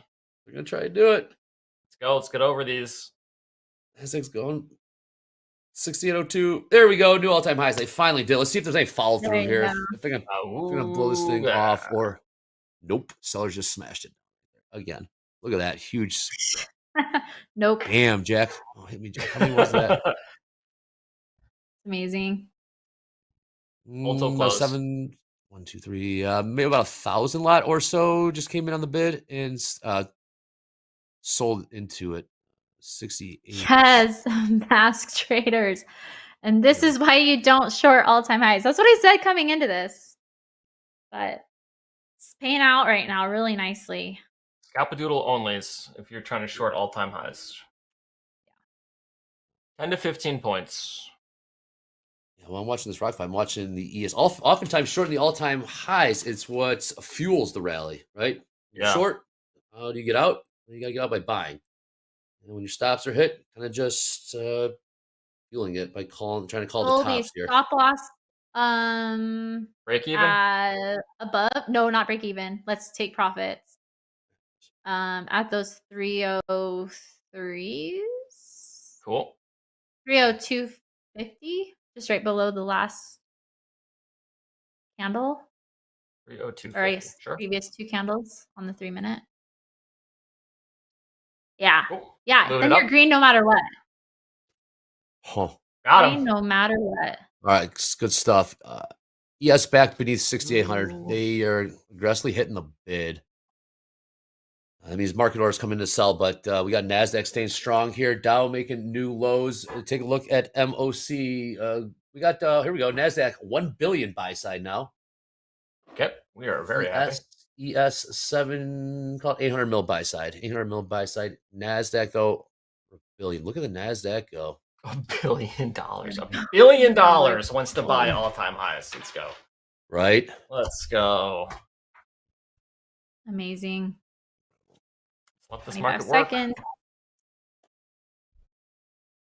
Another We push working higher. offers? What are we working to the upside? We're just going to trail it. 380s. Okay. 10 seconds. I mean, what's 50 points? We're already up 1.17%. You think NASDAQ can't rally ES 50 points also, in 4 minutes? ES also heavy buy side. Got NASDAQ those 1.5. 30s, Dolby. You go 5 minutes. Here, How we'll about those pull one. 40s? Here, we're at 1 at 30s. Nice. Oh, I got us 94 buckos. That's pretty good. We'll let this second one. So we're break even on the second one. One running. So now our position's long 1 MNQ 309. There you go. Booyah. 309. Very good. 309. Got 94 in the Whoa. bank. Got 43 unrealized. Love it. Manny, this might have been the first time in TopstepTV history we successfully averaged up into a trade and not break even or stopped out. It was hard. really actually a pretty nice, easy read, to be honest. Like, I mean, what was I on? Less than 5 minutes and I hopped right in. Like, if he was only like 2 minutes and I'm like, I'm in. This is perfect for all-time highs. You know, we've seen it play out so many times this month, last month. It's been pretty good. And Q took Adderall today. Michael Patak said 6,800. 6,800s. The close in the ES. Ooh, that's right. 6801. 51% set above. 50-50, but we do have the house account along the NQ making new all-time highs. I gotta say, Dre, it feels really good being long the NASDAQ as it's making all-time highs. It's way easier than trying to smash shorts. Yep. Okay, this is a little advice. If trading feels hard, you're probably just not aligned with the market. Because if you're aligned with the market, trading stuff is low sweat. That is for sure. What a bull run. What an absolute power those shorts rally. have peeled off about 8% in the tilt. Dolby, are you closing it at close or are you letting Auto Liquidator do it? Auto lick. Mandy's. This one's for the risk team. Taking it to 3 p.m. There you go. Give him some work. This one's for you, Ben. Take a look. We got a 90 lot up at 25,340. 340 to be new all-time highs. 90 lot closing it out at filled. Filled. Well, iceberg coming in there. Gone. Ooh, a little wiggle in yes. Absolutely got gobbled up. New all-time highs. There you go, Dolby 40s. Let's go. Look at this thing go. What a rally. What a rally. No touching. Hands off the mouse. Just let this cook. ES has its own. Who cares about the ES? NASDAQ absolutely cooking to the upside here. 25,344. No, NASDAQ is unchained to the ES right now. This thing is just running amok. Running free.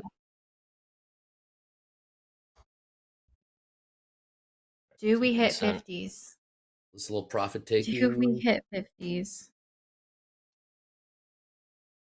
Well, Yeah, probably. 15 points? That's nothing. It's absolutely nothing. We This would be a good TP too, actually. If we hit 50s, I'll get real aggressive with the stop here. We only have like a minute and a half, though. Yes, we This is do. gonna get- We this is got gonna get so one. wiggly. We got one. We got one. Okay, We're at cool. 316. Great stuff, Mandy. Dolby time. That was fantastic. Austin 316 Amazing. right there. Buddy trading buddies. Mm-hmm. Talking it out. Anytime, Oh, Mandy. yeah. Anytime. You heard Mandy. Mandy was talking about Literally. maybe a short. Nope. Off. Then get back to the original read. You saw that Dolby just talking out with levels, adding to a winner at all-time highs. That's conviction. Yes. That is conviction right We there. got a minute left. We I go. don't want to get the stop up to like 333. Yes. I might Nice. just super Must- puke. Yeah, that makes sense. Yeah, oh, they were smashing into that bid. 50 seconds here. 50 seconds. I think All right, Michael. stop to 328. Stop to 328. Let's That go, locks in Dolby. 39. 10,000. See if we can make new highs here. Amazing. Looks so good. Very good. If we didn't do 30 new seconds. highs, that'd be wild. Here, we'll put a 30 little seconds. TP at 350s. I think Okay. we're gonna get the.